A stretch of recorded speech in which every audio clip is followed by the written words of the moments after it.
The Project Gutenberg ebook of Notes on Democracy. This ebook is for the use of anyone anywhere in the United States and most other parts of the world at no cost and with almost no restrictions whatsoever.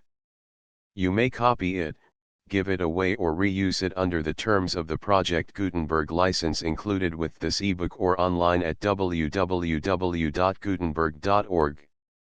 If you are not located in the United States, you will have to check the laws of the country where you are located before using this ebook. Title: Notes on Democracy. Author: H. L. Mencken. Release date: March 12, 2024. Ebook number 73150. Language: English. Original publication: New York, Alfred A. Knopf, 1926. Credits: Emmanuel Ackerman and the online distributed proofreading team at https://www.pgdp.net. This file was produced from images generously made available by the Internet Archive. Start of the Project Gutenberg ebook. Notes on Democracy. Notes on Democracy. The works of H. L. Mencken. Prejudices. First Series. Superscript 1. Prejudices. Second Series. Superscript 1. Prejudices. Third Series. Superscript 1. Prejudices. Fourth Series. Superscript 1. Prejudices. Fifth Series. Superscript 1. Selected Prejudices. Superscript 2. A Book of Burlesque. Superscript 1. Book of Prefaces. Superscript 1. In Defense of Women. Superscript 1. Superscript 3. The American Language. Superscript 1. Superscript 3. Notes on Democracy. Superscript 1. The American Credo with George Jean Nathan. Out of Print. Ventures into Verse. George Bernard Shaw. His plays. The Artist. A Little Book in C Major. Damn, A Book of Calumny. Men vs. The Man with Robert Rives Lamont. Heliogabalus. Superscript 1 with Mr. Nathan. Europe after 815 with Mr. Nathan and Willard H. Wright. The Philosophy of Friedrich Nietzsche. Superscript 1 also published in England. 2 published only in England. 3 also published in Germany in translation. Translations. The Antichrist, by F. W. Nietzsche. Books about Mr. Mencken. H. L. Mencken, by Ernest Boyd. Robert M. McBride and Company. The Man Mencken, by Isaac Goldberg. Simon and Schuster. New York, Alfred A. Knopf. Notes on Democracy by H. L. Mencken. Published at the Borzoi, New York by Alfred A. Knopf. Copyright, 1926, by Alfred A. Knopf Incorporated. Published, October, 1926. Second printing, November, 1926. Manufactured in the United States of America. Contents: A Democratic Man 1. His Appearance in the World 3-2. Varieties of Homo sapiens 9-3. The New Psychology 15-4. Politics under Democracy 22-5. The Role of the Hormones 28-6. Envy as a Philosophy 35-7. Liberty and Democratic Man 43-8. The Effects upon Progress 51-9. The Eternal Mob 64-2. The Democratic State 1. The Two Kinds of Democracy 71-2. The Popular Will 77-3. Disproportional Representation 88-4. The Politician under Democracy 99-5. Utopia 106-6. The Occasional Exception 115-7. The Maker of Laws 122-8. The Rewards of Virtue 129-9. Footnote on Lame Ducks 138-3. Democracy and Liberty 1. The Will to Peace 147-2. The Democrat as Moralist 152-3. Where Puritanism Fails 166-4. Corruption under Democracy 176-4. Coda 1. The Future of Democracy 195-2. Last Words 206. Democratic Man. I Democratic Man 1. His appearance in the world. Democracy came into the Western world to the tune of sweet, soft music. There was, at the start, no harsh bawling from below, there was only a dulcet twittering from above. Democratic Man thus began as an ideal being, full of ineffable virtues and romantic wrongs. In brief, as Rousseau's noble savage in smock and jerkin, brought out of the tropical wilds to shame the lords and masters of the civilized lands. The fact continues to have important consequences to this day. It remains impossible, as it was in the 18th century, to separate the democratic idea from the theory that there is a mystical merit, an esoteric and ineradicable rectitude, in the man at the bottom of the scale, that inferiority, by some strange magic, becomes a sort of superiority, nay, the superiority of superiorities. Everywhere on earth, save where the enlightenment of the modern age is confessedly in transient eclipse, the movement is toward the completer and more enamored enfranchisement of the lower orders. Down there, one hears, lies a deep, illimitable reservoir of righteousness and wisdom, unpolluted by the corruption of privilege. What baffles statesmen is to be solved by the people, instantly and by a sort of seraphic intuition. Their yearnings are pure, they alone are capable of a perfect patriotism, in them is the only hope of peace and happiness on this lugubrious ball. The cure for the evils of democracy is more democracy. This notion, as I hint, originated in the poetic fancy of gentlemen on the upper levels, sentimentalists who, observing to their distress that the ass was overladen, proposed to reform transport by putting him into the cart. A stale Christian bilge ran through their veins, though many of them, as it happened, toyed with what is now called modernism. They were the direct ancestors of the more saccharine liberals of today, who yet mouth their tattered phrases and dream their preposterous dreams. I can find no record that these phrases, in the beginning, made much impression upon the actual objects of their rhetoric. Early democratic man seems to have given little thought to the democratic ideal, and less veneration. What he wanted was something concrete and highly materialistic: more to eat, less work, higher wages, lower taxes. He had no apparent belief in the achromatic virtue of his own class, and certainly none in its capacity to rule. His aim was not to exterminate the baron, but simply to bring the baron back to a proper discharge of baronial business. When, by the wild shooting that naturally accompanies all mob movements, the former end was accidentally accomplished, and men out of the mob began to take on baronial airs, the mob itself quickly showed its opinion of them by butchering them deliberately and in earnest. Once the pikes were out, indeed, it was a great deal more dangerous to be a tribune of the people than to be an ornament of the old order. The more copiously the blood gushed, the nearer that old order came to resurrection.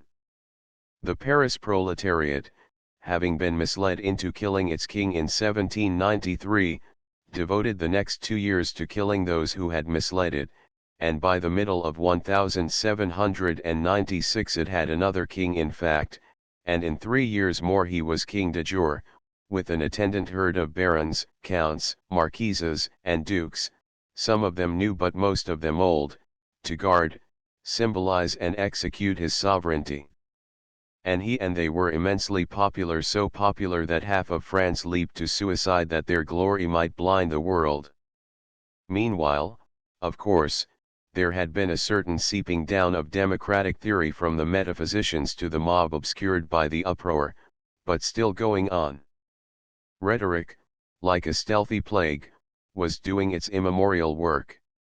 Where men were confronted by the harsh, exigent realities of battle and pillage, as they were everywhere on the continent, it got into their veins only slowly, but where they had time to listen to oratory, as in England and, above all, in America, it fetched them more quickly. Eventually, as the world grew exhausted and the wars passed, it began to make its effects felt everywhere. Democratic man, contemplating himself, was suddenly warmed by the spectacle. His condition had plainly improved. Once a slave, he was now only a serf. Once condemned to silence, he was now free to criticize his masters, and even to flout them, and the ordinances of God with them. As he gained skill and fluency at that somber and fascinating art, he began to heave in wonder at his own merit. He was not only, it appeared, free to praise and damn, challenge and remonstrate, he was also gifted with a peculiar rectitude of thought and will, and a high talent for ideas, particularly on the political plane. So his wishes, in his mind, began to take on the dignity of legal rights, and after a while, of intrinsic and natural rights, and by the same token the wishes of his masters sank to the level of mere ignominious lusts. By 1828 in America and by 1848 in Europe the doctrine had arisen that all moral excellence, and with it all pure and unfettered sagacity, resided in the inferior four-fifths of mankind. In 1867 a philosopher out of the gutter pushed that doctrine to its logical conclusion. He taught that the superior minority had no virtues at all, and hence no rights at all, that the world belonged exclusively and absolutely to those who hewed its wood and drew its water. In less than half a century he had more followers in the world, open and covered, than any other sophist since the age of the apostles. Since then, to be sure, there has been a considerable recession from that extreme position. The dictatorship of the proletariat, tried here and there, has turned out to be, if I may venture a prejudiced judgment, somewhat impracticable. Even the most advanced liberals, observing the thing in being, have been moved to cough sadly behind their hands. But it would certainly be going beyond the facts to say that the underlying democratic dogma has been abandoned, or even appreciably overhauled. To the contrary, it is now more prosperous than ever before. The late war was fought in its name, and it was embraced with loud hosannas by all the defeated nations. Everywhere in Christendom it is now official, save in a few benighted lands where God is temporarily asleep. Everywhere its fundamental axioms are accepted: a. That the great masses of men have an inalienable right, born of the very nature of things, to govern themselves, and b. That they are competent to do it. Are they occasionally detected in gross and lamentable imbecilities? Then it is only because they are misinformed by those who would exploit them. The remedy is more education. Are they, at times, seen to be a trifle naughty, even swinish? Then it is only a natural reaction against the oppressions they suffer. The remedy is to deliver them. The central aim of all the Christian governments of today, in theory if not in fact, is to further their liberation, to augment their power, to drive ever larger and larger pipes into the great reservoir of their natural wisdom. That government is called good which responds most quickly and accurately to their desires and ideas. That is called bad which conditions their omnipotence and puts a question mark after their omniscience. Two varieties of Homo sapiens. So much for the theory. It seems to me, and I shall here contend, that all the known facts lie flatly against it, that there is actually no more evidence for the wisdom of the inferior man, nor for his virtue, than there is for the notion that Friday is an unlucky day. There was, perhaps, some excuse for believing in these phantasms in the days when they were first heard of in the world, for it was then difficult to put them to the test, and what cannot be tried and disproved has always had a lascivious lure for illogical man. But now we know a great deal more about the content and character of the human mind than we used to know, both on high levels and on low levels, and what we have learned has pretty well disposed of the old belief in its congenital intuitions and inherent benevolences. It is, we discover, a function, at least mainly, of purely physical and chemical phenomena, and its development and operation are subject to precisely the same natural laws which govern the development and operation, say, of the human nose or lungs. There are minds which start out with a superior equipment, and proceed to high and arduous deeds. There are minds which never get any further than a sort of insensate sweating, like that of a kidney. We not only observe such differences, we also begin to chart them with more or less accuracy.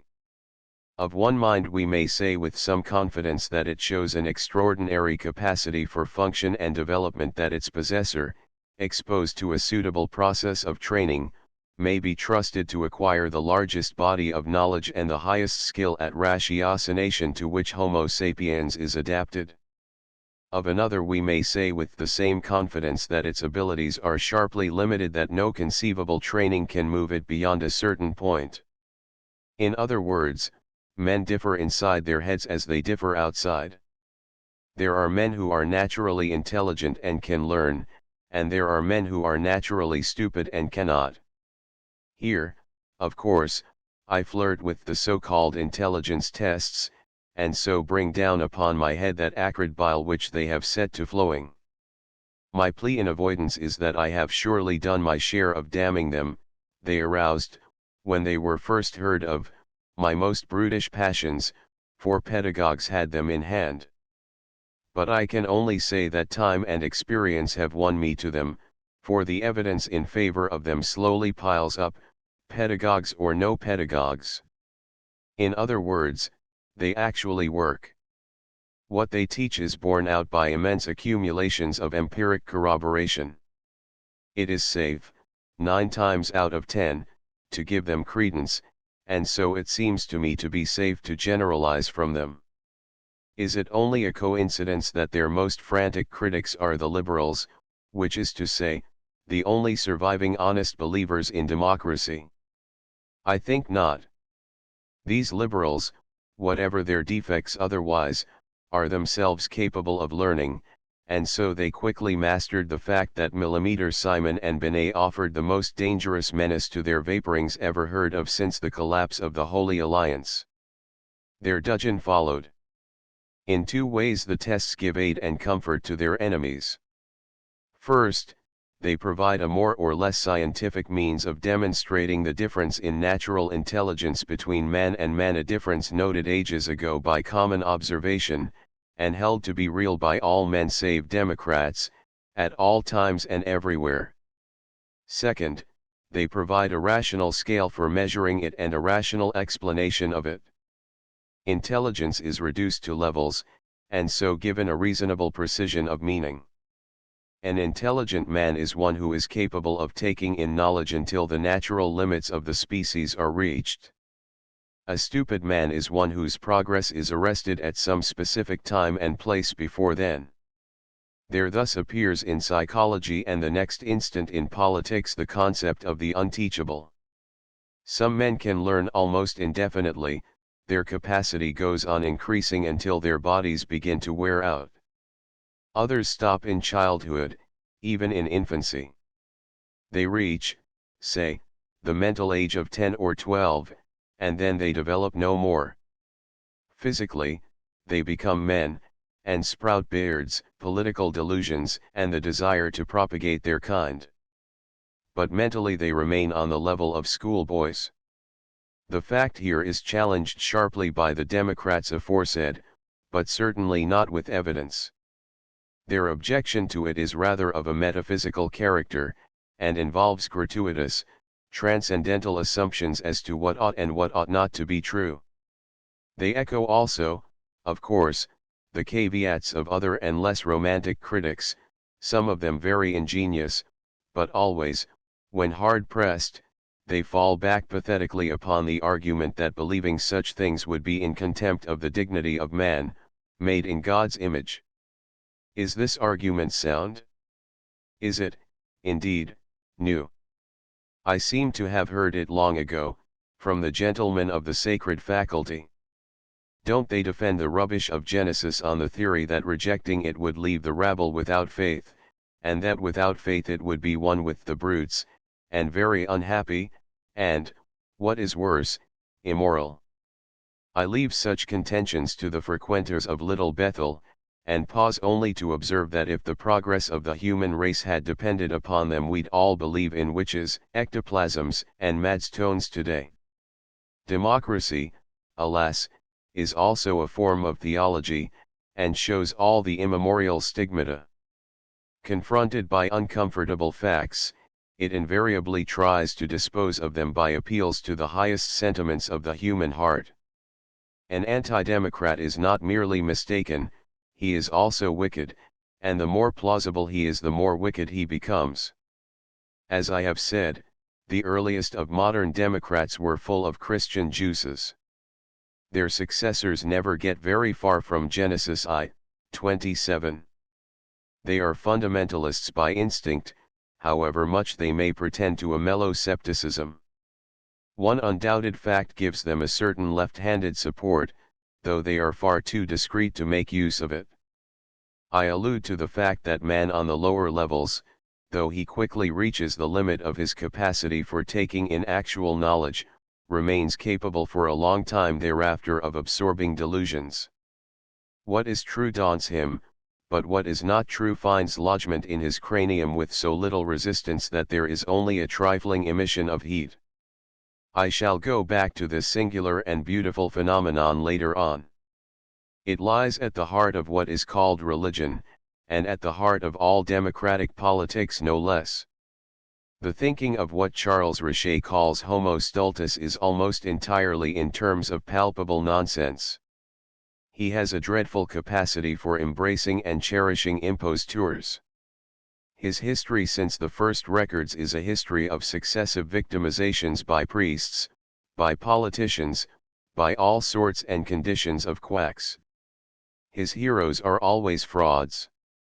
In all ages he has hated bitterly the men who were laboring most honestly and effectively for the progress of the race. What such men teach is beyond his grasp. He believes in consequence that it is unsound, immoral, and of the devil. 3. The new psychology. The concept of arrested development has caused an upheaval in psychology, and reduced the arduous introspections of the old-time psychologists to a series of ingenious but unimportant fancies.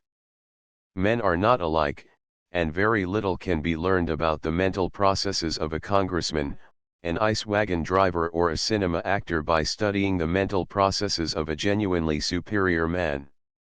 The difference is not only qualitative, it is also, in important ways, quantitative.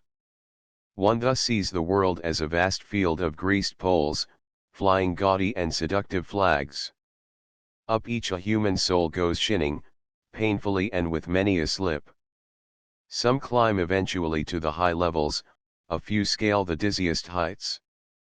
But the great majority never get very far from the ground. There they struggle for a while, and then give it up. The effort is too much for them, it doesn't seem to be worth its agonies. Golf is easier, so is joining Rotary, so is fundamentalism, so is osteopathy, so is Americanism.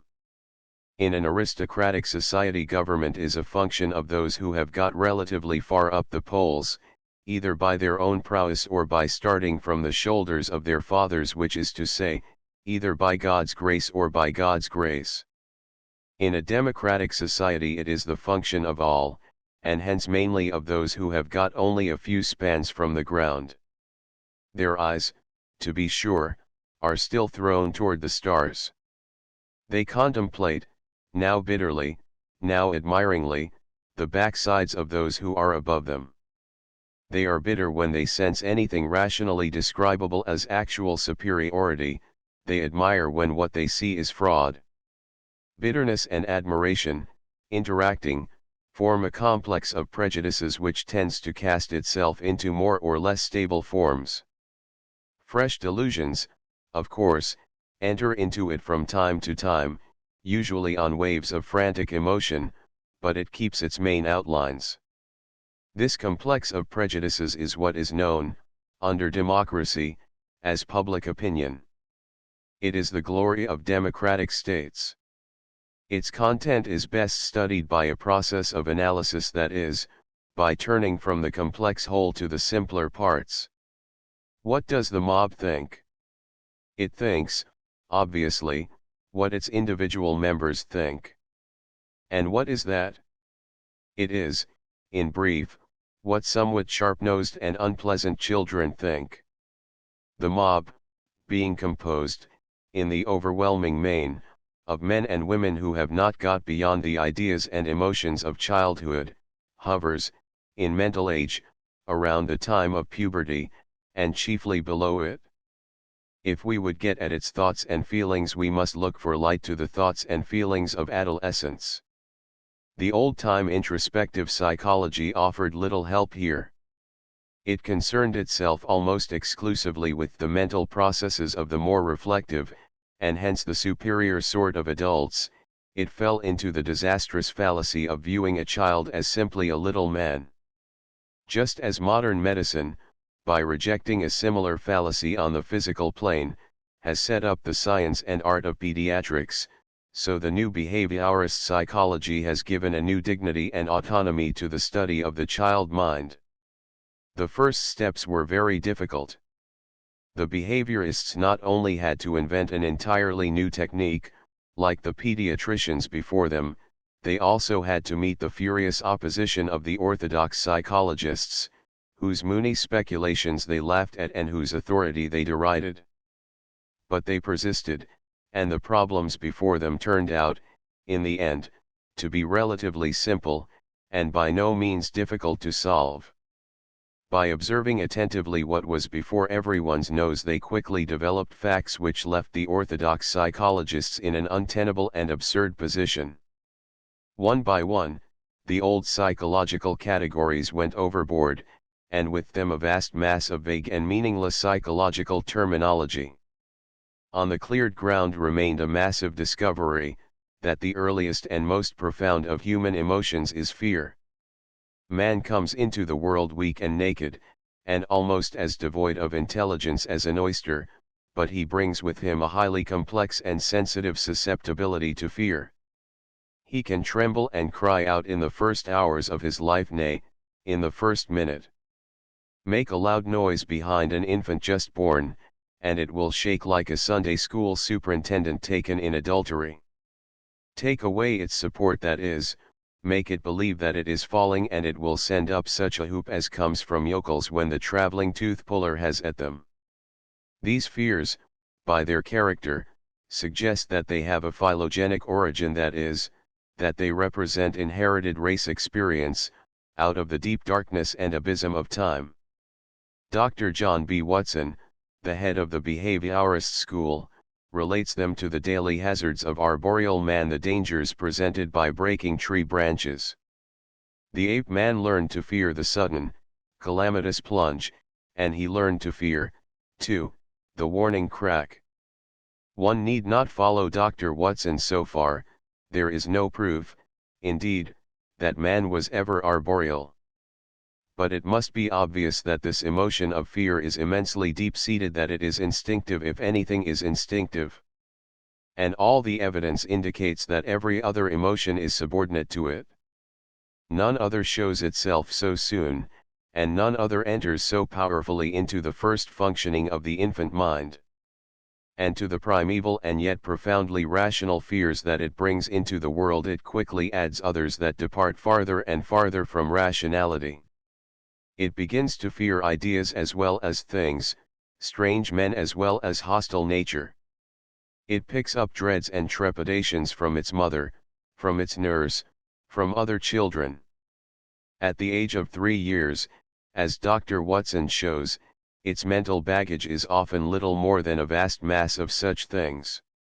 It has anxieties, horrors, even superstitions. And as it increases in years, it adds constantly to the stock. The process of education is largely a process of getting rid of such fears. It rehearses, after a fashion, the upward struggle of man. The ideal educated man is simply one who has put away as foolish the immemorial fears of the race of strange men and strange ideas, of the powers and principalities of the air. He is sure of himself in the world. No dread of the dark rides him, he is serene. To produce such men is the central aim of every rational system of education. Even under democracy it is one of the aims, though perhaps only a subordinate one. What brings it to futility is simply the fact that the vast majority of men are congenitally incapable of any such intellectual progress. They cannot take in new ideas, and they cannot get rid of old fears. They lack the logical sense, they are unable to reason from a set of facts before them, free from emotional distraction. But they also lack something more fundamental: they are incompetent to take in the bald facts themselves. Here I point to the observations of Dr. Eleanor R. Wembridge, a practical psychologist of great shrewdness. Her contribution is the discovery that the lower orders of men, though they seem superficially to use articulate speech and thus to deal in ideas, are actually but little more accomplished in that way than so many trained animals. Words, save the most elemental, convey nothing to them. Their minds cannot grasp even the simplest abstractions. All their thinking is done on the level of a few primitive appetites and emotions. It is thus a sheer impossibility to educate them, as much so as it would be if they were devoid of the five senses. The schoolmarm who has at them wastes her time shouting up a rain-spout. They are imitative, as many of the lower animals are imitative, and so they sometimes deceive her into believing that her expositions and exhortations have gone home, but a scientific examination quickly reveals that they have taken in almost nothing. Thus ideas leave them unscathed, they are responsive only to emotions, and their emotions are all elemental, the emotions, indeed, of tabby cats rather than of men. For politics under democracy, fear remains the chiefest of them. The demagogues, i.e., the professors of mob psychology, who flourish in democratic states, are well aware of the fact, and make it the cornerstone of their exact and puissant science. Politics under democracy consists almost wholly of the discovery, chase, and scotching of bugaboos. The statesman becomes, in the last analysis, a mere witch hunter, a glorified smeller and snooper, eternally chanting fe, fi, fo, fum. It has been so in the United States since the earliest days. The whole history of the country has been a history of melodramatic pursuits of horrendous monsters, most of them imaginary: the redcoats, the Hessians, the monocrats, again the redcoats, the bank, the Catholics, Simon Legree, the slave power, Jeff Davis, Mormonism, Wall Street, the rum demon, John Bull, the hellhounds of plutocracy, the trusts, General Whaler, Pancho Villa, German spies, hyphenates, the Kaiser, Bolshevism. The list might be lengthened indefinitely. A complete chronicle of the Republic could be written in terms of it, and without omitting a single important episode. It was long ago observed that the plain people, under democracy, never vote for anything, but always against something. The fact explains, in large measure, the tendency of democratic states to pass over statesmen of genuine imagination and sound ability in favor of colorless mediocrities. The former are shining marks, and so it is easy for demagogues to bring them down; the latter are preferred because it is impossible to fear them. The demagogue himself, when he grows ambitious and tries to posture as a statesman, usually comes ignominiously to grief, as the cases of Bryan, Roosevelt, and Wilson dramatically demonstrate.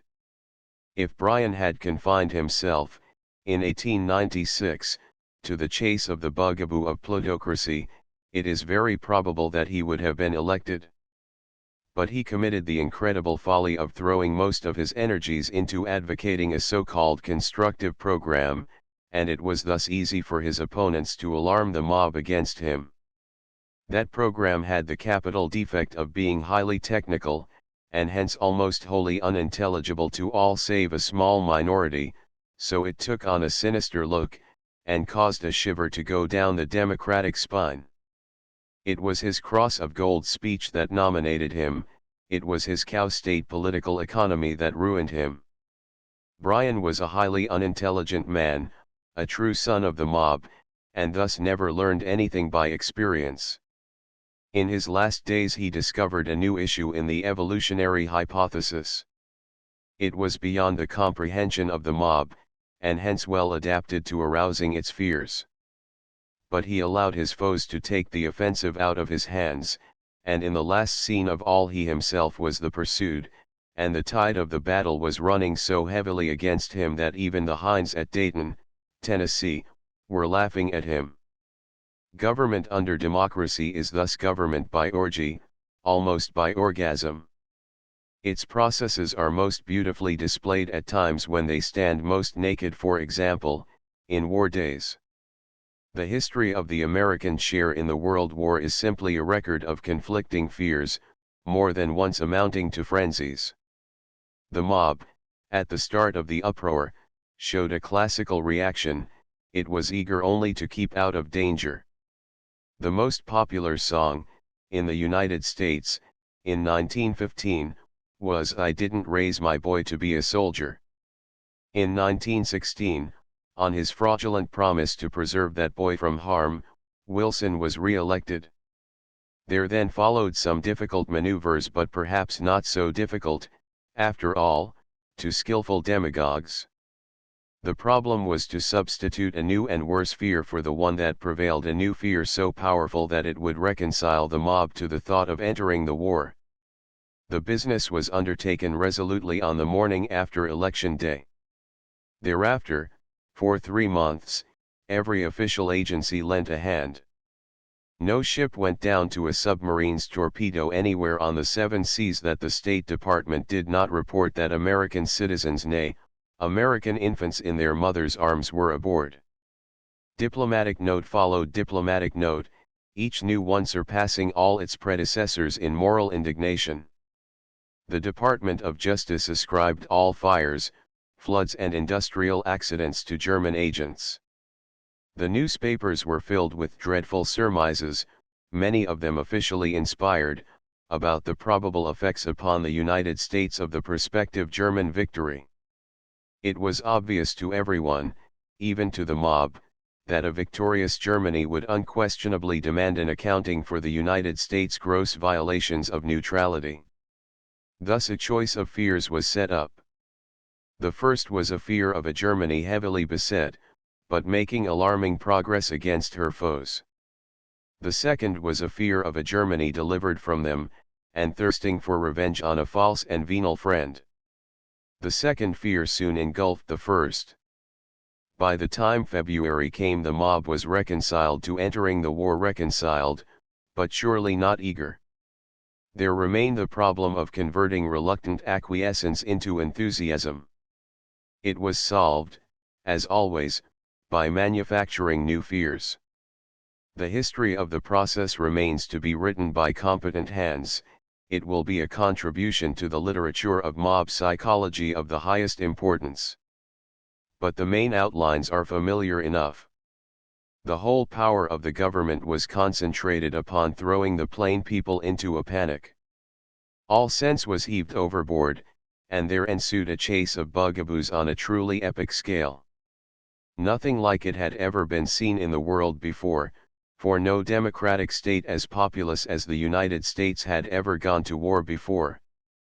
I pass over the details, and pause only to recall the fact that the American people, by the end of 1917, were in such terror that they lived in what was substantially a state of siege, though the foe was 3,000 miles away and obviously unable to do them any damage.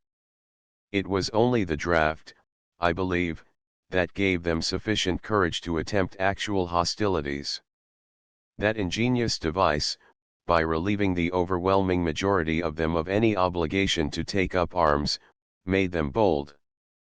Before it was adopted, they were heavily in favor of contributing only munitions and money to the cause of democracy, with perhaps a few divisions of regulars added for the moral effect. But once it became apparent that a given individual, John Doe, would not have to serve, he, John Doe, developed an altruistic eagerness for a frontal attack in force.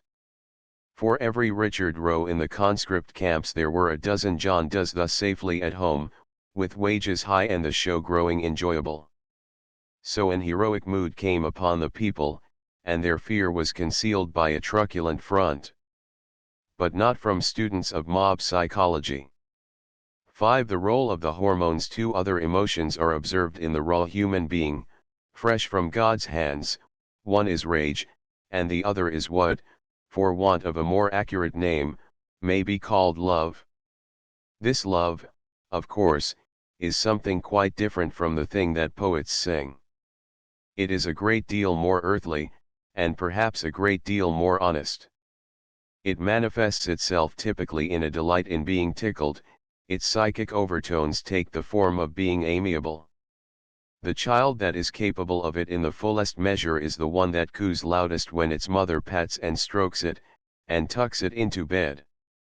In these sad days, when every flapper has read Freud and ponders on the libido, there is no need, I take it, for me to explain that such delights have their seats chiefly in erogenous zones, and have more to do with the hormones than with the soul. Here the new child psychology confirms the observations of the Freudians, and reinforces their allegation that even the most tender and innocent infant may be worthy of suspicion.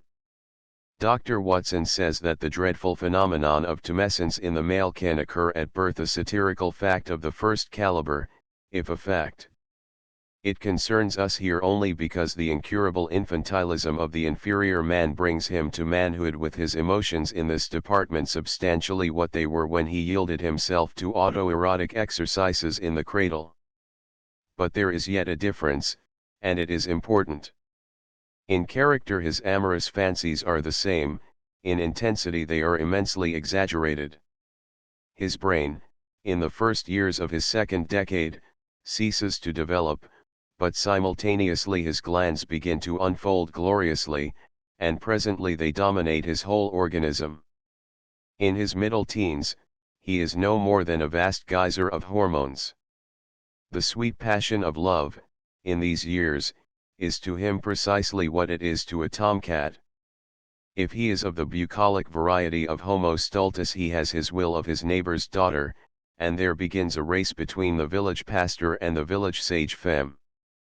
If he is of the urban proletariat, he finds the outer world more inhospitable to the inner urge, for there are no dark lanes in the cities and no moonlight nights, but the urge itself remains irresistible, and so in some way or other, vicariously or in harsh physiological terms, he yields himself to it, and loses his immortal soul. Later on the thing grows more subtle and even more refined. His vast capacity for illusion, his powerful thirst for the not true, embellishes his anthropoid appetite without diminishing it, and he begins to toy with sentiment, even with a sort of poetry. If you want to discover the content of that poetry, go look at any movie, or listen to any popular song. At its loftiest, it is never far from the poetry of a rooster in a barnyard. Love, to the inferior man, remains almost wholly a physical matter. The heroine he most admires is the one who offers the grossest sexual provocation. The hero who makes his wife roll her eyes is a perambulating phallus. The eminent psychologists who conduct tabloid newspapers make this fact the cornerstone of their metaphysical system. Their ideal piece of news is one in which nothing is left to the imagination that can be wormed through the mails. Their readers want no sublimation and no symbolism. Love, as Freud explains, has many meanings. It runs from the erotic to the philanthropic. But in all departments and on all planes the inferior man reduces it to terms of his own elemental yearnings. Of all his stupidities there is none more stupid than that which makes it impossible for him to see beyond them, even as an act of the imagination. He simply cannot formulate the concept of a good that is not his own good. The fact explains his immemorial heat against heretics, sacred and secular. His first thought and his last thought, contemplating them, is to stand them up against a wall, and have at them with musketry. Go back into history as far as you please, and you will find no record that he has ever opened his mouth for fairness, for justice, for decency between man and man. Such concepts, like the concepts of honor and of liberty, are eternally beyond him, and belong only to his superiors. The slaughters in the Roman arena delighted him. He applauded Torquemada. Only yesterday he was marching against radicals, i.e., idiots who lamented his exploitation and sought to end it with the American Legion. His natural cowardice, of course, moves him powerfully in such situations, his congenital fear is easily translated into cruelty. But something must also be said for his mere incapacity to project himself into the place of the other, his deficiency in imagination. Are the poor charitable? Then it is only to the poor. When their betters stand before them, asking for something that they may withhold when they are thus confronted, though the thing asked for be only fair dealing, elemental justice, common decency, they are wolves. In a previous work I have adverted to the appalling development of this wolfishness among peasants. They may be safely assumed, I believe, to represent the lowest caste among civilized men. They are the closest, both in their avocations and in their mental processes, to primeval man. One may think of them as the sediment remaining in the filter after the stream of progress has gone through. Even the city proletariat is appreciably superior, if only because it embraces those more intelligent yokels who have had the wit to escape from the dreadful drudgery of the dunghill. Well, give a glance at the theology and politics prevailing on the land. The former, in all countries and all ages, has kept contact with the primitive animaism of savages, it bristles everywhere with demons, witches, and ghosts. In its public aspect it is as intolerant of heresy as Tibetan Lamaism. The yokel not only believes that all heretics are doomed to be roasted in hell through all eternity, he also holds that they should be harassed as much as possible on this earth. The anti-evolution laws of the South afford an instructive glimpse into the peasant mind.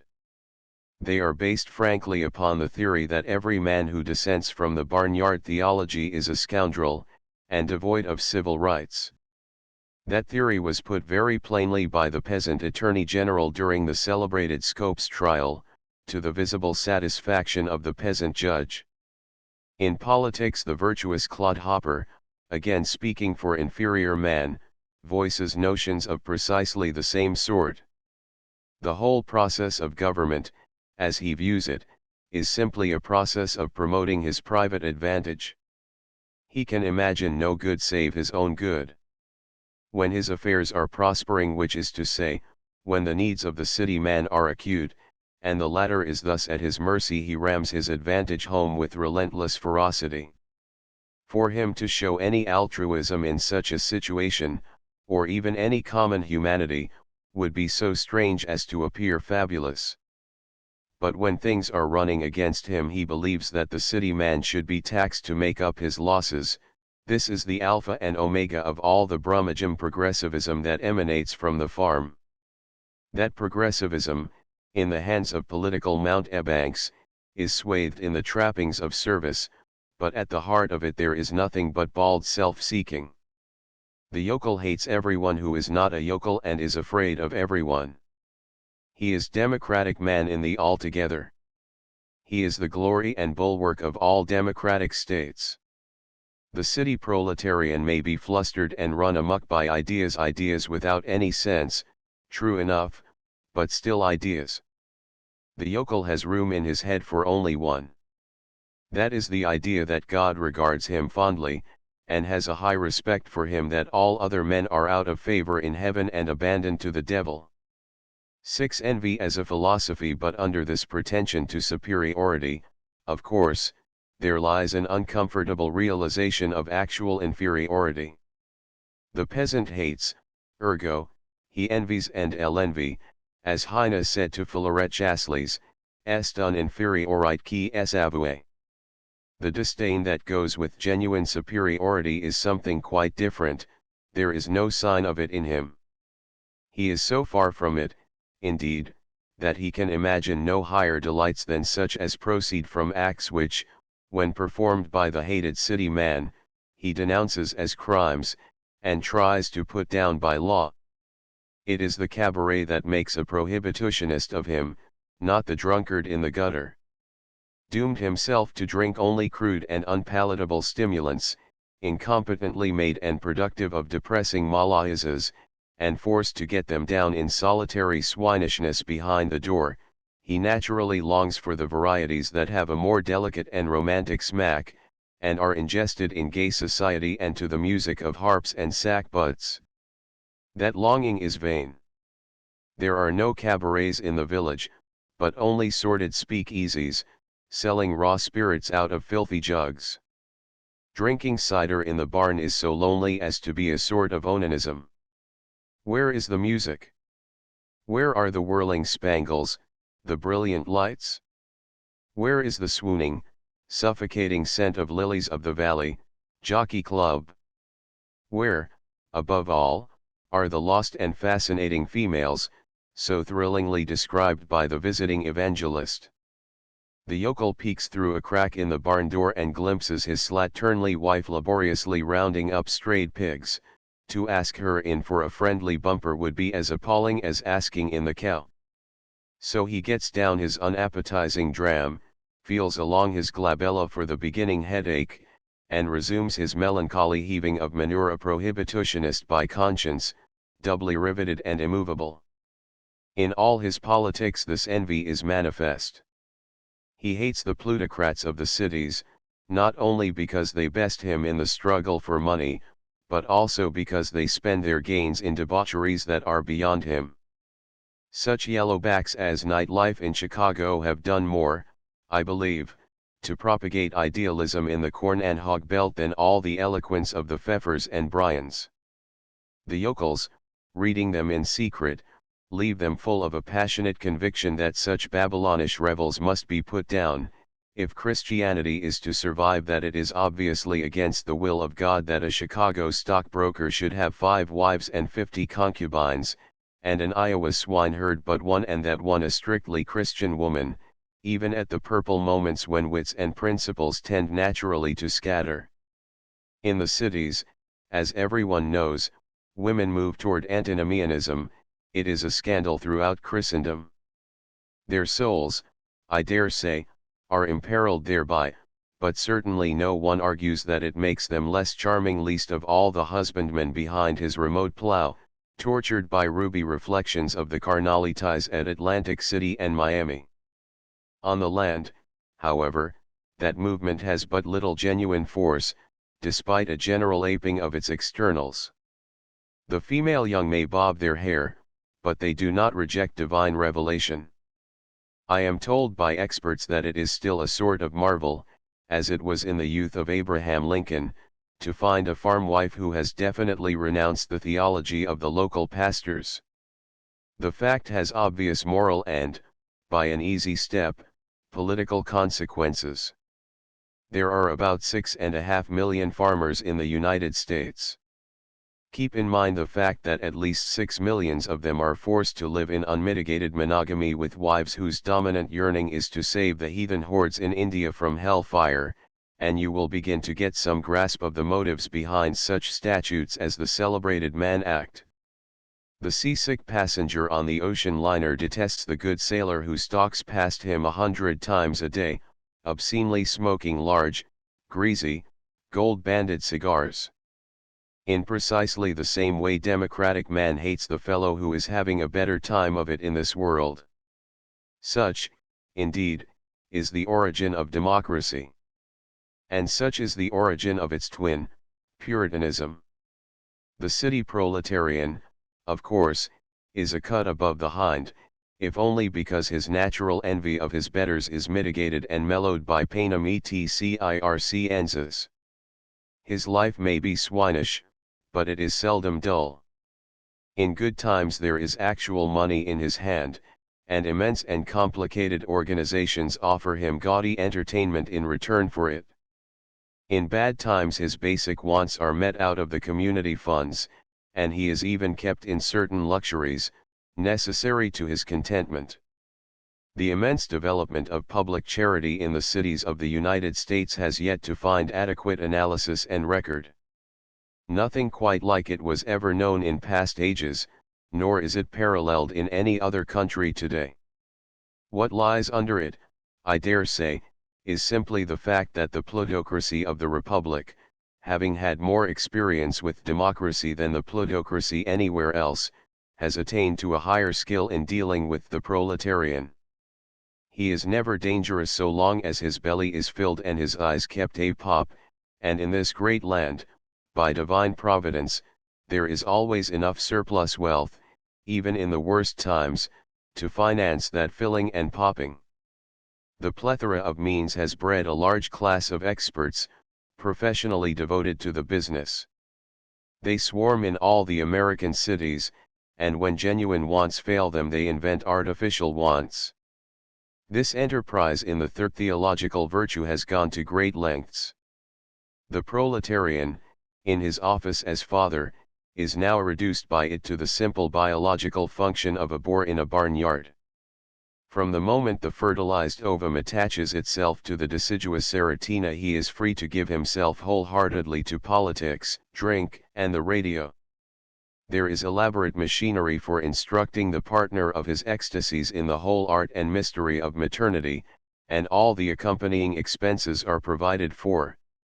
Obstetricians of the highest eminence stand ready to examine her and counsel her, gynecologists are at hand to perform any necessary operations, trained nurses call at her home, supply and prepare her diet, warn her against a too animated social life, hand her instructive literature, and entertain her with anecdotes suitable to her condition.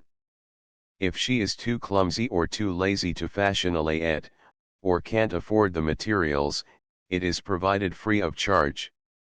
And when she comes to term at last she is taken into a steam-heated hospital, boarded without cost, and delivered in a brilliant, aseptic, and, in so far as money can make it so, painless manner. Nor is this all. Once she has become a mother her benefits only increase. If she wants to get rid of her child it is taken off her hands, and eager propagandists instruct her in the science of avoiding another. If she chooses to keep it there is elaborate machinery for reducing the care and cost of it to nothing. Visiting nurses of a dozen different varieties stand ready to assume the burdens of washing it, dosing it with purges, and measuring out its victuals. Milk is supplied free and not simply common cow's milk, but cow's milk modified according to the subtlest formulae of eminent pediatricians. Ice is thrown in as a matter of course. Medicines are free at the neighborhood dispensary. If the mother, recovering her figure, wishes to go shopping, she may park her baby at a creche, and, on the plea that she is employed as a charwoman, leave it there all day. Once it can toddle the kindergarten yawns for it, and in holiday time the public playground, each officered by learned experts. The public school follows, and with it a host of new benefits. Dentists are in attendance to plug and pull the youngsters' teeth at the public charge. Oculists fitted with horn-rimmed spectacles. It is delo-used. Free lunches sustain it. Its books cost nothing. It is taught not only the 3 R's, but also raffia work, bookkeeping, basketball, salesmanship, the new dances, and parliamentary law. It learns the causes of the late war and the fallacies of socialism. The rest you know as well as I do. The proletarian is so artfully relieved of the elemental gnawings which constantly terrorize the peasant and so steadily distracted from all sober thinking that his natural envy of his betters is sublimated into a sort of boozy contentment, like that of a hog in a comfortable sty. He escapes boredom, and with it, brooding. The political imbecilities which pile up in great waves from the prairies break upon the hard rock of his urban cynicism like rollers upon the strand. His pastors have but a slight hold upon him, and so cannot stir him up to the frantic hatreds which move the yokel. Even his wife emancipates herself from the ancient demonology of the race. His typical complaint against her is not that she is made anaphrodisiacal by Christian endeavor but that she is too worldly and extravagant, and spreads her charms too boldly. The rustic, alone upon his dunghill, has time to nurse his grievances, the city moron is diverted from them by the shows that surround him. There was a time when yellow journalism promised to prod him to dudgeon, and even to send him yelling to the barricades. But the plutocracy has deftly drawn its fangs, and in its place are the harmless tabloids. they ease his envy by giving him a vicarious share in the debaucheries of his economic superiors. He is himself, of course, unable to roar about the country in a high-powered car, accompanied by a beautiful colored girl of large gifts for the art of love, but when he reads of the scions of old Knickerbocker families doing it, he somehow gets a touch of the thrill. It flatters him to think that he lives in a community in which such Levantine joys are rife. Thus his envy is obscured by civic pride, by connoisseurship, and by a simple animal delight in good shows. By the time the tale reaches the yokel, it is reduced to its immoral elements, and so makes him smell brimstone. But the city proletarian hears the frou-frou of perfumed skirts. 7 Liberty and democratic man under the festive surface, of course, envy remains, the proletarian is still a democrat. The fact shows itself grimly whenever the supply of panem et circenses falls off sharply, and the harsh realities make themselves felt. All the revolutions in history have been started by hungry city mobs. The fact is, indeed, so plain that it has attracted the notice even of historians, and some of them deduce from it the doctrine that city life breeds a love of liberty. It may be so, but certainly that love is not visible in the lower orders. I can think of no city revolution that actually had liberty for its object, in any rational sense. The ideas of freedom that prevail in the world today were first formulated by country gentlemen, aided and abetted by poets and philosophers, with occasional help from an eccentric king. One of the most valid of them, that of free speech, was actually given its first support in law by the most absolute monarch of modern times, to wit, Frederick the Great. When the city mob fights, it is not for liberty, but for ham and cabbage. When it wins, its first act is to destroy every form of freedom that is not directed wholly to that end. And its second is to butcher all professional libertarians. If Thomas Jefferson had been living in Paris in 1793, he would have made an even narrower escape from the guillotine than Thomas Paine made. The fact is that liberty, in any true sense, is a concept that lies quite beyond the reach of the inferior man's mind. He can imagine and even esteem, in his way, certain false forms of liberty, for example, the right to choose between 2 political mountebanks, and to yell for the more obviously dishonest, but the reality is incomprehensible to him. And no wonder, for genuine liberty demands of its votaries a quality he lacks completely, and that is courage. The man who loves it must be willing to fight for it. Blood, said Jefferson, is its natural manure. More, he must be able to endure it, an even more arduous business. Liberty means self-reliance, it means resolution, it means enterprise, it means the capacity for doing without. The free man is one who has won a small and precarious territory from the great mob of his inferiors, and is prepared and ready to defend it and make it support him. All around him are enemies, and where he stands there is no friend. He can hope for little help from other men of his own kind, for they have battles of their own to fight. He has made of himself a sort of god in his little world, and he must face the responsibilities of a god, and the dreadful loneliness. Has Homo Bubiens any talent for this magnificent self-reliance? He has the same talent for it that he has for writing symphonies in the manner of Ludwig van Beethoven, no less and no more. That is to say, he has no talent whatsoever, nor even any understanding that such a talent exists. Liberty is unfathomable to him. He can no more comprehend it than he can comprehend honor. What he mistakes for it, 9 times out of 10, is simply the banal right to empty hallelujahs upon his oppressors. He is an ox whose last proud, defiant gesture is to lick the butcher behind the ear. The vast majority of persons of our race, said Sir Francis Galton, have a natural tendency to shrink from the responsibility of standing and acting alone. It is a pity that the great pioneer of studies in heredity did not go beyond the fact to its obvious causes, they were exactly in his line. What ails the vast majority of persons of our race is simply the fact that, to their kind, even such mild and narrow liberties as they can appreciate are very recent acquisitions. It is barely a century and a half, a scant 5 generations, since 4/5 of the people of the world, white and black alike, were slaves, in reality if not in name. I could fill this book with evidence, indubitable and overwhelming. There are whole libraries upon the subject. Turn to any treatise on the causes of the French Revolution, and you will find the French peasant of 1780 but little removed, in legal rights and daily tasks, from the fellahin who built Cheops' pyramid. Consult any work on the rise of the industrial system in England, and you will find the towns of that great liberty-loving land filled, in the same year, with a half-starved and anthropoid proletariat, and the countryside swarming with a dispossessed and despairing peasantry. Open any school book of American history, and you will see Germans sold like cattle by their masters. If you thirst for more, keep on.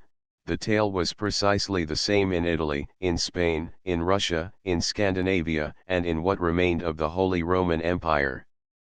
The Irish, at the close of the 18th century, were clamped under a yoke that it took more than a century of effort to throw off.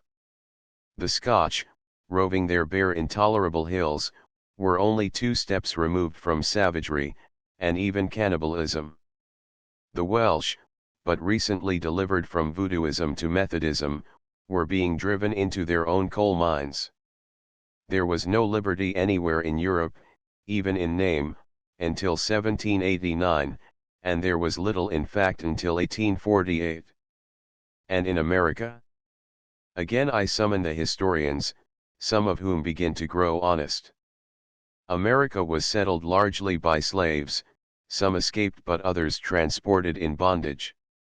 The revolution was imposed upon them by their betters, chiefly, in New England, commercial gents in search of greater profits, and in the South, country gentlemen ambitious to found a nobility in the wilderness.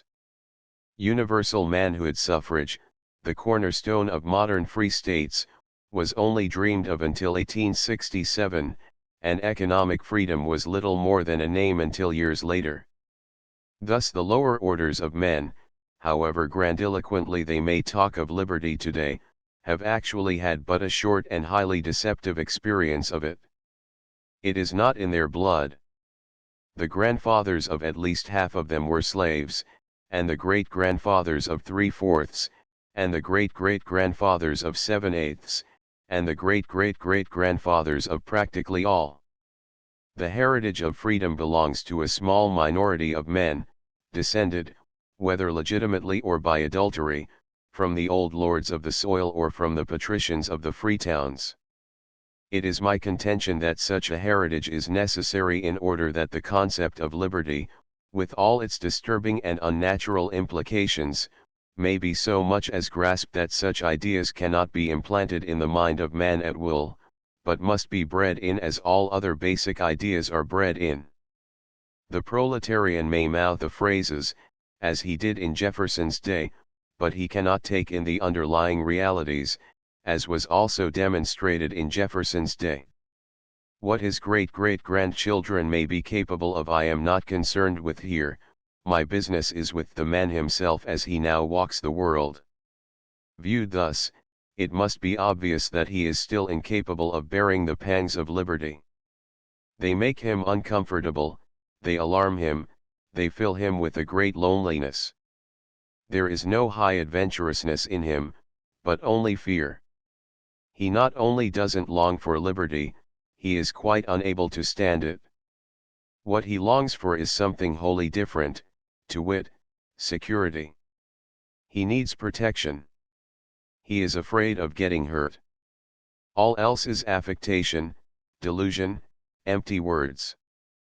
The fact, as we shall see, explains many of the most puzzling political phenomena of so-called free states. The great masses of men, though theoretically free, are seen to submit supinely to oppression and exploitation of 100 abhorrent sorts. Have they no means of resistance? Obviously they have. The worst tyrant, even under democratic plutocracy, has but one throat to slit. The moment the majority decided to overthrow him, he would be overthrown. But the majority lacks the resolution, it cannot imagine taking the risk. So it looks for leaders with the necessary courage, and when they appear it follows them slavishly, even after their courage is discovered to be mere bunkum and their altruism only a cloak for more and worse oppressions. Thus it oscillates eternally between scoundrels, or, if you would take them at their own valuation, heroes. Politics becomes the trade of playing upon its natural poltroonery of scaring it half to death, and then proposing to save it. There is in it no other quality of which a practical politician, taking one day with another, may be sure.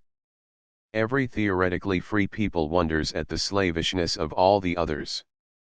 But there is no actual difference between them.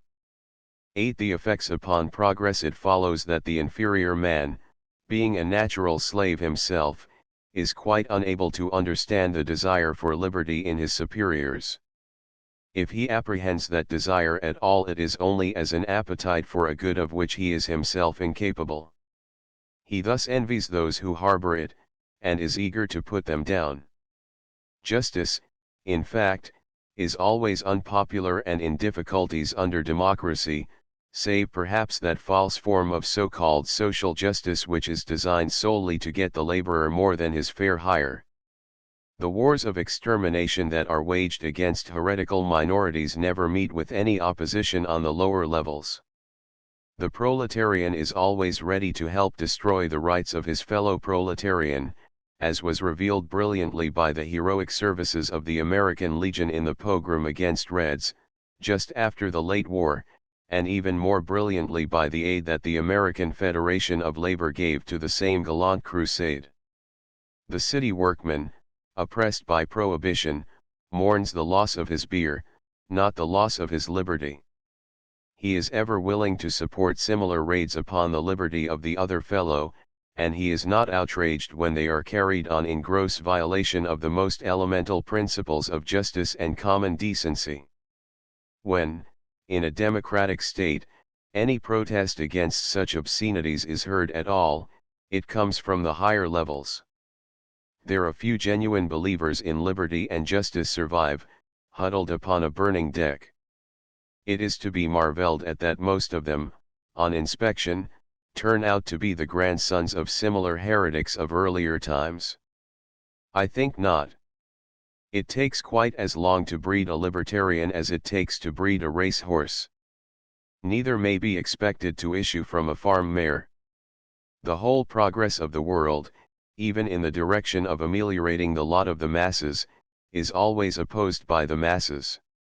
The notion that their clamor brought about all the governmental and social reforms of the last century, and that those reforms were delayed by the superior minority, is sheer nonsense. Even liberals begin to reject it as absurd. Consider, for example, the history of the American Department of Agriculture. Whatever the corruptions and imbecilities of this department in democratic hands, it must be plain to everyone that the net effect of its work over many years has been a series of immense benefits to the American farmer, benefits that have at once reduced his labor and augmented his profits. Nevertheless, it is a matter of history that the farmers of the United States, when the department began as a bureau of the Patent Office in 1830, opposed it almost unanimously, and that for years their bitter derision kept it feeble. Without leaving the United States, one may go even farther back. When John Adams, during his presidency, proposed to set up a weather bureau, he was denounced as an idiot and a scoundrel, as Henry Adams has set forth in the introduction to The Decay of Democratic Dogma. Examples from our own time are so numerous and notorious that it is needless to direct attention to them. It is axiomatic that all measures for safeguarding the public health are opposed by the majority, and that getting them upon the books is mainly a matter of deceiving and checkmating it. What happened in Los Angeles when a vaccination ordinance was submitted to a popular referendum is typical of what would happen anywhere under the same circumstances. The ordinance was rejected, and smallpox spread in the town. The proletariat, alarmed, then proceeded against it by going to Christian Scientists, osteopaths, and chiropractors. Precisely the same thing happened in Switzerland. Turn now to Germany, a country lately delivered from despotism by the arms of altruistic heroes. The social legislation of that country, for more than half a century, afforded a model to all other countries. All the workingmen's insurance, minimum wage, child labor, and other such acts of the United States are bald imitations of it, and in England, before the war, the mountebank Lloyd George borrowed his whole bag of tricks from it. Well, Dr. Hans Delbruck, in his Regierung und die Volkswille, tells us that this legislation was fought step by step at home, and with the utmost ferocity, by the beneficiaries of it. When Bismarck formulated it and essayed to get it through the Reichstag, he was opposed by every mob master in the empire, save only his kept socialist, Ferdinand Lassalle. The common people were so heavily against him for several years that he had to carry on the government without the consent of the Reichstag, that is, unconstitutionally, and at the risk of his head. If the proletariat had been able to get control of the German courts, as it had got control of the Reichstag, it would have deposed him from office and condemned him to death for high treason. His treason consisted in trying to formulate a code of legislation designed to restore its old rights under the Prussian common law, destroyed by the rise of the industrial system, and to grant it many new and valuable benefits. Let any competently instructed person, says Sir Henry Maine, turn over in his mind the great epochs of scientific invention and social change during the past 2 centuries, and consider what would have occurred if universal suffrage had been established at any one of them. Here, obviously, Sir Henry speaks of universal suffrage that is genuinely effective suffrage that registers the actual will of the people accurately and automatically. As we shall see, no such thing exists in the world today, save in limited areas. Public policies are determined and laws are made by small minorities playing upon the fears and imbecilities of the mob, sometimes minorities of intelligent and honest men, but usually minorities of rogues. But the fact does not disturb the validity of Maine's argument. Universal suffrage, he goes on, would certainly have prohibited the spinning jenny and the power loom. It would certainly have forbidden the threshing machine. It would have prevented the adoption of the Gregorian calendar, it would have restored the Stuarts. It would have proscribed the Roman Catholics, with the mob which burned Lord Manfield's house and library in 1780, and it would have proscribed the dissenters, with the mob which burned Dr. Priestley's house and library in 1791. So much for England. What of the United States? I point briefly to the anti-evolution acts which now begin to adorn the statute books of the hookworm belt, all of them supported vociferously by the lower orders. I point to the anti-vivisection and anti-contraception statutes, to the laws licensing osteopaths and other such frauds, and to the multitude of acts depriving relatively enlightened minorities of the common rights of free assemblage and free speech. They increase in proportion as vox populi is the actual voice of the state, they run with that more democracy which liberals advocate. Nothing in ancient alchemy, says Lecky, was more irrational than the notion that increased ignorance in the elective body will be converted into increased capacity for good government in the representative body, that the best way to improve the world and secure rational progress is to place government more and more under the control of the least enlightened classes. The hostility of Homo neanderthalensis to all exact knowledge, even when its effect is to work him benefits, is not hard to understand. He is against it because it is complex, and, to his dark mind, occult because it puts an unbearable burden upon his meager capacity for taking in ideas, and thus propels him into the realm of the unknowable and alarming. His search is always for shortcuts, simple formulae, revelation. All superstitions are such shortcuts, whether they issue out of the African jungle or out of Little Bethel. So are all political platitudes and shibboleths.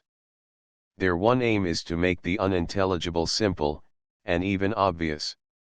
No man who has not had a long and arduous education in the physical sciences can understand even the most elementary concepts of, say, pathology, but even a hind at the plow can take in the theory of chiropractic in 2 lessons. Hence the vast popularity of chiropractic among the submerged, and of osteopathy, Christian Science, spiritualism, and all the other half-rational and half-supernatural quackeries with it. They are idiotic, like the tales displayed in the movies, but, again like the tales displayed in the movies, they are simple and every man, high or low, prefers what he can understand to what puzzles and dismays him. The popularity of the farrago of absurdities called fundamentalism, and it is popular among peasants, not only in the United States, but everywhere in Christendom, is thus easily understood. The cosmogonies that educated men toy with are all inordinately complex. To comprehend their various outlines requires an immense stock of exact knowledge and a special habit of thought, quite different in kind from the habit of thought which suffices for listening to the radio. It would be as vain to try to teach these cosmogonies to peasants as it would be to try to teach them to streptococci. But the cosmogony set forth in the first chapter of Genesis is so simple that a yokel can grasp it instantly. It collides ludicrously with many of the known facts, but he doesn't know the known facts. It is logically nonsensical, but to him the nonsensical, in the sciences as in politics, has an irresistible fascination. So he accepts the word with loud hosannas, and has one more excuse for hating his betters. Turn to any other field of knowledge, and the story remains the same. It is a tragic but inescapable fact that most of the finest fruits of human progress, like all of the nobler virtues of man, are the exclusive possession of small minorities, chiefly unpopular and disreputable. Of the sciences, as of the fine arts, the average human being, even in the most literate and civilized of modern states, is as ignorant as the horned cattle in the fields. What he knows of histology, say, or protozoology, or philology, or paleontology is precisely nothing. Such things lie beyond his capacity for learning, and he has no curiosity about them. The man who has any acquaintance with them seems to him to be a ridiculous figure, with a touch of the sinister. Even those applied sciences which enter intimately into his everyday existence remain outside his comprehension and interest. Consider, for example, chemistry and biology. The whole life of the inferior man, including especially his so-called thinking, is purely a biochemical process, and exactly comparable to what goes on in a barrel of cider, yet he knows no more about chemistry than a cow and no more about biology than its calf. The new physics, in the form of the radio, saves him from the appalling boredom of his hours of leisure, but physics itself remains as dark to him as theosophy. He is more ignorant of elementary anatomy and physiology than the Egyptian quacks of 4000 BC. His knowledge of astronomy is confined to a few marvels, most of which he secretly doubts. He has never so much as heard of ethnology, pathology, or embryology. Greek, to him, is only a jargon spoken by bootblacks, and Wagner is a retired baseball player. He has never heard of Euripides, of Hippocrates, of Aristotle, or of Plato. Or of Vesalius, Newton, and Roger Bacon. The fine arts are complete blanks to him. He doesn't know what a Doric column is, or an etching, or a fugue. He is as ignorant of sonnets and the Gothic style as he is of ecclesiastical politics in Abyssinia. Homer, Virgil, Cervantes, Bach, Raphael, Rubens, Beethoven. All such colossal names are empty sounds to him, blowing idly down the wind. So far as he is concerned, these great and noble men might as well have perished in the cradle. The stupendous beauties that they conjured into being are nothing to him. He sticks to the tabloids and the movies, with hot dog or its like for Sunday afternoon. A politician by instinct and a statesman by divine right, he has never heard of the Republic or Leviathan. A fangemaker of pornography, he is unaware of Freud. The Egyptian night that hedges him round is not, perhaps, without its high uses and consolations. Learning survives among us largely because the mob has not got news of it. If the notions it turns loose descended to the lowest levels, there would be an uprising against them, and efforts would be made to put them down by law. In a previous treatise, adverting to this probability, I have sounded a warning against the fatuous effort to put the fine arts into the common school curriculum in the United States. Its dangers are diminished, no doubt, by the fact that the teachers told off to execute it are themselves completely ignorant, but they remain dangers nonetheless. The peasants of Georgia, getting wind of the fact that grand operas were being played in Atlanta, demanded that the state legislature discourage them with a tax of $1,000 a performance. In the Middle West, after the late war, the American Legion proceeded with clubs against fiddlers who played Beethoven and Bach. Everywhere in America galleries of paintings are under suspicion, and in most states it is impossible for them to display works showing the female figure below the clavicle. Nor is this distrust of the fine arts confined to the rural sections. The most active censorship of literature, for example, is to be found in Boston. The Methodist anthropoids of the town, supported by the Chandala of the Latin Rite, clerical and lay, carry on so violent a crusade against certain hated books, unquestionably of sound quality, that the local booksellers fear to stock them. Much of the best literature of the world, indeed, is forbidden to the Bostonian, ere though he may be to Emerson and Thoreau. If he would read it, he must procure it by stealth and read it behind the door, as a Kansan, imagining that so civilized a one exists, procures and consumes Klaus Vaugiat. In all this there is a great deal less of yearning for moral perfection than there is of mere hatred of beauty. The common man, as a matter of fact, has no yearning for moral perfection. What ails him in that department is simply fear of punishment, which is to say, fear of his neighbors. He has, in safe privacy, the morals of a variety actor. Beauty fevers and enrages him for another and quite different reason. He cannot comprehend it, and yet it somehow challenges and disturbs him. If he could snore through good music he would not object to it, the trouble with it is that it keeps him awake. So he believes that it ought to be put down, just as he believes that political and economic ideas which disturb him and yet elude him ought to be put down. The finest art is safe from him simply because he has no contact with it, and is thus unaware of it. The fact, in this great republic, saves the bacon of Johann Sebastian Bach. His music remains lawful because it lies outside the cognizance of the mob, and of the abandoned demagogues who make laws for the mob. It has thus something of the quality of the colors beyond violet and of the concept of honor. If, by some abominable magic, it could be brought within range, it would at once arouse hostility.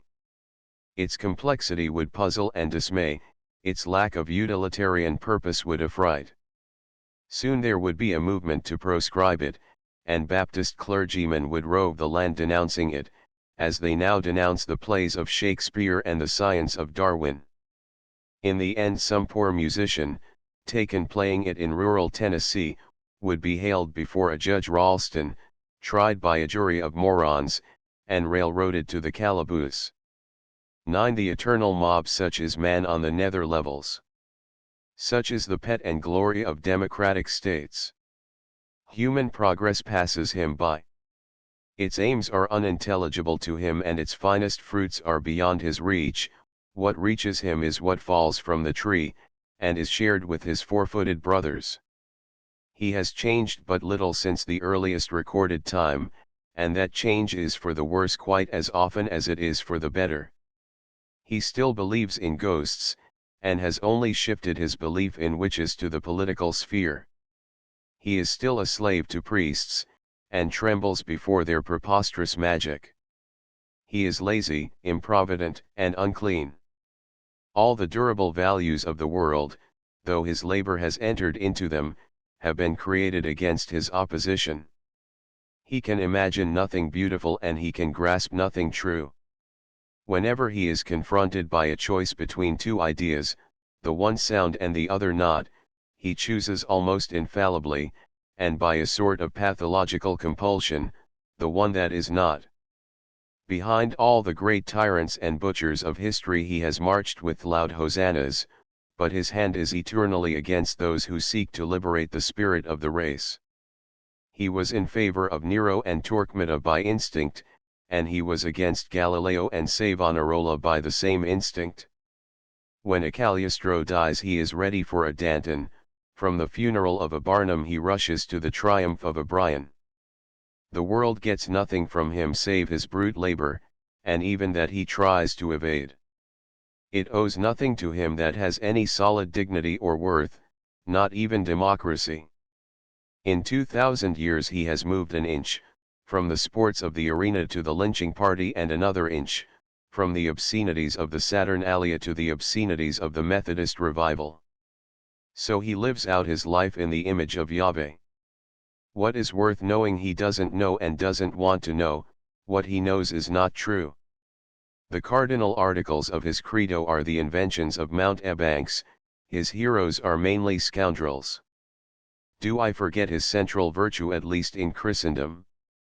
Do I forget his simple piety, his touching fidelity to the faith? I forget nothing, I simply answer, what faith? Is it argued by any rational man that the debased Christianity cherished by the mob in all the Christian countries of today has any colorable likeness to the body of ideas preached by Christ? If so, then let us have a better teaching of the Bible in the public schools. The plain fact is that this bogus Christianity has no more relation to the system of Christ than it has to the system of Aristotle. It is the invention of Paul and his attendant rabble-rousers, a body of men exactly comparable to the core of evangelical pastors of today, which is to say, a body devoid of sense and lamentably indifferent to common honesty. The mob, having heard Christ, turned against him, and applauded his crucifixion. His theological ideas were too logical and too plausible for it, and his ethical ideas were enormously too austere. What it yearned for was the old comfortable balderdash under a new and gaudy name, and that is precisely what Paul offered it.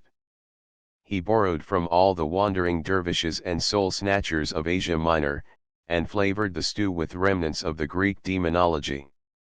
The result was a code of doctrines so discordant and so nonsensical that no two men since, examining it at length, have ever agreed upon its precise meaning.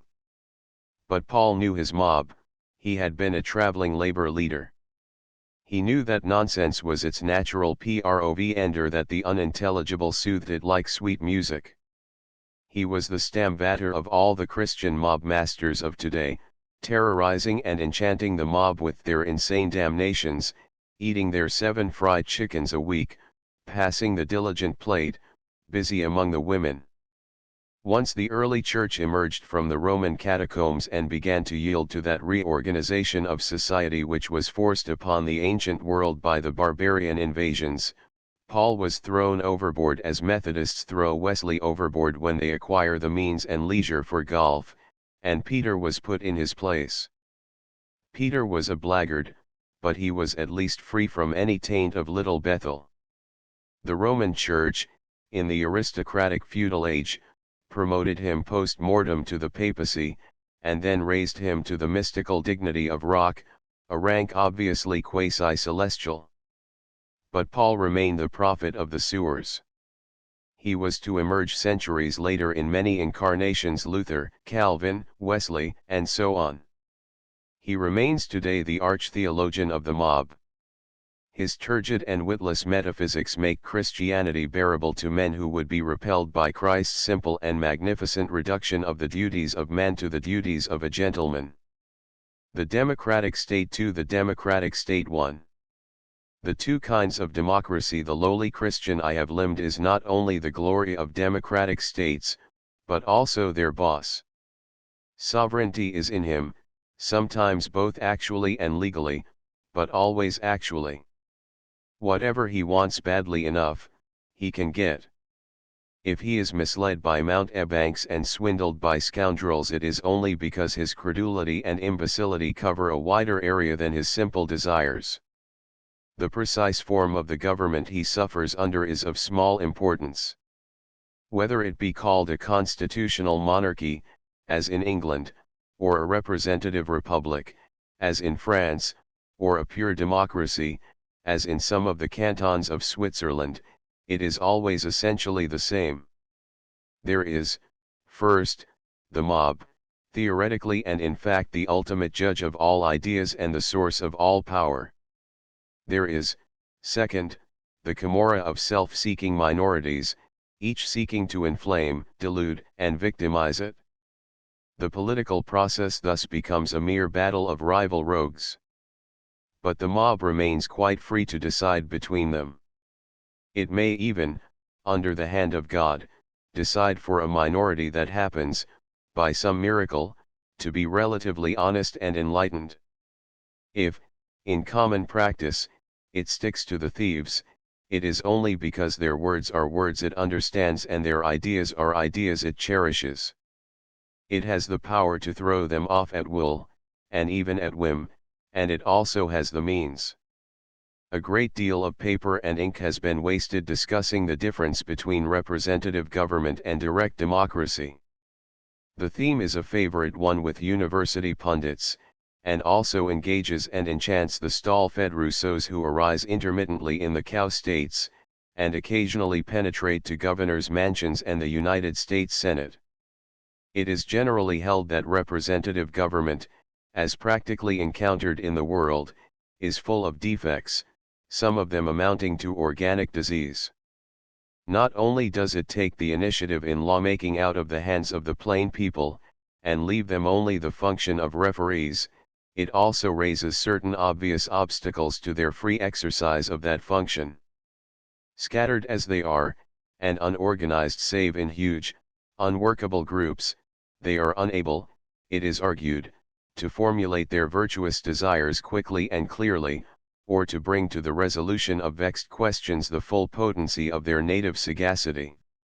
Worse, they find it difficult to enforce their decisions, even when they have decided. Every liberal knows this sad story, and has shed tears telling it. The remedy he offers almost always consists of a resort to what he calls a purer democracy. That is to say, he proposes to set up the recall, the initiative, and referendum, or something else of the sort, and so convert the representative into a mere clerk or messenger. The final determination of all important public questions, he argues, ought to be in the hands of the voters themselves.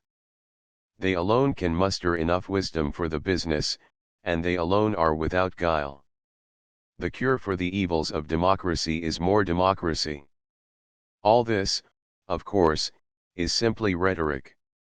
Every time anything of the kind is tried it fails ingloriously.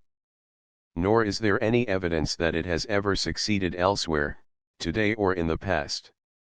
Certainly no competent historian believes that the citizens assembled in a New England town meeting actually formulated en masse the transcendental and immortal measures that they adopted, nor even that they contributed anything of value to the discussion thereof. The notion is as absurd as the parallel notion, long held by philologues of defective powers of observation, that the popular ballads surviving from earlier ages were actually composed by the folk. The ballads, in point of fact, were all written by concrete poets, most of them not of the folk. The folk, when they had any hand in the business at all, simply acted as referees, choosing which should survive. In exactly the same way the New England town meeting was led and dominated by a few men of unusual initiative and determination, some of them genuinely superior, but most of them simply demagogues and fanatics. The citizens in general heard the discussion of rival ideas, and went through the motions of deciding between them, but there is no evidence that they ever had all the relevant facts before them or made any effort to unearth them, or that appeals to their reason always, or even usually, prevailed over appeals to their mere prejudice and superstition. Their appetite for logic, I venture, seldom got the better of their fear of hell, and the Beatitudes moved them far less powerfully than blood. Some of the most idiotic decisions ever come to by mortal man were made by the New England town meetings, and under the leadership of monomaniacs who are still looked upon as ineffable blossoms of the contemporary culture. The truth is that the difference between representative democracy and direct democracy is a great deal less marked than political sentimentalists assume. Under both forms the sovereign mob must employ agents to execute its will, and in either case the agents may have ideas of their own, based upon interests of their own, and the means at hand to do and get what they will. Moreover, their very position gives them a power of influencing the electors that is far above that of any ordinary citizen. They become politicians ex officio, and usually end by selling such influence as remains after they have used all they need for their own ends. Worse, both forms of democracy encounter the difficulty that the generality of citizens, no matter how assiduously they may be instructed, remain congenitally unable to comprehend many of the problems before them, or to consider all of those they do comprehend in an unbiased and intelligent manner. Thus it is often impossible to ascertain their views in advance of action, or even, in many cases, to determine their conclusions post hoc. The voters gathered in a typical New England town meeting were all ardent amateurs of theology, and hence quite competent, in theory, to decide the theological questions that principally engaged them. Nevertheless, history shows that they were led facilely by professional theologians, most of them quacks with something to sell. In the same way, the great masses of Americans of today, though they are theoretically competent to decide all the larger matters of national policy, and have certain immutable principles, of almost religious authority, to guide them, actually look for leading to professional politicians, who are influenced in turn by small but competent and determined minorities, with special knowledge and special interests. It was thus that the plain people were shoved into the late war, and it is thus that they will be shoved into the next one. They were, in overwhelming majority, against going in, and if they had had any sense and resolution they would have stayed out. But these things they lacked. To the popular will thus there is no need to differentiate too pedantically between the two forms of democratic government, for their unlikeness is far more apparent than real. Nor is there any need to set up any distinction between the sort of democracy that is met with in practice, with its constant conflicts between what is assumed to be the popular will and the self-interest of small but articulate and efficient groups, and that theoretical variety which would liberate and energize the popular will completely. The latter must remain purely theoretical for all time. There are insuperable impediments, solidly grounded in the common mind, to its realization. Moreover, there is no reason for believing that its realization, if it should ever be attained by miracle, would materially change the main outlines of the democratic process. What is genuinely important is not that the will of mankind in the mass should be formulated and made effective at all times and in every case, but simply that means should be provided for ascertaining and executing it in capital cases, that there shall be no immovable impediment to its execution when, by some prodigy of nature, it takes a coherent and apposite form. If, over and beyond that, a sufficient sense of its imminent and imminent potency remains to make politicians walk a bit warily, if the threat always hangs in the air that under X circumstances and on Y day it may be heard from suddenly and devastatingly, then democracy is actually in being. This is the case, it seems to me, in the United States. And it is the case, too, in every European country west of Vienna and north of the Alps. The American people, true enough, are sheep. Worse, they are donkeys. Yet worse, to borrow from their own dialect, they are goats. They are thus constantly bamboozled and exploited by small minorities of their own number, by determined and ambitious individuals, and even by exterior groups. The business of victimizing them is a lucrative profession, an exact science, and a delicate and lofty art. It has its masters and it has its quacks.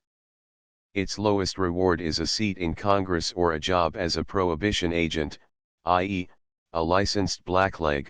Its highest reward is immortality. The adept practitioner is not only rewarded, he is also thanked. The victims delight in his ministrations, as an hypochondriacal woman delights in the flayings of the surgeon. But all the while they have the means in their hands to halt the obscenity whenever it becomes intolerable, and now and then, raised transiently to a sort of intelligence, they do put a stop to it. There are no legal or other bars to the free functioning of their will, once it emerges into consciousness, save only such bars as they themselves have erected, and these they may remove whenever they so desire. No external or super-legal power stands beyond their reach, exercising pressure upon them. They recognize no personal sovereign with inalienable rights and no class with privileges above the common law. They are even kept free, by a tradition as old as the Republic itself, of foreign alliances which would condition their autonomy. Thus their sovereignty, though it is limited in its everyday exercise by self-imposed constitutional checks and still more by restraints which lie in the very nature of government, whatever its form, is probably just as complete in essence as that of the most absolute monarch who ever hanged a peasant or defied the Pope. What is too often forgotten, in discussing the matter, is the fact that no such monarch was ever actually free, at all times and under all conditions. In the midst of his most charming tyrannies he had still to bear it in mind that his people, oppressed too much, could always rise against him, and that he himself, though a king von Gottsnaden, was yet biologically only a man, with but one gullet to slit, and if the people were feeble or too craven to be dangerous, then there was always His Holiness of Rome to fear or other agents of the King of Kings, and if these ghostly mentors, too, were silent, then he had to reckon with his ministers, his courtiers, his soldiers, his doctors, and his women. The Merovingian kings were certainly absolute, if absolutism has ever existed outside the dreams of historians. Nevertheless, as every schoolboy knows, their sovereignty was gradually undermined by the mayors of the palace, and finally taken from them altogether. So with the emperors of Japan, who succumbed to the shoguns, who succumbed in their turn to a combination of territorial nobles and city capitalists, not unlike that which brought King John to bay at Runnymede. It seems to me that the common people, under such a democracy as that which now prevails in the United States, are more completely sovereign, in fact as well as in law, than any of these ancient despots. They may be seduced and enchained by a great variety of prehensile soothsayers, just as Henry VIII was seduced and enchained by his wives, but, like Henry again, they are quite free to throw off their chains whenever they please, and to chop off the heads of their seducers. They could hang Dr. Coolidge tomorrow if they really wanted to do it, or even Bishop Manning. They could do it by the simple device of intimidating Congress, which never fails to leap when their growl is palpably in earnest. And if Congress stood out against them, they could do it anyhow, under protection of the jury system. The executioners, once acquitted, could not be molested more, save by illegal processes. Similar executioners walk the land today, especially in the South, and no one dares to challenge them. They are visible symbols of the powers that lie in the mob, once it makes up its mind. Nor is there much force or relevancy in the contention that democracy is incomplete in the United States, as in England, France, Germany, and all other democratic countries, because certain classes of persons are barred from full citizenship, sometimes for reasons that appear to be unsound. To argue thus is to argue against democracy itself, for if the majority has not the right to decide what qualifications shall be necessary to participate in its sovereignty, then it has no sovereignty at all. What one usually finds, on examining any given case of class disfranchisement, is that the class disfranchised is not actively eager, as a whole, for the ballot, and that its lack of interest in the matter is at least presumptive evidence of its general political incompetence. The three-class system of voting survived so long in Belgium and Prussia, not because the masses victimized had no means at hand to put an end to it, but simply because they were so inept at politics, and so indifferent to the rights involved, that they made no genuine effort to do so. The agitation against the system was carried on mainly by a small minority, and many of its leaders were not even members of the class transgressed. Here we have a reminder of the process whereby democracy itself came in. It was forced upon its beneficiaries by a small group of visionaries, all of them standing outside the class benefited. So again, in our own time, with the extension of the franchise to women. The great masses of women in all countries were indifferent to the boon, and there was a considerable body that was cynically hostile. Perhaps a majority of the more ardent suffragists belonged biologically to neither sex. Since the abolition of the three-class system in Prussia, there has been absolutely no improvement in the government of that country. On the contrary, there has been a vast falling off in its honesty and efficiency, and it has even slackened energy in what was formerly one of its most laudable specialties, the development of legislation for the protection of the working class, i.e., the very class that benefited politically by the change. Giving women the ballot, as everyone knows, has brought in none of the great reforms promised by the suffragists. It has substituted adultery for drunkenness as the principal divertissement at political conventions, but it has accomplished little else. The majority of women, when they vote at all, seem to vote unwillingly and without clear purpose. They are, perhaps, relatively too intelligent to have any faith in purely political remedies for the sorrows of the world. The minorities that show partisan keenness are chiefly made up of fat women with inattentive husbands. They are victimized easily by the male politicians, especially those who dress well, and are thus swallowed up by the great parties, and lose all separate effectiveness. Certainly it is usually difficult to discover, in the election returns, any division along anatomical lines.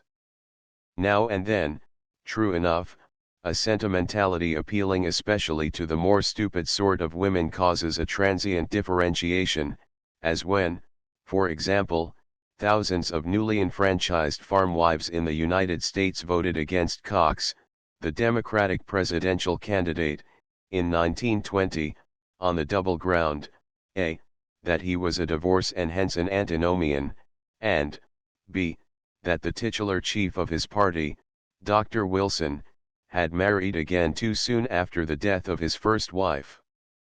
But such fantastic sentimentalities, after all, rarely enter into practical politics. When they are lacking, the women voters simply succumb to the sentimentalities that happen to be engaging their lords and masters. The extension of the franchise has not changed the general nature of the political clown show in the slightest. Campaigns are still made upon the same old issues, and offices go to the same old mountebanks, with a few Jezebels added to the corps to give it refinement. There is little reason for believing that the extension of the franchise to the classes that still remain in the dark would make government more delicately responsive to the general will. Such classes, as a matter of fact, are now so few and so small in numbers in all of the Western nations that they may be very conveniently disregarded. It is as if doctors of philosophy, members of the Society of the Cincinnati, or men who could move their ears were disfranchised. In the United States, true enough, there is one disfranchised group that is much larger, to wit, that group of Americans whose African descent is visible to the naked eye and at a glance. But even in this case, the reality falls much below the appearance. The more intelligent American Negroes vote in spite of the opposition of the poor whites, their theological brothers and economic rivals, and not a few of them actually make their livings as professional politicians, even in the South. At the Republican National Convention at Chicago, in 1920, such a swart statesman gave an inspiring exhibition of his powers, and in the presence of a vast multitude. His name was Henry Lincoln Johnson, and he has since gone to that bourne where black is white. When he died, Dr. Coolidge sent a long and flirtatious telegram of condolence to his widow. The widow of Jacques Loeb got no such telegram. This Johnson was chairman of the Georgia delegation, and his colleagues were all of the Nordic race. But though they came from the very citadel of the Ku Klux Klan, he herded them in a public and lordly manner, and voted them as if they had been stuffed chemises. As Nordics, no doubt, they viewed him with a bitter loathing, but as politicians yearning for jobs they had to be polite to him, and even fawning. He has his peers and successors in all the American states. In many a proud city, North and South, the Afro-Americans hold the balance of power, and know it. Moreover, even those who are actually disfranchised, say in the rural wastes of the South, may remove their disability by the simple device of moving away, as, in fact, hundreds of thousands have done. Their disfranchisement is thus not intrinsic and complete, but merely a function of their residence, like that of all persons, white or black, who live in the District of Columbia, and so it takes on a secondary and trivial character, as hay fever, in the pathological categories, takes on a secondary and trivial character by yielding to a change of climate. Moreover, it is always extra-legal, and thus remains dubious. The theory of the fundamental law is that the colored folk may and do vote. This theory they could convert into a fact at any time by determined mass action. The Nordics might resist that action, but they could not halt it. There would be another civil war if they tried to do so, and they would be beaten a second time. If the blacks in the backwaters of the South keep away from the polls today, it is only because they do not esteem the ballot highly enough to risk the dangers that go with trying to use it. That fact, it seems to me, convicts them of unfitness for citizenship in a democratic state, for the loftiest of all the rights of the citizen, by the democratic dogma, is that of the franchise, and whoever is not willing to fight for it, even at the cost of his last drop of gore, is surely not likely to exercise it with a proper sense of consecration after getting it. No one argues that democracy is destroyed in the United States by the fact that millions of white citizens, perfectly free under the law and the local mores of their communities to vote, nevertheless fail to do so. The difference between these negligent whites and the disfranchised Negroes is only superficial. Both have a clear legal right to the ballot. If they neglect to exercise it, it is only because they do not esteem it sufficiently. In New York City, thousands of freeborn Caucasians surrender it in order to avoid jury duty. In the South, thousands of Negroes surrender it in order to avoid having their homes burned and their heads broken. The two motives are fundamentally identical. In each case, the potential voter values his peace and security more than he values the boon for which the fathers bled. He certainly has a right to choose. 3. Disproportional representation. The matter of disproportional representation, already alluded to in connection with the Prussian-Belgian voting system, is intimately bound up with this question of disfranchised classes, for it must be plain that a community whose votes, man for man, count for only half as much as the votes of another community is one in which half of the citizens are, to every practical intent, unable to vote at all. As everyone knows, the United States Senate is constituted upon a disproportional plan.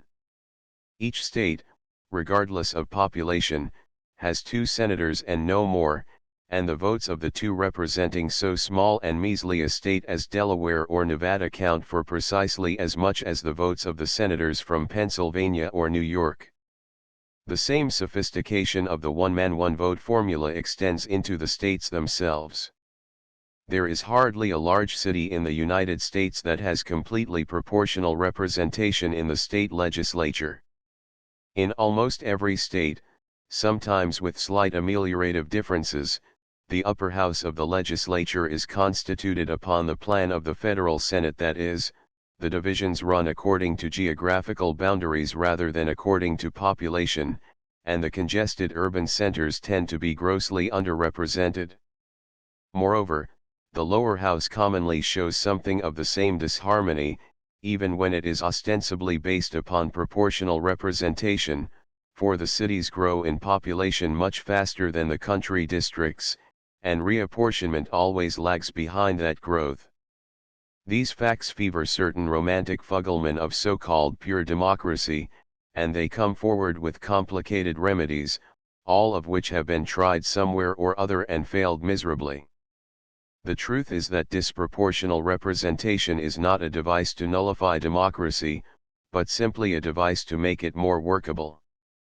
All it indicates, at least in the United States, is that the sovereign people have voluntarily sacrificed a moiety of the democratic theory in order to attain to a safer and more efficient practice. If they so desired, they could sweep all of the existing inequalities out of existence, not instantly, perhaps, but nevertheless surely. Every such inequality is founded upon their free will, and nearly everyone enjoys their complete approval.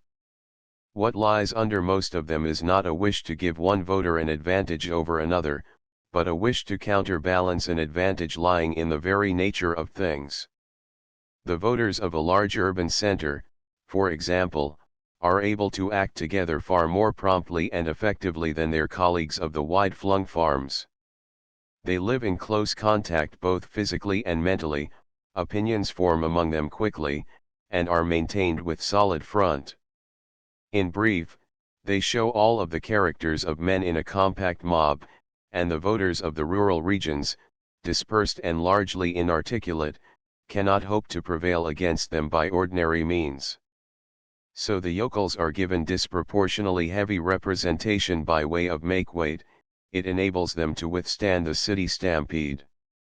There are frequent protests from the cities when, taking advantage of their strength in the state legislatures, the yokels dodge their fair share of the burden of taxation, but it is perhaps significant that there is seldom any serious protest against the plan of organization of the United States Senate, despite the fact that it has cursed the country with such bucolic imbecilities as prohibition.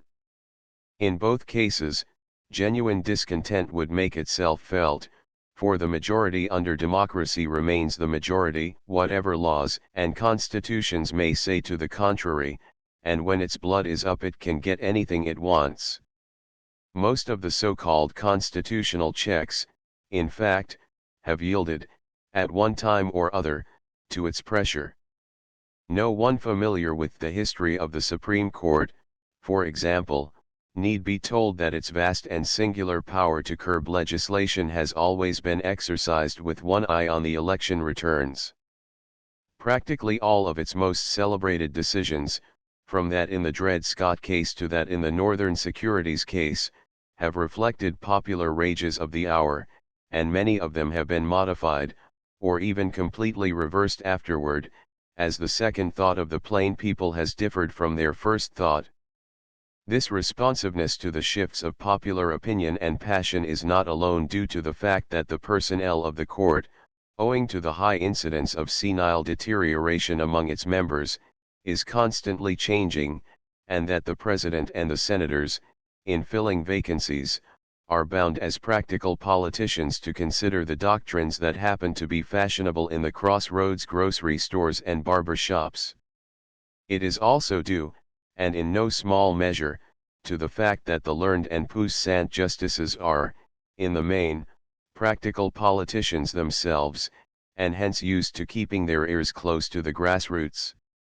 Most of them, before they were elevated to the ermine, spent years struggling desperately for less exalted honors, and so, like representatives, senators and presidents, they show a fine limberness of the biceps femoris, semitendinosus and semimembranosus, and a beautiful talent for reconciling the ideally just with the privately profitable. If their general tendency, in late years, has been to put the rights of property above the rights of man, then it must be obvious that they have not lost any popularity thereby. In boom times, indeed, democracy is always very impatient of what used to be called natural rights. The typical Democrat is quite willing to exchange any of the theoretical boons of freedom for something that he can use. In most cases, perhaps, he is averse to selling his vote for cash in hand, but that is mainly because the price offered is usually too low. He will sell it very willingly for a good job or for some advantage in his business. Offering him such bribes, in fact, is the chief occupation of all political parties under democracy, and of all professional politicians. For all these reasons I esteem it a vanity to discuss the question whether the democracy on tap in the United States is really ideal. Ideal or not, it works, and the people are actually sovereign. The governmental process, perhaps, could be made more quickly responsive to the public will, but that is merely a temporal detail. It is responsive enough for all practical purposes. Any conceivable change in the laws could be effected without tampering with the fundamental scheme. The fact, no doubt, largely explains the hostility of the inferior American to the thing called direct action, the darling of his equals in most other countries. He is against it, not merely because he is a coward and distrusts liberty, but also, and maybe mainly, because he believes that revolution, in the United States, is unnecessary, that any reform advocated by a respectable majority, or even by a determined minority, may be achieved peacefully and by constitutional means. In this belief he is right. The American people, keeping strictly within the Constitution, could do anything that the most soaring fancy suggested.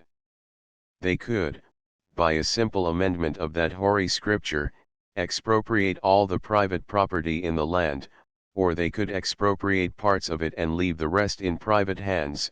They have already, in fact, by tariff juggling, by prohibition and by other devices, destroyed billions of dollars of property without compensation and even without common politeness, and the Constitution still survives. They could enfranchise aliens if they so desired, or children not taxed, or idiots, or the kine in the byres. They could disfranchise whole classes, e.g., metaphysicians, or adulterers, or the entire population of given regions. They have done such things. They could abolish the federal and state legislatures, as they have already abolished the city councils in hundreds of municipalities. They could extend the term of the president to life, or they could reduce it to 1 year, or even to 1 day. They could provide that he must shave his head, or that he must sleep in his underclothes. They could legalize his assassination for malfeasance, and the assassination of all other recreant public officers, as I myself once proposed, entirely within my rights as a citizen and a patriot. They could introduce burning at the stake, flogging, castration, ducking and tar and feathering into our system of legal punishment. They have already done so in the South by acclamation, regardless of the law and the courts, and, as the phrase is, have got away with it. They could abolish the jury system, abandon the writ of habeas corpus, authorize unreasonable searches and seizures, legalize murder by public officers and provide that all federal judges be appointed by the Anti-Saloon League. A beginning has been made in all these fields by the Volstead Act. They could make war without constitutional authority and refuse to engage in it in the face of a constitutional declaration. They could proscribe individuals or classes, and deny them the protection of the laws. They could convert arson into a laudable act, provide a bounty for persons skilled at mayhem and make it a crime to drink coffee or eat meat. They have already, either by federal action or by state action, made crimes of such intrinsically harmless acts as drinking wine at meals, smoking cigarettes on the street, teaching the elements of biology, wearing a red necktie on the street, and reading Das Kapital and the inestimable life of the great Gargantua. They could, with equal facility, make it criminal to refuse to do these things. Finally, they could, if they would, abandon the republican form of government altogether, and set up a monarchy in place of it. During the late war they actually did so in fact, though refraining from saying so frankly. They could do all of these things freely and even legally, without departing in the slightest from the principles of their fundamental compact, and no exterior agency could make them do any of them unwillingly. It is thus idle to amass proofs, as Hans Delbruck does with great diligence, that the result of this or that election was not a manifestation of a concrete popular wish. The answer, 9 times out of 10, is that there was no popular wish. The populace simply passed over the matters principally at issue as incomprehensible or unimportant, and voted irrelevantly or wantonly. Or, in large part, it kept away from the polls. Both actions might be defended plausibly by democratic theorists. The people, if they are actually sovereign, have a clear right to be wanton when the spirit moves them, and indifference to an issue is an expression of opinion about it. Thus there is little appositeness in the saying of another German, the philosopher Hegel, that the masses are that part of the state which doesn't know what it wants. They know what they want when they actually want it, and if they want it badly enough they get it. What they want principally are safety and security. They want to be delivered from the bugaboos that ride them. They want to be soothed with mellifluous words. They want heroes to worship. They want the rough entertainment suitable to their simple minds. All of these things they want so badly that they are willing to sacrifice everything else in order to get them. The science of politics under democracy consists in trading with them, i.e., in hoodwinking and swindling them. In return for what they want, or for the mere appearance of what they want, they yield up what the politician wants, and what the enterprising minorities behind him want. The bargaining is conducted to the tune of affecting rhetoric, with music by the choir, but it is as simple and sordid at bottom as the sale of a mule. It lies quite outside the bounds of honor, and even of common decency. It is a combat between jackals and jackasses. It is the master transaction of democratic states. For the politician under democracy I find myself quoting yet a third German, he is Professor Robert Michels, the economist. The politician, he says, is the courtier of democracy. A profound saying, perhaps more profound than the professor, himself a Democrat, realizes. For it was of the essence of the courtier's art and mystery that he flattered his employer in order to victimize him, yielded to him in order to rule him. The politician under democracy does precisely the same thing. His business is never what it pretends to be. Ostensibly he is an altruist devoted wholeheartedly to the service of his fellow men, and so abjectly public-spirited that his private interest is nothing to him. Actually he is a sturdy rogue whose principal, and often sole aim in life is to butter his parsnips. His technical equipment consists simply of an armamentarium of deceits. It is his business to get and hold his job at all costs.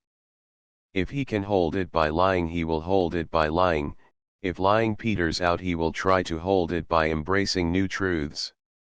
His ear is ever close to the ground. If he is an adept he can hear the first murmurs of popular clamor before even the people themselves are conscious of them. If he is a master he detects and whoops up today the delusions that the mob will cherish next year. There is in him, in his professional aspect, no shadow of principle or honor. It is moral by his code to get into office by false pretenses, as the late Dr. Wilson did in 1916. It is moral to change convictions overnight, as multitudes of American politicians did when the Prohibition avalanche came down upon them. Anything is moral that furthers the main concern of his soul, which is to keep a place at the public trough. That place is one of public honor, and public honor is the thing that caresses him and makes him happy. It is also one of power, and power is the commodity that he has for sale. I speak here, of course, of the democratic politician in his role of statesman, that is, in his best and noblest aspect. He flourishes also on lower levels, partly subterranean. Down there public honor would be an inconvenience, so he hawks it to lesser men, and contents himself with power. What are the sources of that power? They lie, obviously, in the gross weaknesses and knaveries of the common people, in their inability to grasp any issues save the simplest and most banal, in their incurable tendency to fly into preposterous alarms, in their petty self-seeking and venality, in their instinctive envy and hatred of their superiors, in brief, in their congenital incapacity for the elemental duties of citizens in a civilized state. The boss owns them simply because they can be bought for a job on the street or a load of coal. He holds them, even when they pass beyond any need of jobs or coal, by his shrewd understanding of their immemorial sentimentalities. Looking at their sights, they see Ulysses. He is the state as they apprehend it. Around him clusters all the romance that used to hang about a king. He is the fount of honor and the mold of form. His barbaric code, framed to fit their gullibility, becomes an example to their young. The boss is the eternal reductio ad absurdum of the whole democratic process. He exemplifies its reduction of all ideas to a few elemental wants. And he reflects and makes manifest the inferior man's congenital fear of liberty, his incapacity for even the most trivial sort of independent action.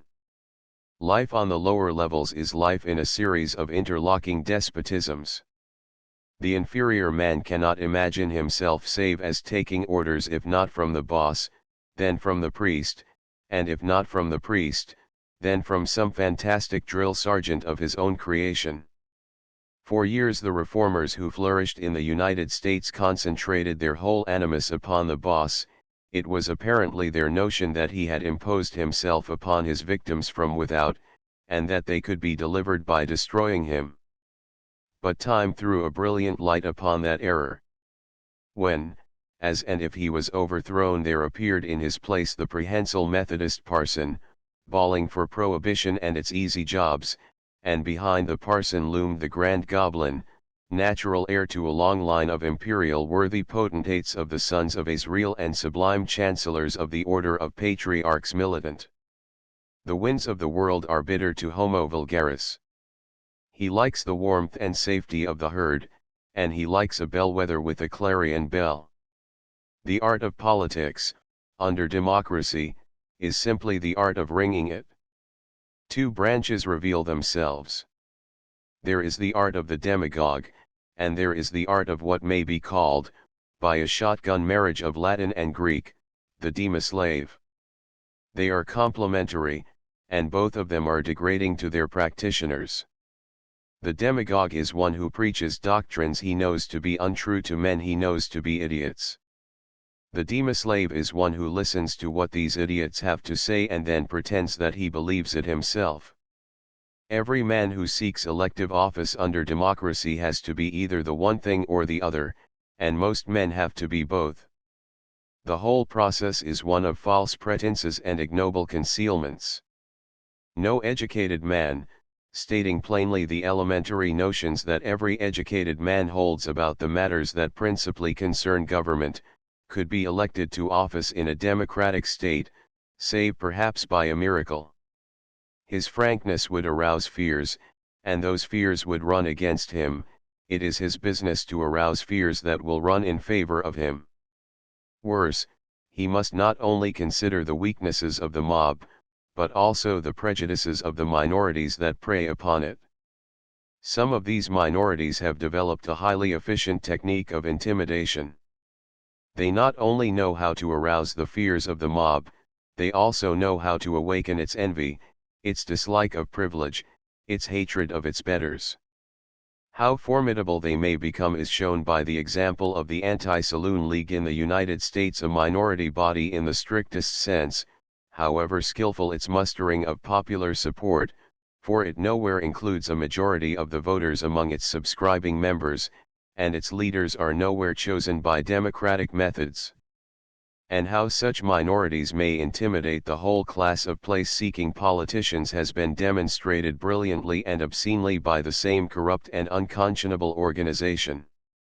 It has filled all the lawmaking bodies of the nation with men who have got into office by submitting cravenly to its dictation, and it has filled thousands of administrative posts, and not a few judicial posts, with vermin of the same sort. Such men, indeed, enjoy vast advantages under democracy. The mob, insensitive to their dishonor, is edified and exhilarated by their success. The competition they offer to men of a dissenter habit is too powerful to be met, so they tend, gradually, to monopolize all the public offices. Out of the muck of their swinishness the typical American lawmaker emerges. He is a man who has lied and dissembled, and a man who has crawled. He knows the taste of boot polish. He has suffered kicks in the tonneau of his pantaloons. He has taken orders from his superiors in knavery, and he has wooed and flattered his inferiors in sense. His public life is an endless series of evasions and false pretenses. He is willing to embrace any issue, however idiotic, that will get him votes, and he is willing to sacrifice any principle, however sound, that will lose them for him. I do not describe the democratic politician at his inordinate worst, I describe him as he is encountered in the full sunshine of normalcy. He may be, on the one hand, a crossroads idler striving to get into the state legislature by grace of the local mortgage sharks and evangelical clergy, or he may be, on the other, the President of the United States. It is almost an axiom that no man may make a career in politics in the Republic without stooping to such ignobility. It is as necessary as a loud voice. Now and then, to be sure, a man of sounder self-respect may make a beginning, but he seldom gets very far. Those who survive are nearly all tarred, soon or late, with the same stick. They are men who, at some time or other, have compromised with their honor, either by swallowing their convictions or by hooping for what they believe to be untrue. They are in the position of the chorus girl who, in order to get her humble job, has had to admit the manager to her person. And the old birds among them, like chorus girls of long experience, come to regard the business resignedly and even complacently. It is the price that a man who loves the clapper-clawing of the vulgar must pay for it under the democratic system. He becomes a coward and a trimmer ex officio. Where his dignity was in the days of his innocence, there is now only a vacuum in the wastes of his subconscious. Vanity remains to him, but not pride. 5. Utopia. Thus the ideal of democracy is reached at last. It has become a psychic impossibility for a gentleman to hold office under the Federal Union, save by a combination of miracles that must tax the resourcefulness even of God. The fact has been rammed home by a constitutional amendment. Every office holder, when he takes oath to support the Constitution, must swear on his honor that, summoned to the deathbed of his grandmother, he will not take the old lady a bottle of wine. He may say so and do it, which makes him a liar, or he may say so and not do it, which makes him a pig. But despite that grim dilemma, there are still idealists, chiefly professional liberals, who argue that it is the duty of a gentleman to go into politics, that there is a way out of the quagmire in that direction. The remedy, it seems to me, is quite as absurd as all the other sure cures that liberals advocate. When they argue for it, they simply argue, in words but little changed, that the remedy for prostitution is to fill the bawdy houses with virgins. My impression is that this last device would accomplish very little. Either the virgins would leap out of the windows, or they would cease to be virgins. The same alternatives confront the political aspirant who is what is regarded in America as a gentleman, that is, who is one not susceptible to open bribery in cash. The moment his leg goes over the political fence, he finds the mob confronting him, and if he would stay within he must adapt himself to its tastes and prejudices. In other words, he must learn all the tricks of the regular mountebanks. When the mob pricks up its ears and begins to whinny, he must soothe it with balderdash. He must allay its resentment of the fact that he is washed behind the ears. He must anticipate its crazes, and join in them vociferously. He must regard its sensitiveness on points of morals, and get what advantage he can out of his anesthesia on points of honor. More, he must make terms with the mob masters already performing upon its spines, chiefly agents of prehensile minorities. If he neglects these devices he is swiftly heaved over the fence, and his career in statecraft is at an end. Here I do not theorize, there are examples innumerable. It is an axiom of practical politics, indeed, that the worst enemies of political decency are the tired reformers, and the worst of the worst are those whose primary thirst to make the corruptible put on incorruption was accompanied by a somewhat sniffish class consciousness. Has the United States ever seen a more violent and shameless demagogue than Theodore Roosevelt?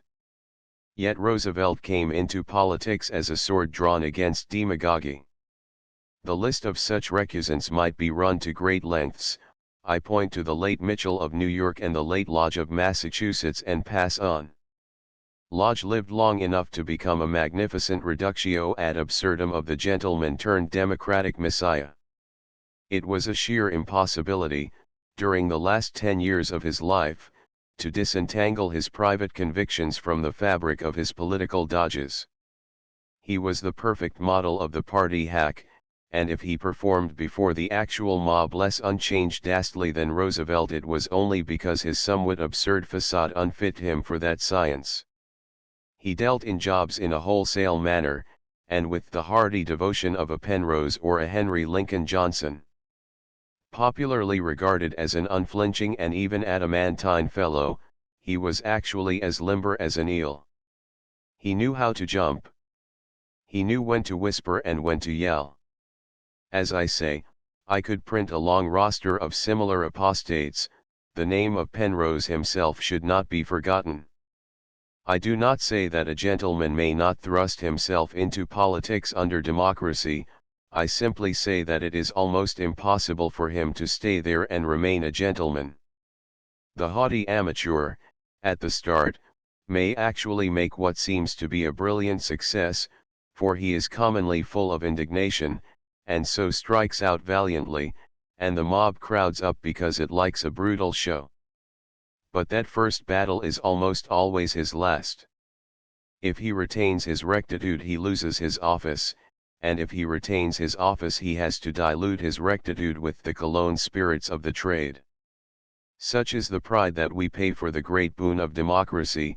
The man of native integrity is either barred from the public service altogether, or subjected to almost irresistible temptations after he gets in. The competition of less honorable men is more than he can bear. He must stand against them before the mob, and the sempiternal prejudices of the mob run their way.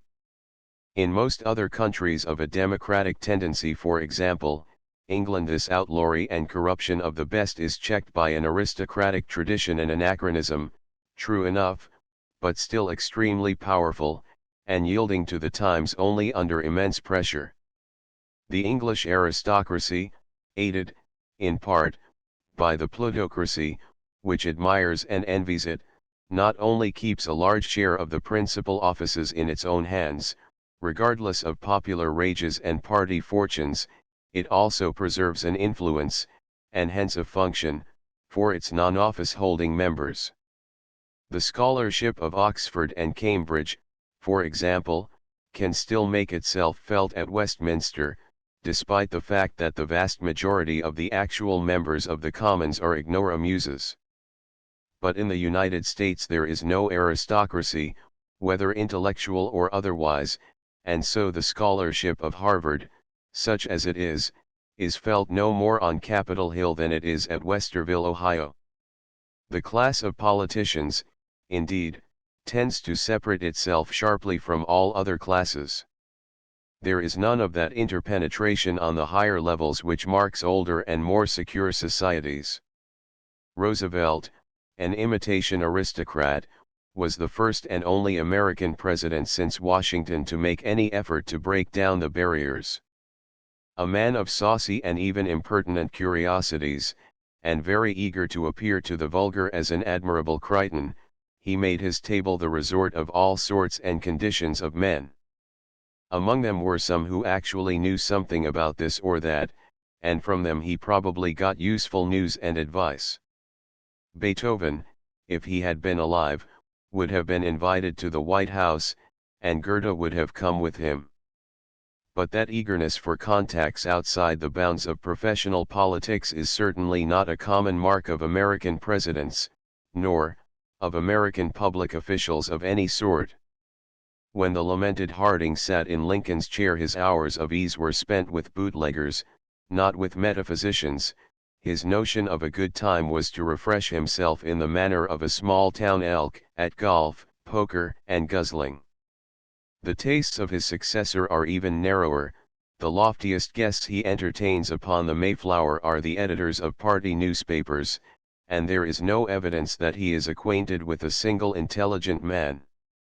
The average American governor is of the same kidney. He comes into contact with the local gallert only when a bill is up to prohibit the teaching of the elements of biology in the state university. The judiciary, under the American system, sinks quite as low. Save when, by some miscarriage of politics, a Brandeis, a Holmes, a Cardozo, or a George W. Anderson is elevated to the bench, it carries on its dull and preposterous duties quite outside the stream of civilized thought, and even outside the stream of enlightened juridic thought. Very few American judges ever contribute anything of value to legal theory. One seldom hears of them protesting, either ex cathedra or as citizens, against the extravagances and absurdities that fast reduce the whole legal system of the country to imbecility. They seem to be quite content to enforce any sort of law that is provided for their use by ignorant and corrupt legislators, regardless of its conflict with fundamental human rights. The Constitution apparently has no more meaning to them than it has to a prohibition agent. They have acquiesced almost unanimously in the destruction of the First, Second, Fourth, Fifth, and Sixth Amendments, and supinely connived at the invasion of the 14th and 15th. The reason is not far to seek. The average American judge, in his days at the bar, was not a leader but a trailer. The judicial office is not attractive, as a rule, to the better sort of lawyers. We have such a multiplicity of courts that it has become common, and judges are so often chosen for purely political reasons, even for the Supreme Court of the United States, that the lawyer of professional dignity and self-respect hesitates to enter into the competition. Thus the bench tends to be filled with duffers, and many of them are also scoundrels, as the frequent complaints against their extortions and tyrannies testify. The English bench, as everyone knows, is immensely better. The fact is often noted with lamentation by American lawyers. And why? Simply because the governing oligarchy in England, lingering on in spite of the democratic upheaval, keeps jealous guard over the judiciary in the interest of its own class, and thereby prevents the elevation of the preposterous shysters who so frequently attain to the ermine in America. Even when, under the pressure of parlous times, it admits an F.E. Smith to the bench, it at least makes sure that he is a competent lawyer. The way is thus blocked to downright ignoramuses, and English jurisprudence, so much more fluent and reasonable than our own, is protected against their dull stupidities. Genuine talent, however humble its origin, may get in, but not imbecility, however pretentious.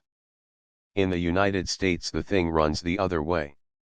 In the states, where judges are commonly elected by popular vote, the shyster has every advantage over the reputable lawyer, including that of yearning for the judicial salary with a vast and undivided passion.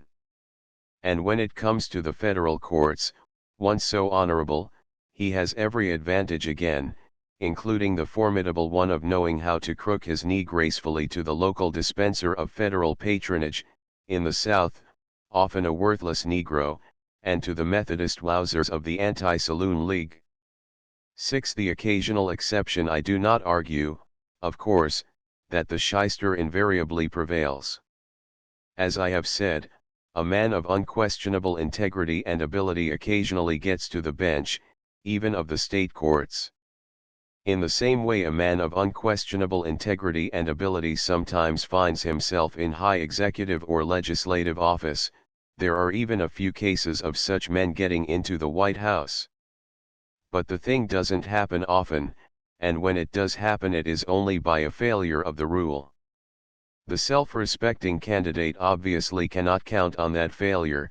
The odds are heavily against him from the start, and every effort he makes to diminish them involves some compromise with complete candor. He may take refuge in cynicism, and pursue the cousining of the populace as a sort of intellectual exercise, cruel but not unamusing, or he may accept the conditions of the game resignedly, and charge up the necessary dodges and false pretenses to spiritual profit and loss, as a chorus girl charges up her favors to the manager and his backer. But in either case he has parted with something that must be tremendously valuable to a self-respecting man, and is even more valuable to the country he serves than it is to himself. Contemplating such a body as the National House of Representatives, one sees only a group of men who have compromised with honor. In brief, a group of male Magdalens. They have been broken to the goose step. They have learned how to leap through the hoops of professional jobmongers and prohibitionist blackmailers. They have kept silent about good causes, and spoken in causes that they knew to be evil. The higher they rise, the further they fall. The occasional mavericks, thrown in by miracle, last a session, and then disappear. The old congressman, the veteran of genuine influence and power, is either one who is so stupid that the ideas of the mob are his own ideas, or one so far gone in charlatanry that he is unconscious of his shame.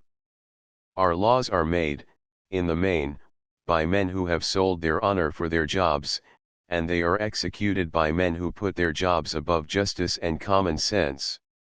The occasional cynics leaven the mess. We are dependent for whatever good flows out of democracy upon men who do not believe in democracy. Here, perhaps, it will be urged that my argument goes beyond the democratic scheme and lodges against government itself. There is, I believe, some cogency in the caveat.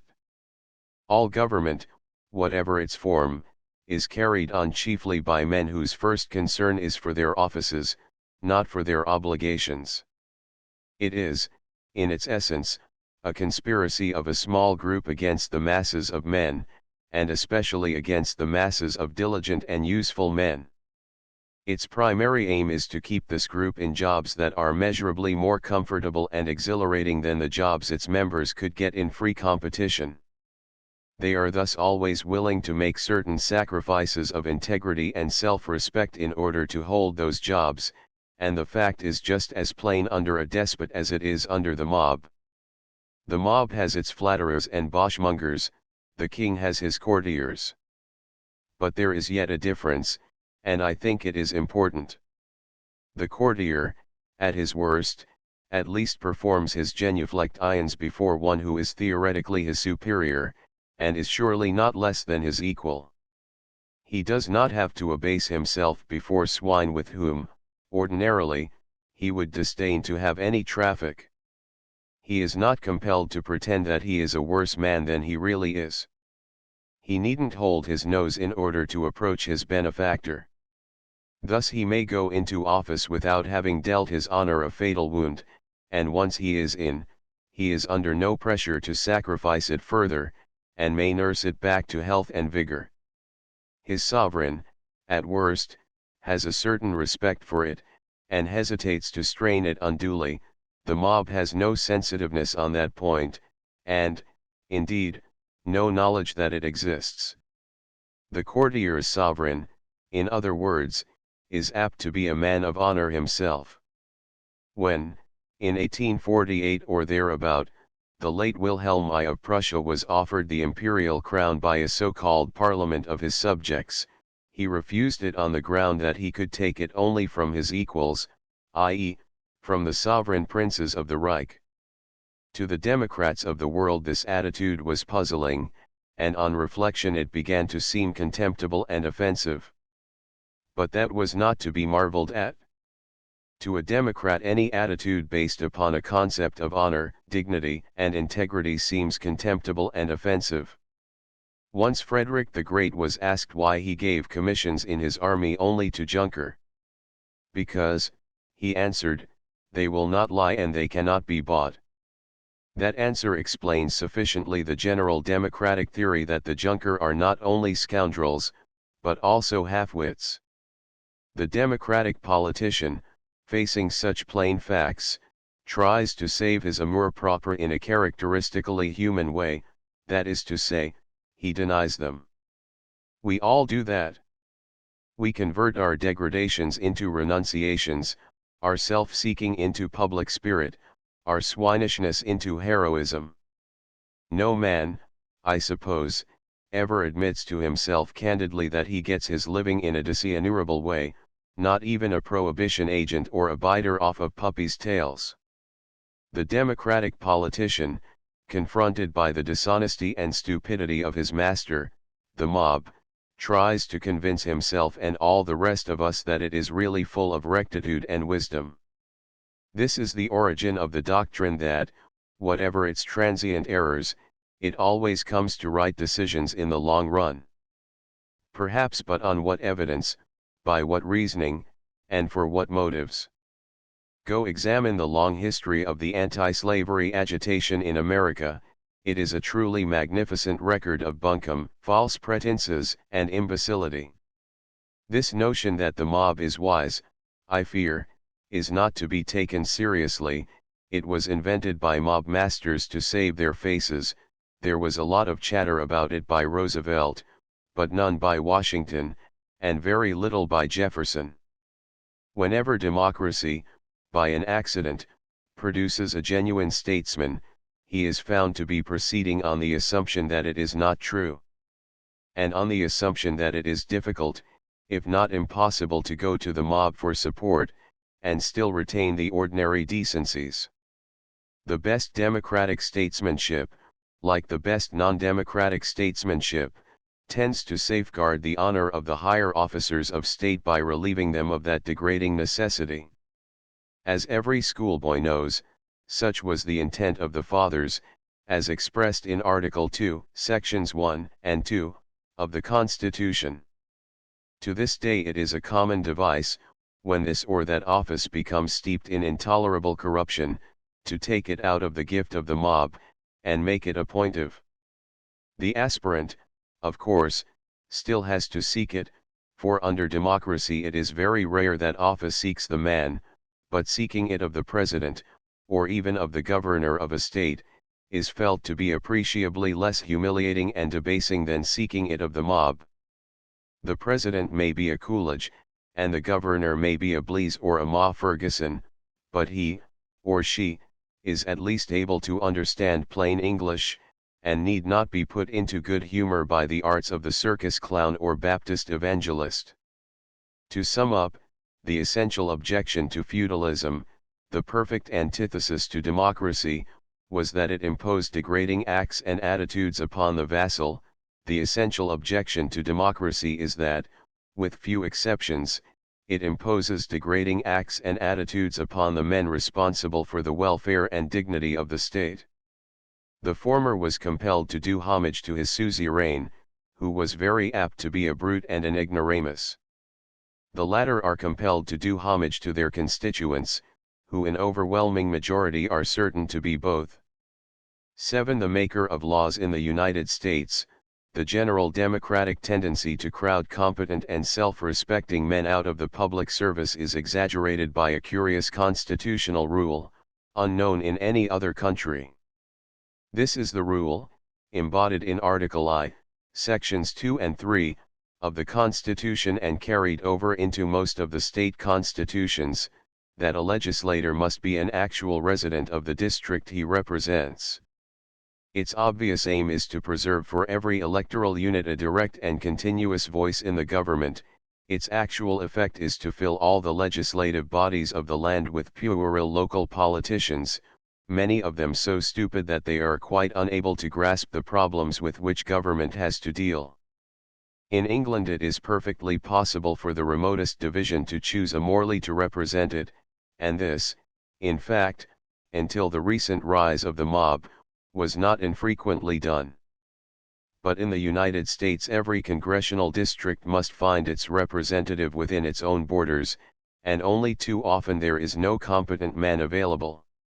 Even if one happens to live there, which in large areas of the South and many whole states of the newer West, is extremely improbable, he is usually so enmeshed in operations against the resident imbeciles and their leaders, and hence so unpopular, that his candidacy is out of the question. This is manifestly the case in such states as Tennessee and Mississippi. Neither is without civilized inhabitants, but in neither is it possible to find a civilized inhabitant who is not under the ban of the local fundamentalist clergy, and per corollary, of the local politicians. Thus both states, save for occasional accidents, are represented in Congress by delegations of pliant and unconscionable jackasses, and their influence upon national legislation is extremely evil. It was the votes of such ignoble fellows, piling in from all the more backward states, that forced the 18th Amendment through both houses of Congress, and it was the votes of even more degraded noodles, assembled from the backwoods in the state legislatures, that put the amendment into the Constitution. If it were possible for a congressional district to choose any man to represent it, as is the case in all other civilized countries, there would be more breaks in the monotony of legislative venality and stupidity, for even the rustic mob, in the absence of strong local antipathies, well fanned by demagogues, might succumb occasionally to the magic of a great name. Thus a Roscoe Pound might be sent to Congress from North Dakota or Nevada, though it is obvious that he could not be sent from the Massachusetts district in which he lives, wherein his independence and intelligence are familiar and hence offensive to his neighbors. But this is forbidden by the constitutional rule, and so North Dakota and Nevada, with few if any first-rate men in them, must turn to such men as they have.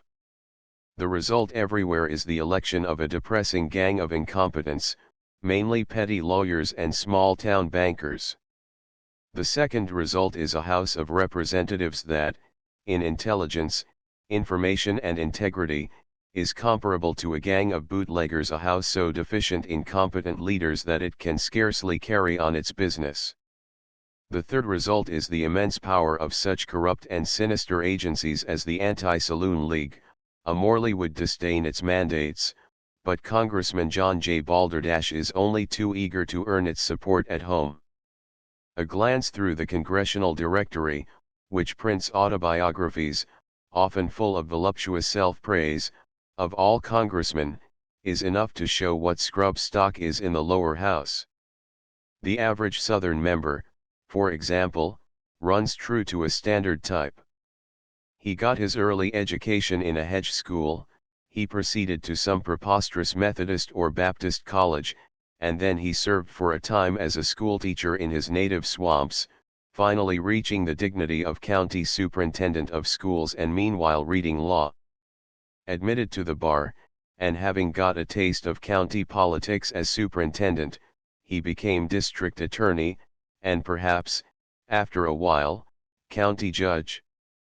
Then he began running for Congress, and after 3 or 4 vain attempts, finally won a seat. The unfitness of such a man for the responsibilities of a lawmaker must be obvious. He is an ignoramus, and he is quite without the common decencies. Having to choose between sense and nonsense, he chooses nonsense almost instinctively. Until he got to Washington, and began to meet lobbyists, bootleggers, and the correspondents of the newspapers, he had perhaps never met a single intelligent human being. As a congressman, he remains below the salt. Officialdom disdains him, he is kept waiting in anterooms by all the fourth assistant secretaries. When he is invited to a party, it is a sign that police sergeants are also invited. He must be in his second or third term before the ushers at the White House so much as remember his face. His dream is to be chosen to go on a congressional junket, i.e., on a drunken holiday at government expense. His daily toil is getting jobs for relatives and retainers. Sometimes he puts a dummy on the payroll and collects the dummy's salary himself. In brief, a knavish and preposterous nonentity, halfway between a Kleagle of the Ku Klux and a grand worthy Bow Wow of the Knights of Zoroaster. It is such vermin who make the laws of the United States. The gentlemen of the upper house are measurably better, if only because they serve for longer terms. A congressman, with his 2-year term, is constantly running for re-election. Scarcely has he got to Washington before he must hurry home and resume his boot-licking of the local bosses. But a senator, once sworn in, may safely forget them for 2 or 3 years, and so, if there is no insuperable impediment in his character, he may show a certain independence, and yet survive. Moreover, he is usually safer than a congressman, even as his term ends, for his possession of a higher office shows that he is no inconsiderable boss himself.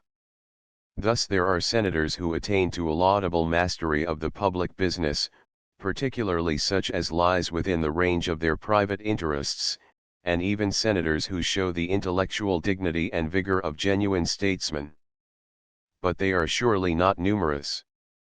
The average senator, like the average congressman, is simply a party hack, without ideas and without anything rationally describable as self-respect.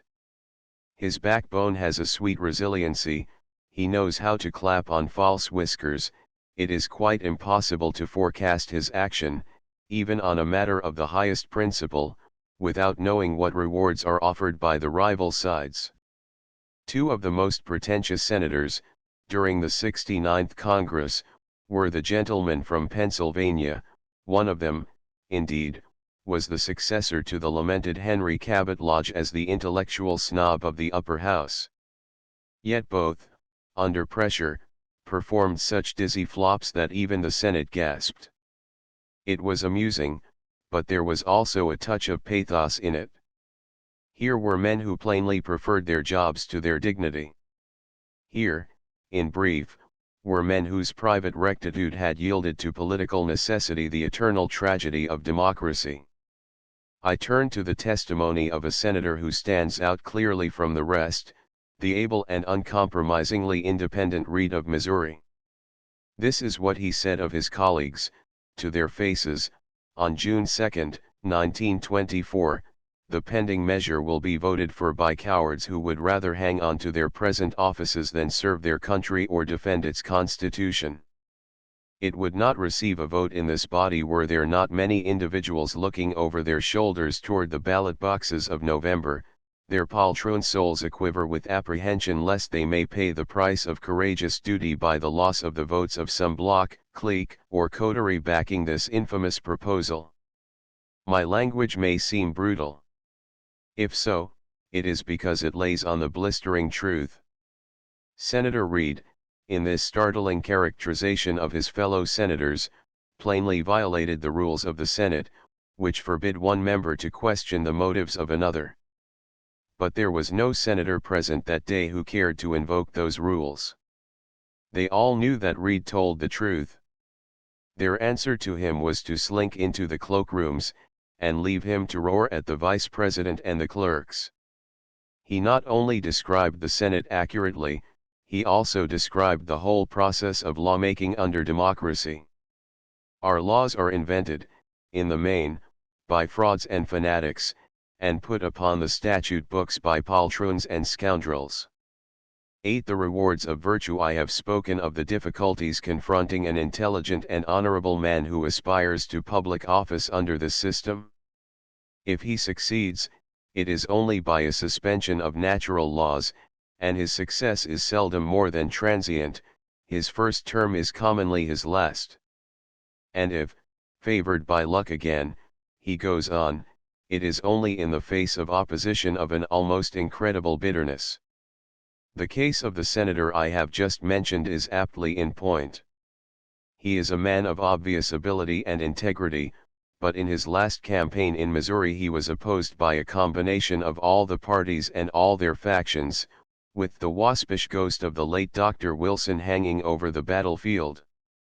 It was only his own amazing talents as a popular orator, aided by the post-war Katzenjammer and a local delight in vigorous, rough and ready fighters, that overcame the tremendous odds against him. In most other American states he would have been defeated easily, in many of them his defeat would have been overwhelming. Only in the newer states and in the border states have such men any chance at all. Where party fidelity has run strong for years they are barred from public life completely. No senator of any genuine dignity and ability could come out of the Georgia of today, and none could come out of the Vermont. Such states must be content with party hacks, and the country as a whole must submit to their depressing imbecilities and ignoble contortions. All of them are men who have trimmed and fawned. All of them are forbidden a frank and competent discussion of most of the principal issues facing the nation. But there is something yet worse, and that is the assumption of his cowardice and venality that lies upon even the most honorable man, brought into public office by a miracle. The mob is quite unable to grasp the concept of honor, and that incapacity is naturally shared by the vast majority of politicians.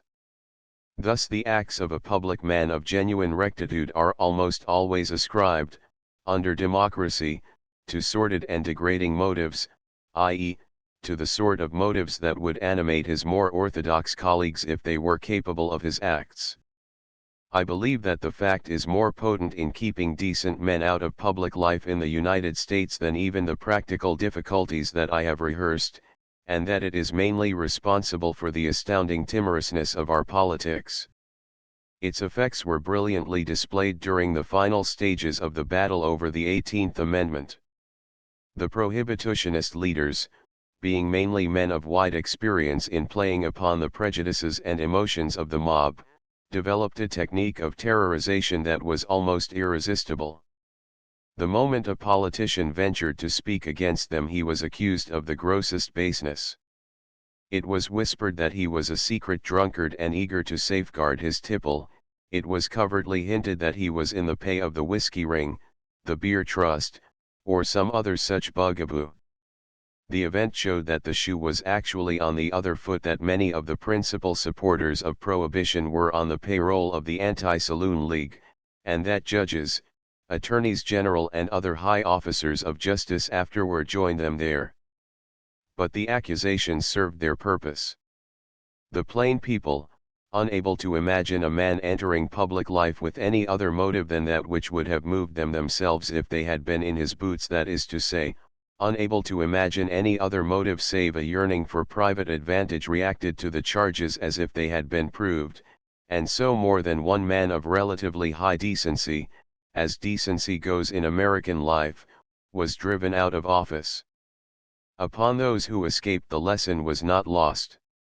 It was 5 or 6 years before any considerable faction of politicians mustered up courage enough to defy the prohibitionists, and even then what animated them was not any positive access of resolution but simply the fact that the Anti-Saloon League was obviously far gone in corruption, with some of its chief agents in revolt against its methods, and others in prison for grave crimes and misdemeanors. I am, myself, not cursed with the itch for public office, but I have been engaged for years in the discussion of public questions, and so I may be forgiven, I hope, for intruding my own experience here. That experience may be described briefly. There has never been a time when, attacking this or that current theory, I have not been accused of being in the pay of its interested opponents, and I believe that there has never been a time when this accusation was not generally believed. Years ago, when the prohibitionists were first coming to power, they charged me with taking money from the brewers and distillers, and today they charge me with some sort of corrupt arrangement with the bootleggers, despite the plain fact that the latter are not their opponents at all, but their allies. The former accusation seemed so plausible to most Americans that even the brewers finally gave it credit. They actually offered to put me on their payroll, and were vastly surprised when I declined. It was simply impossible for them, as low-caste Americans, to imagine a man attempting to discharge a public duty disinterestedly. They believed that I had to be paid, as their rapidly dwindling block of congressmen had to be paid. So in all other directions. When, 15 or 20 years ago, I began exposing the quackeries of osteopaths, chiropractors and other such frauds, they resorted instantly to the device of accusing me of taking a retainer from the mythical medical trust, i.e., from such men as the Mayo brothers, Dr. George Crile, and the faculty of the Johns Hopkins. Later on, venturing to denounce the nefarious political activity of the Methodist Church, and of its ally, the Ku Klux Klan, I was accused by spokesmen for the former of receiving bribes from the Vatican. The Comstocks went even further. When I protested against their sinister and dishonest censorship of literature, they charged me publicly with being engaged in the circulation of pornography, and actually made a vain and ill-starred attempt to railroad me to jail on that charge. The point is that such accusations are generally believed, especially when they are leveled at a candidate for office. The average American knows what he would do in like case, and he believes quite naturally that every other man is willing and eager to do the same. At the start of my bout with the Comstocks, just mentioned, many American newspapers assumed as a matter of course that I was guilty as charged, and some of them, having said so, were forced into elaborate explanations afterward to purge themselves of libel. Of the rest, most concluded that the whole combat was a sham battle, provoked on my own motion to give me what they regarded as profitable publicity. When I speak of newspapers, of course, I speak of concrete men, their editors. These editors, under democracy, constitute an extremely powerful class. Their very lack of sound knowledge and genuine intelligence gives them a special fitness for influencing the mob, and it is augmented by their happy obtuseness to notions of honor.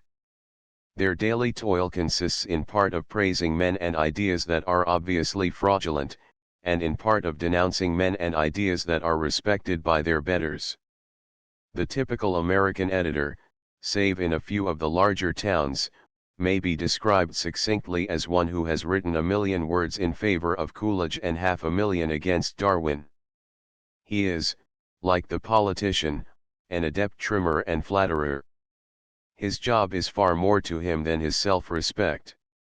It must be plain that the influence of such men upon public affairs is generally evil, that their weight is almost always thrown against the public man of dignity and courage, that such a public man cannot hope to be understood by them, or to get any useful support from them. Even when they are friendly, they are apt to be so for preposterous and embarrassing reasons. Thus they give their aid to the sublime democratic process of eliminating all sense and decency from public life. Coming out of the mob, they voice the ideas of the mob. The first of those ideas is that a fraud is somehow charming and reassuring in the common phrase, that he is a regular fellow. The second is that an honest and candid man is dangerous, or, perhaps more accurately, that there is no such animal. The newspaper editor who rises above this level encounters the same incredulous hostility from his fellows and his public that is encountered by the superior politician, cast into public life by accident. If he is not dismissed at once as what is now called a Bolshevik, i.e., one harboring an occult and unintelligible yearning to put down the republic and pull God off his throne, he is assumed to be engaged in some nefarious scheme of personal aggrandizement. I point, as examples, to the cases of Fremont Older, of San Francisco, and Julian Harris, of Columbus, GA, two honest, able and courageous men, and both opposed by the vast majority of their colleagues. The democratic process, indeed, is furiously inimical to all honorable motives. It favors the man who is without them, and it puts heavy burdens upon the man who has them. Going further, it is even opposed to mere competence. The public servant who masters his job gains nothing thereby. His natural impatience with the incapacity and slacking of his fellows makes them his implacable enemies, and he is viewed with suspicion by the great mass of Democrats. But here I enter upon a subject already discussed at length by a competent French critic, the late Émile Faguet, of the French Academy, who gave a whole book to it, translated into English as The Cult of Incompetence. Under democracy, says Faguet, the business of lawmaking becomes a series of panics government by orgy and orgasm. And the public service becomes a mere refuge for prehensile morons. Get yours, and run. 9 Footnote on lame ducks. Faguet makes no mention of one of the curious and unpleasant byproducts of democracy, of great potency for evil in both England and the United States. Perhaps, for some unknown reason, it is less a nuisance in France. I allude to the sinister activity of professional politicians who, in the eternal struggle for office and its rewards, have suffered crushing defeats, and are full of rage and bitterness.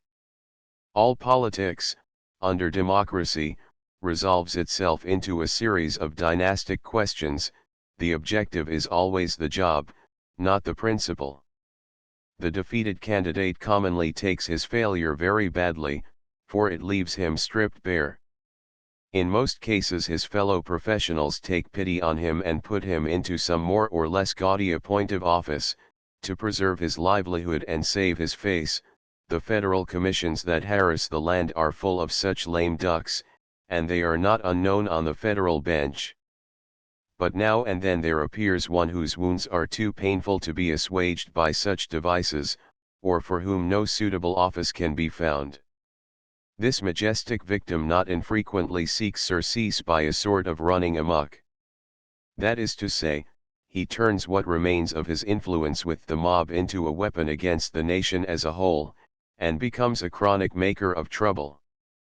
The names of Burr, Clay, Calhoun, Douglas, Blaine, Greeley, Fremont, Roosevelt, and Bryan will occur to every attentive student of American history. There have been many similar warlocks on lower levels. They are familiar in the politics of every American county. Clay, like Bryan after him, was 3 times a candidate for the presidency. Defeated in 1824, 1832 and 1840, he turned his back upon democracy, and became the first public agent and attorney for what are now called the Interists. When he died he was the darling of the Mellons, Morgans, and Charlie Schwabs of his time. He believed in centralization and in the blessings of a protective tariff. These blessings the American people still enjoy. Calhoun, deprived of the golden plum by an unappreciative country, went even further. He seems to have come to the conclusion that its crime made it deserve capital punishment. At all events, he threw his strength into the plan to break up the Union. The doctrine of nullification owed more to him than it owed to any other politician, and after 1832, when his hopes of getting into the White House were finally extinguished, he devoted himself wholeheartedly to preparing the way for the Civil War.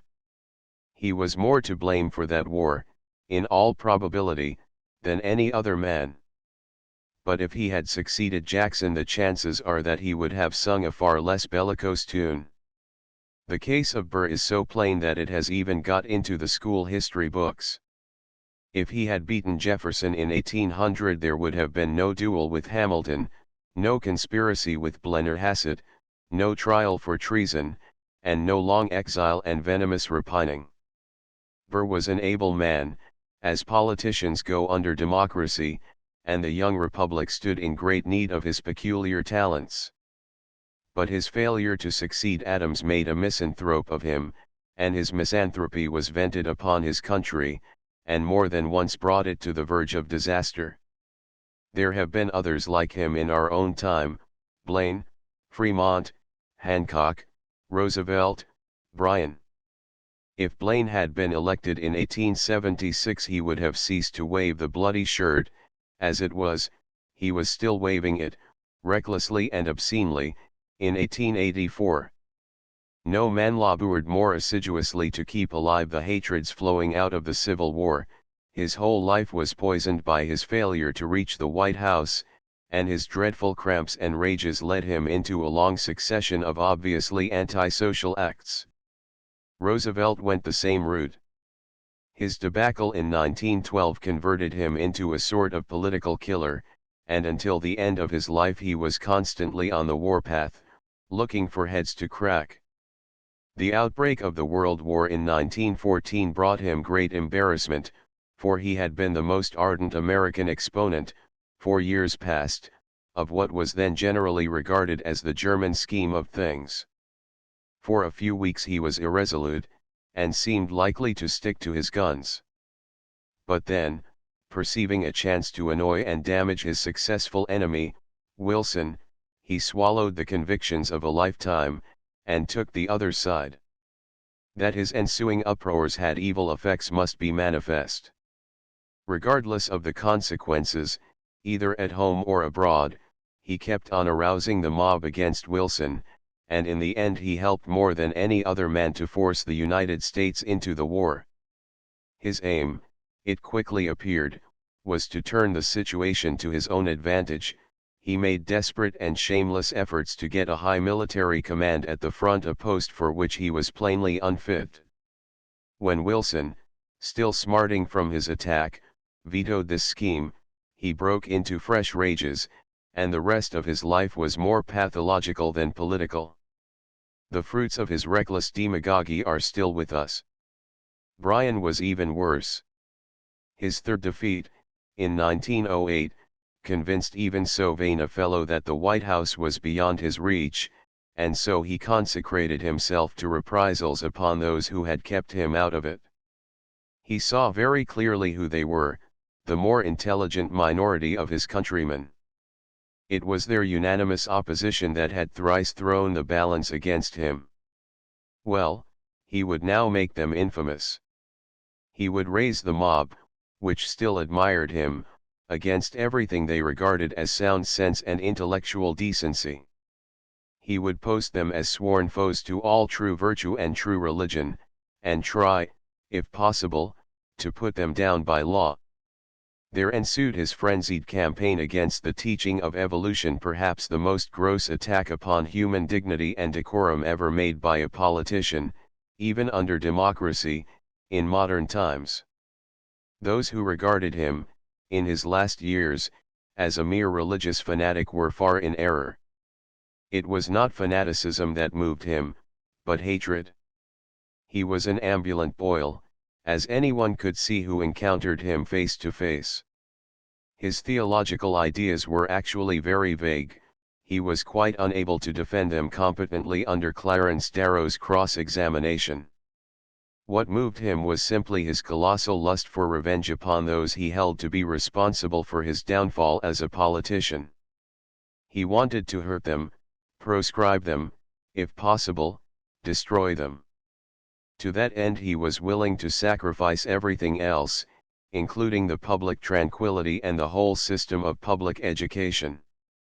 He passed out of life at last at a temperature of 110 degrees, his eyes rolling horribly toward 1600 Pennsylvania Avenue NW and its leaky copper roof.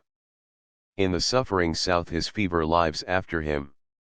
The damage he did was greater than that done by Sherman's army. Countries under the hoof of despotism escape such lamentable exhibitions of human frailty. Unsuccessful aspirants for the crown are either butchered out of hand or exiled to Paris, where tertiary Louis quickly disposes of them. The Crown Prince, of course, has his secret thoughts, and no doubt they are sometimes homicidal, but he is forced by etiquette to keep them to himself, and so the people are not annoyed and injured by them.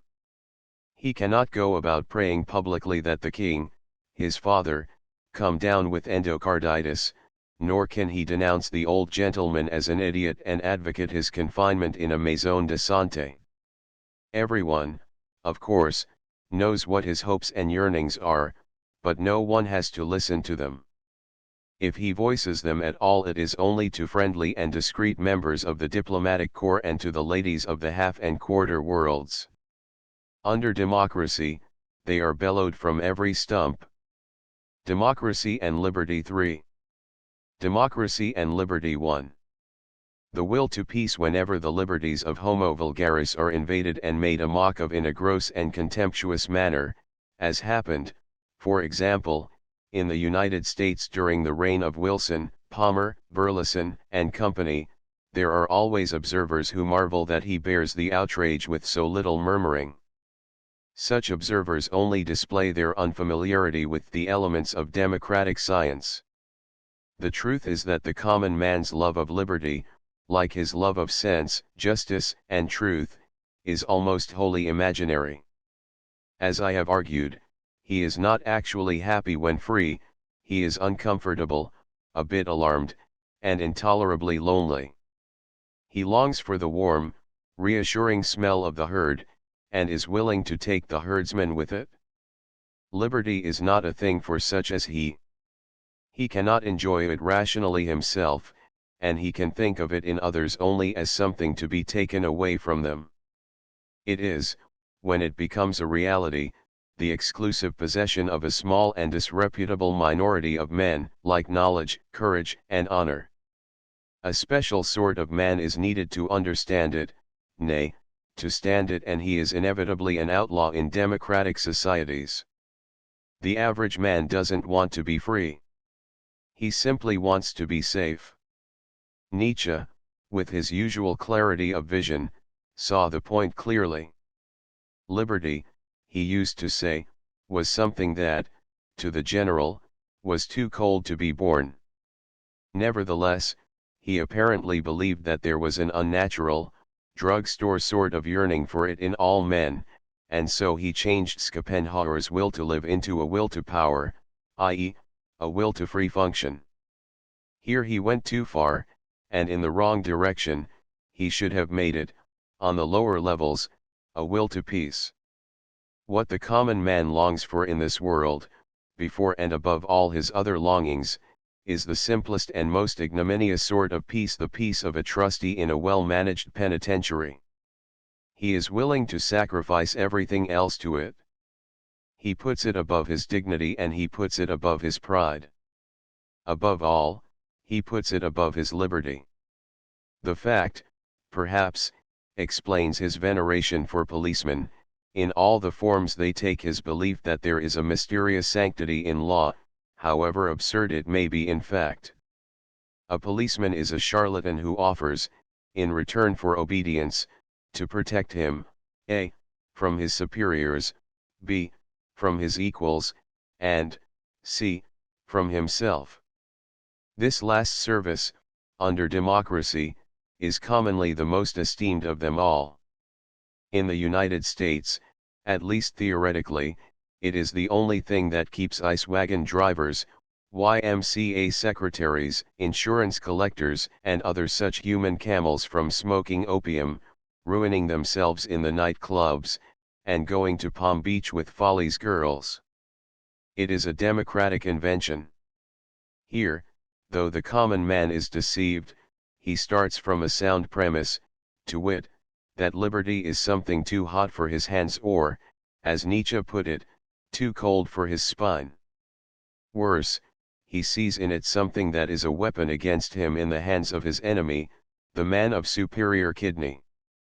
Be true to your nature, and follow its teachings. This Emersonian counsel, it must be manifest, offers an embarrassing support to every variety of the droit de seigneur. The history of democracy is a history of efforts to force successive minorities to be untrue to their nature. Democracy, in fact, stands in greater peril of the free spirit than any sort of despotism ever heard of. The despot, at least, is always safe in one respect: his own belief in himself cannot be shaken. But democracies may be demoralized and run amok, and so they are in vast dread of heresy, as a Sunday school superintendent is in dread of scarlet women, light wines and beer, and the unreadable works of Charles Darwin. It would be unimaginable for a democracy to submit serenely to such gross dissents as Frederick the Great not only permitted, but even encouraged. Once the mob is on the loose, there is no holding it. So the subversive minority must be reduced to impotence, the heretic must be put down. If, as they say, one of the main purposes of all civilized government is to preserve and augment the liberty of the individual, then surely democracy accomplishes it less efficiently than any other form. Is the individual worth thinking of at all? Then the superior individual is worth more thought than his inferiors. But it is precisely the superior individual who is the chief victim of the democratic process. It not only tries to regulate his acts, it also tries to delimit his thoughts. It is constantly inventing new forms of the old crime of imagining the king's death. The Roman lex de majestate was put upon the books, not by an emperor, nor even by a consul, but by Saturninus, a tribune of the people. Its aim was to protect the state against aristocrats, i.e., against free spirits, each holding himself answerable only to his own notions. The aim of democracy is to break all such free spirits to the common harness. It tries to iron them out, to pump them dry of self-respect, to make docile John Does of them. The measure of its success is the extent to which such men are brought down, and made common. The measure of civilization is the extent to which they resist and survive. Thus the only sort of liberty that is real under democracy is the liberty of the have-nots to destroy the liberty of the haves. This liberty is supposed, in some occult way, to enhance human dignity. Perhaps, in one of its aspects, it actually does. The have-not gains something valuable when he acquires the delusion that he is the equal of his betters. It may not be true, but even a delusion, if it augments the dignity of man, is something. Certain apparent realities grow out of it. The peasant no longer pulls his forelock when he meets the baron, he is free to sue and be sued, he may denounce Huxley as a quack. But the thing, alas, works both ways. As one pan of the scale goes up, the other comes down. If democracy really loves the dignity of man, then it kills the thing it loves. Where it prevails, not even the king can be dignified in any rational sense, he becomes Harding, jabbering of normalcy, or Coolidge, communing with his preposterous Tabac Parliament around the stove. Nor the Pope, he becomes a Methodist bishop in a natty business suit, and with a toothbrush mustache. Nor the Generalissimo, he becomes Pershing, haranguing Rotary, and slapping the backs of his fellow elks. To the Democrat, as moralist liberty gone, there remains the majestic phenomenon of democratic law. A glance at it is sufficient to show the identity of democracy and Puritanism. The two, indeed, are but different facets of the same gem. In the psyche they are one. For both get their primal essence out of the inferior man's fear and hatred of his betters, born of his observation that, for all his fine theories, they are stronger and of more courage than he is, and that as they go through this dreadful world they have a far better time. Thus envy comes in. If you overlook it you will never understand democracy, and you will never understand Puritanism. It is not, of course, a speciality of democratic man. It is the common possession of all men of the ignoble and incompetent sort, at all times and everywhere. But it is only under democracy that it is liberated, it is only under democracy that it becomes the philosophy of the state. What the human race owes to the old autocracies, and how little, in these democratic days, it is disposed to remember the debt. Their service, perhaps, was a byproduct of a purpose far afield, but it was a service nonetheless. They held the green fury of the mob in check, and so set free the spirit of superior man. Their collapse under Flavius Honorius left Europe in chaos for 400 years. Their revival under Charlemagne made the Renaissance possible, and the modern age. What the thing was that they kept from the throat of civilization has been shown more than once in these later days, by the failure of their enfeebled successors. I point to the only two obvious examples of the French and Russian revolutions. The instant such a catastrophe liberates the mob, it begins a war to the death upon superiority of every kind, not only upon the kind that naturally attaches to autocracy, but even upon the kind that stands in opposition to it. The day after a successful revolution is a blue day for the late autocrat, but it is also a blue day for every other superior man. The murder of Lavoisier was a phenomenon quite as significant as the murder of Louis XVI. "We need no scientists in France," shouted Millimeter of the Revolutionary Tribunal. What Tyler, 4 centuries before, reduced it to an even greater frankness and simplicity: he hanged every man who confessed to being able to read and write. Democracy, as a political scheme, may be defined as a device for releasing this hatred born of envy, and for giving it the force and dignity of law. Tyler, in the end, was dispatched by Walworth.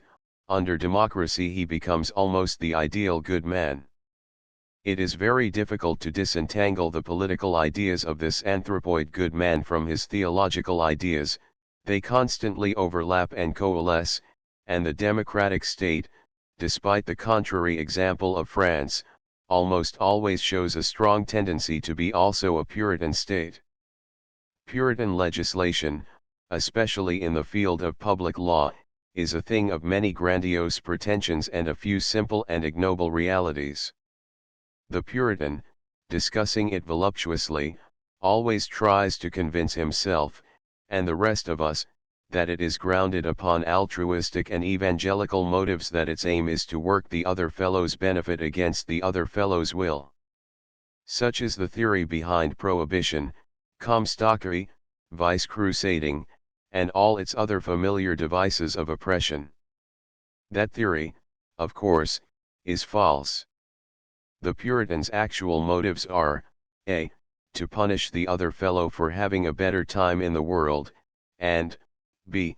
to bring the other fellow down to his own unhappy level. Such are his punitive and remedial purposes. Primarily, he is against every human act that he is incapable of himself safely. The adverb tells the whole story. The Puritan is surely no ascetic. Even in the great days of the New England theocracy it was impossible to restrain his libidinousness.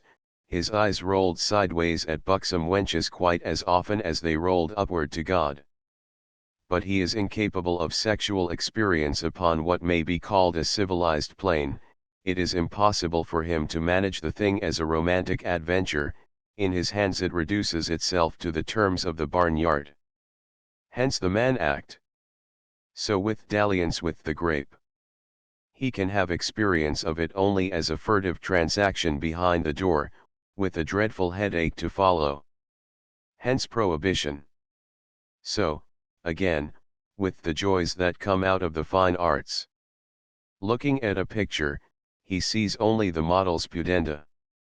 Reading a book, he misses the ordeals and exaltations of the spirit, and remembers only the natural functions. Hence comstockery. His delight in his own rectitude is grounded upon a facile assumption that it is difficult to maintain that the other fellow, being deficient in God's grace, is incapable of it. So he venerates himself, in the moral department, as an artist of unusual talents, a virtuoso of virtue. His error consists in mistaking a weakness for a merit, an inferiority for a superiority. It is not actually a sign of spiritual eminence to be moral in the Puritan sense, it is simply a sign of docility, of lack of enterprise and originality, of cowardice. The Puritan, once his mainly imaginary triumphs over the flesh and the devil are forgotten, always turns out to be a poor stick of a man, in brief, a natural democrat. His triumphs in the field of government are as illusory as his triumphs as metaphysician and artist. No Puritan has ever painted a picture worth looking at, or written a symphony worth hearing, or a poem worth reading, and I am not forgetting John Milton, who was not a Puritan at all, but a libertarian, which is the exact opposite. The whole Puritan literature is comprised in the Pilgrim's Progress. Even in the department wherein the Puritan is most proud of himself, i.e., that of moral legislation, he has done only second and third-rate work. His fine schemes for bringing his betters down to his own depressing level always turn out badly. In the whole history of human lawmaking there is no record of a failure worse than that of prohibition in the United States. Since the first uprising of the lower orders, the modern age has seen but one genuinely valuable contribution to moral legislation. I allude, of course, to the Code Napoleon. It was concocted by a committee of violent anti-Puritans, and in the full tide of a bitter reaction against democracy. If democracy had not lain implicit in Puritanism, Puritanism would have had to invent it. Each is necessary to the other. Democracy provides the machinery that Puritanism needs for the quick and ruthless execution of its preposterous inventions. Facing autocracy, it faces insuperable difficulties, for its spokesman can convince the king only in case he is crazy, and even when he is crazy he is commonly restrained by his ministers. But the mob is easy to convince, for what Puritanism has to say to it is mainly what it already believes. Its politics is based upon the same brutal envies and quaking fears that lie under the Puritan ethic. Moreover, the political machinery through which it functions provides a ready means of translating such envies and fears into action. There is need only to sound the alarm and take a vote, the debate is over the moment the majority has spoken. The fact explains the ferocious haste with which, in democratic countries, even the most strange and dubious legislative experiments are launched. Haste is necessary, lest even the mob be shaken by sober second thought. And haste is easy, for the appeal to the majority is officially the last appeal of all, and when it has been made there is the best of excuses for cutting off debate. I have described the precise process in a previous section. Fanatics inflame the mob, and thereby alarm the scoundrels set up to make laws in its name. The scoundrels precipitately do the rest. The fathers were not unaware of this danger in the democratic scheme. They sought to counteract it by establishing upper chambers, removed by at least 1 degree from the mob's hot rages. Their precaution has been turned to naught by depriving the upper chambers of that prophylactic remoteness, and exposing them to the direct and unmitigated blast. It must be plain that this process of lawmaking by orgy, with fanatics supplying the motive power and unconscionable knaves steering the machine, is bound to fill the statute books with enactments that have no rational use or value save that of serving as instruments of psychopathological persecution and private revenge. This is found to be the case, in fact, in almost every American state. The grotesque anti-syndicalist laws of California, the anti-evolution laws of Tennessee and Mississippi, and the acts for the enforcement of prohibition in Ohio and Indiana are typical. They involve gross invasions of the most elementary rights of the free citizen, but they are popular with the mob because they have a virtuous smack and provide it with an endless succession of barbarous but thrilling shows.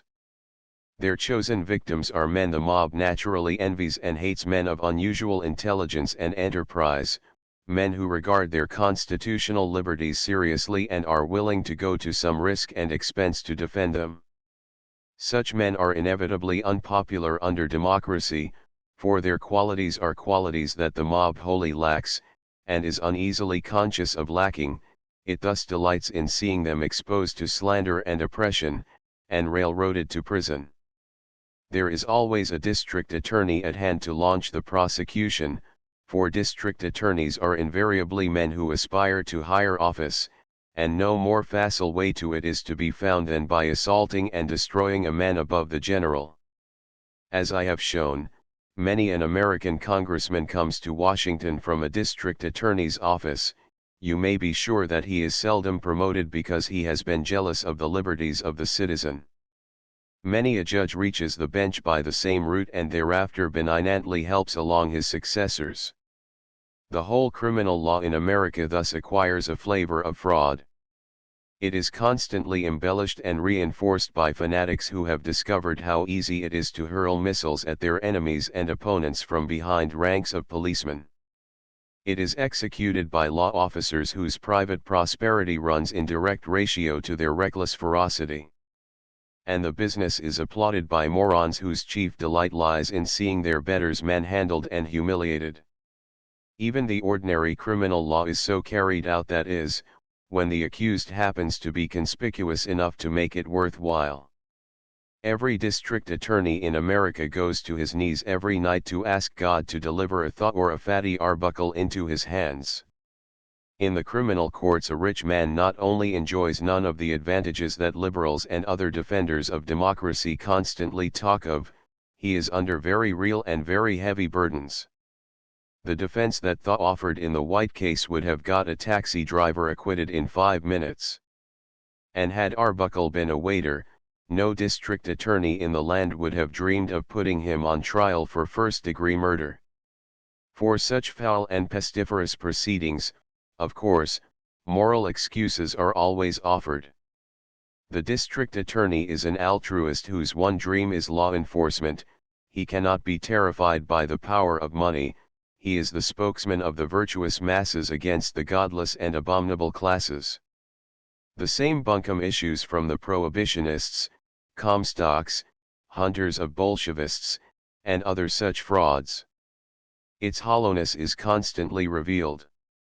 The prohibitionists, when they foisted their brummagem cure-all upon the country under cover of the war hysteria, gave out that their advocacy of it was based upon a Christian yearning to abate drunkenness, and so abolish crime, poverty, and disease. They preached a millennium, and no doubt convinced hundreds of thousands of naive and sentimental persons, not themselves Puritans, nor even Democrats. That millennium, as everyone knows, has failed to come in. Not only are crime, poverty, and disease undiminished, but drunkenness itself, if the police statistics are to be believed, has greatly increased. The land rocks with the scandal.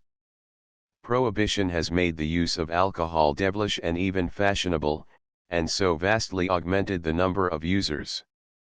The young of both sexes, mainly innocent of the cup under license, now take to it almost unanimously. In brief, Prohibition has not only failed to work the benefits that its proponents promised in 1917, it has brought in so many new evils that even the mob has turned against it. But do the prohibitionists admit the fact frankly, and repudiate their original nonsense? They do not. On the contrary, they keep on demanding more and worse enforcement statutes, that is to say, more and worse devices for harassing and persecuting their opponents. The more obvious the failure becomes, the more shamelessly they exhibit their genuine motives. In plain words, what moves them is the psychological aberration called sadism. They lust to inflict inconvenience, discomfort, and, whenever possible, disgrace upon the persons they hate, which is to say, upon everyone who is free from their barbarous theological superstitions, and is having a better time in the world than they are. They cannot stop the use of alcohol, nor even appreciably diminish it, but they can badger and annoy everyone who seeks to use it decently, and they can fill the jails with men taken for purely artificial offenses, and they can get satisfaction thereby for the Puritan yearning to browbeat and injure, to torture and terrorize, to punish and humiliate all who show any sign of being happy. And all this they can do with a safe line of policemen and judges in front of them, always they can do it without personal risk.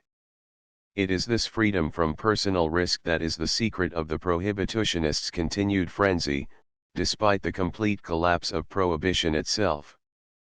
They know very well that the American mob, far from being lawless, is actually excessively tolerant of written laws and judicial fiats, however plainly they violate the fundamental rights of free men, and they know that this tolerance is sufficient to protect them from what, in more liberal and enlightened countries, would be the natural consequences of their antisocial activity.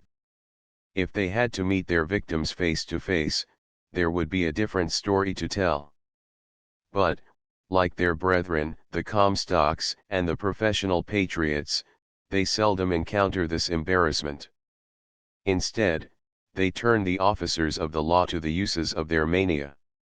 More, they reinforce the officers of the law with an army of bravos sworn to take their orders and do their bidding, the army of so-called prohibition enforcement officers, mainly made up of professional criminals. Thus, under democracy, the normal, well-behaved, decent citizen, the forgotten man of the late William Graham Sumner, is beset from all sides, and every year sees an augmentation of his woes. In order to satisfy the envy and hatred of his inferiors and the bloodlust of a pack of irresponsible and unconscionable fanatics, few of them of any dignity as citizens or as men and many of them obviously hypocritical and corrupt, this decent citizen is converted into a criminal for performing acts that are natural to men of his class everywhere, and police and courts are degraded to the abhorrent office of punishing him for them. Certainly it should not be surprising that such degrading work has greatly diminished the authority of both, that prohibition has made the courts disreputable and increased general crime.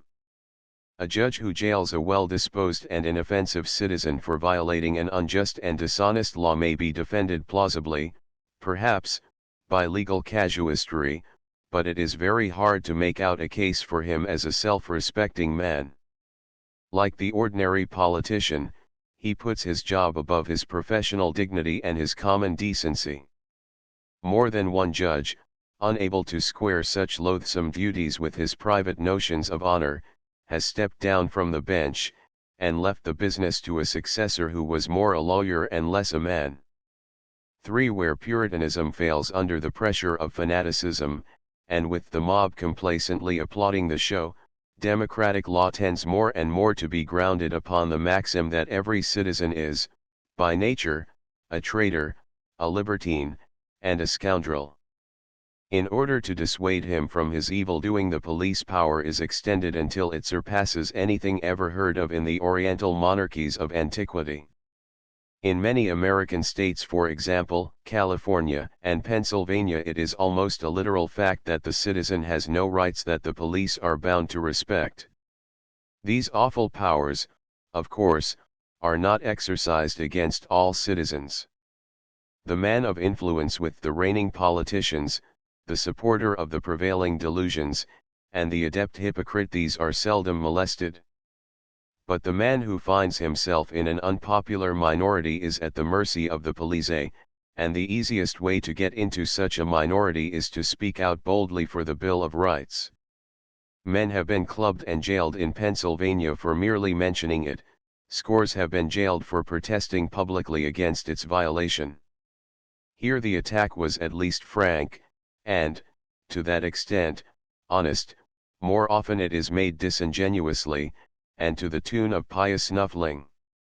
First an unpopular man is singled out for persecution, and then a diligent search is made, with the police and prosecuting officers and even the courts cooperating, for a law that he can be accused of breaking. The enormous multiplicity of sumptuary and inquisitorial statutes makes this quest easy.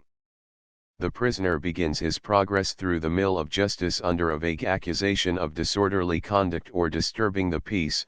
He ends charged with crimes that carry staggering penalties. There are statutes in many states, notably California, that explore his mind, and lay him by the heels for merely thinking unpopular thoughts. Once he is accused of such heresy, the subsequent proceedings take on the character of a lynching. His constitutional rights are swept away as of no validity, and all the ancient rules of the common law, for example, those against double jeopardy and hearsay, are suspended in order to fetch him. Many of the newer statutes actually suspend these safeguards formally, and though they are to that extent plainly unconstitutional, the higher courts have not interfered with their execution. The Volstead Act, for instance, destroys the constitutional right to a jury trial, and in its administration the constitutional prohibition of unreasonable searches and seizures and the rule against double jeopardy are habitually violated. But no protest comes save from specialists in liberty, most of whom are so busy keeping out of jail themselves that their caveats are feeble and ineffective. The mob is always in favor of the prosecution, for the prosecution is giving the show. In the face of its applause, very few American judges have the courage to enforce the constitutional guarantees, and still fewer prosecuting attorneys. As I have said, a prosecuting attorney's success depends very largely upon his ferocity. American practice permits him an extravagance of attack that would land him in jail, and perhaps even in a lunatic asylum, in any other country, and the more passionately he indulges in it the more certain becomes his promotion to higher office, including the judicial.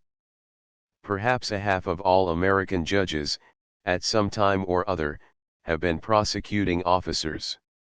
They carry to the bench the habits of mind acquired on the other side of the bar. They seem to be generally convinced that any man accused of crime is ipso facto guilty, and that if he is known to harbor political heresies he is guilty of a sort of blasphemy when he mentions his constitutional rights.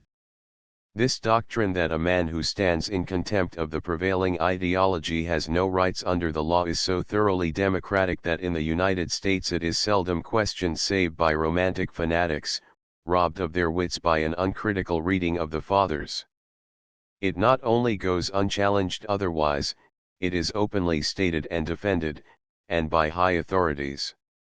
I point, for example, to the Right Reverend Luther B. Wilson, who, as a bishop of the Methodist Episcopal Church, occupies an office that is both ecclesiastical and political, and is of dignity and puissance in both fields. Some time ago this Wilson was invited to preach in the Cathedral of St. John the Divine in New York, a delicate acknowledgement of his importance by his rival prelate of the Anglican Church, Monsignor Manning. His sermon, in brief, was a passionate plea for the putting down of heresy, law or no law, constitution or no constitution. Atheism, he declared, is not only folly, but to the state a traitor. It does not deserve a place and should not be defended by any specious claim for immunity under the constitutional guarantees of the right of free speech. This bloodthirsty and astounding dictum, though it came from a Christian ecclesiastic of a rank higher than that attained by Christ himself, seemed so natural that it attracted no notice whatever. Not a single New York newspaper challenged it, even the liberal weeklies let it pass as too obvious for cavil. A week or so later it was printed with approbation in all the Methodist denominational organs, and since then many other bishops of that sect have ratified it. The same doctrine is frequently stated plainly by high legal officers, especially when a man accused of political heresy is on trial, usually, of course, for an alleged infraction of the ordinary law. As I have said in a previous chapter, it was applied to atheists, exactly as Bishop Wilson applied it, during the celebrated Scopes trial at Dayton, Tennessee. Arthur Garfield Hayes, defending Scopes, arose at one point in the proceedings to protest that they were going beyond the bounds of due process, that his client was not getting a fair and impartial trial within the meaning of the Constitution.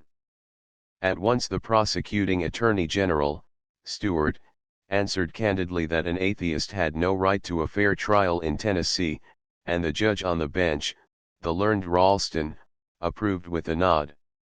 Hayes, who is a liberal, was so overcome that he sank in his place with a horrified gurgle, but the Tennesseans in the courtroom saw nothing strange in Stuart's reply.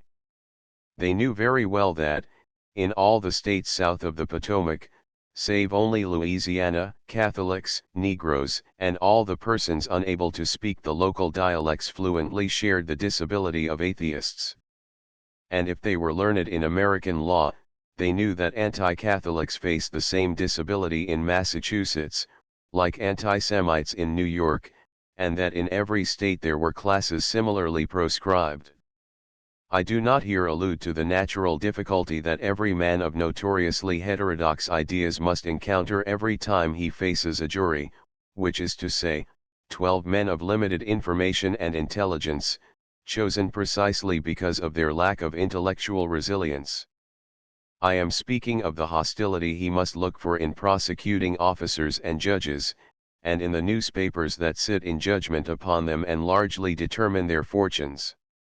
I am speaking of what has come to be a settled practice in American criminal law. It is difficult, indeed, for democracy to reconcile itself to what may be called common decency.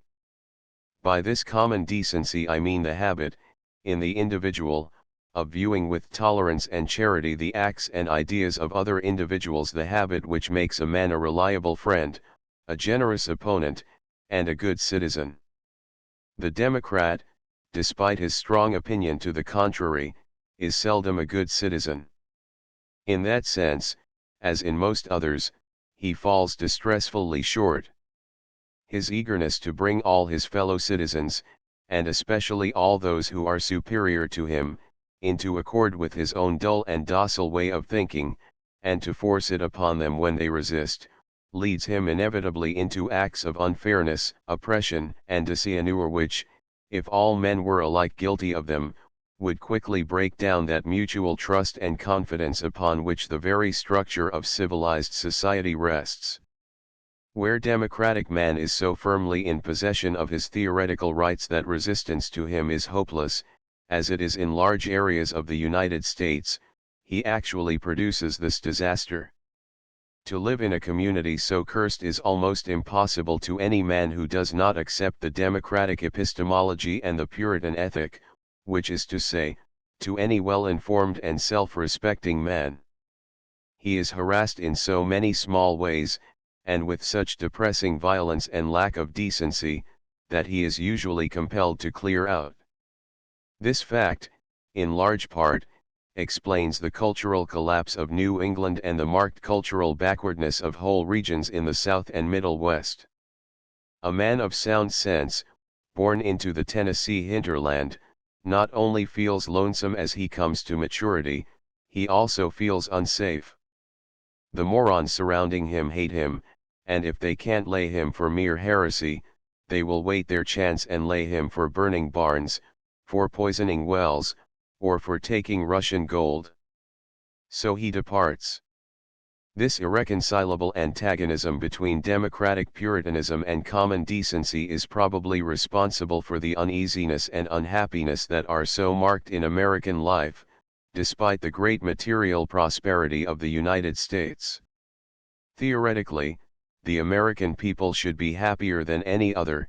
Actually, they are probably the least happy in Christendom. The trouble with them is that they do not trust one another, and without mutual trust there can be no ease, and no genuine happiness. What avails it for a man to have money in the bank and a Ford in his garage if he knows that his neighbors on both sides are watching him through knotholes, and that the pastor of the tabernacle down the road is planning to have him sent to jail? The thing that makes life charming is not money, but the society of our fellow men, and the thing that draws us toward our fellow men is not admiration for their inner virtues, their hard striving to live according to the light that is in them, but admiration for their outer graces and decencies, in brief, confidence that they will always act generously and understandingly in their intercourse with us. We must trust men before we may enjoy them. Manifestly, it is impossible to put any such trust in a Puritan. With the best intentions in the world he cannot rid himself of the delusion that his duty to save us from our sins, i.e., from the non-puritanical acts that we delight in is paramount to his duty to let us be happy in our own way. Thus he is unable to be tolerant, and with tolerance goes magnanimity. A Puritan cannot be magnanimous. He is constitutionally unable to grasp the notion that it is better to be decent than to be steadfast, or even than to be just. So with the Democrat, who is simply a Puritan doubly damned. When the late Dr. Wilson, confronted by the case of poor old silly Debs, decided instantly that Debs must remain in jail, he acted as a true Democrat and a perfect Puritan. The impulse to be magnanimous, to forgive and forget, to be kindly and generous toward a misguided and harmless old man, was overcome by the harsh Puritan compulsion to observe the letter of the law at all costs. Every Puritan is a lawyer, and so is every Democrat. For corruption under democracy, this moral compulsion of the Puritan and Democrat, of course, is mainly bogus. When one has written off cruelty, envy, and cowardice, one has accounted for 9/10 of it. Certainly I need not argue at this late date that the Puritan of New England was by no means the Vestal that his heirs and assigns think of when they praise him. He was not only a very carnal fellow, and given to lamentable transactions with loose women and fiery jugs, he was also a virtuoso of sharp practices, and to this day his feats in that department survive in fable. Nor is there any perceptible improvement in his successors. When a gang of real estate agents, i.e. rent sweaters, bond salesmen, and automobile dealers gets together to sob for service, it takes no Freudian to surmise that someone is about to be swindled. The cult of service, indeed, is half a sop to conscience, and half a bait to catch conies. Its cultivation in the United States runs parallel with the most gorgeous development of imposture as a fine art that Christendom has ever seen. I speak of a fine art in the literal sense. In the form of advertising, it enlists such talents as, under less pious civilizations, would be devoted to the confection of cathedrals, and even, perhaps, masses.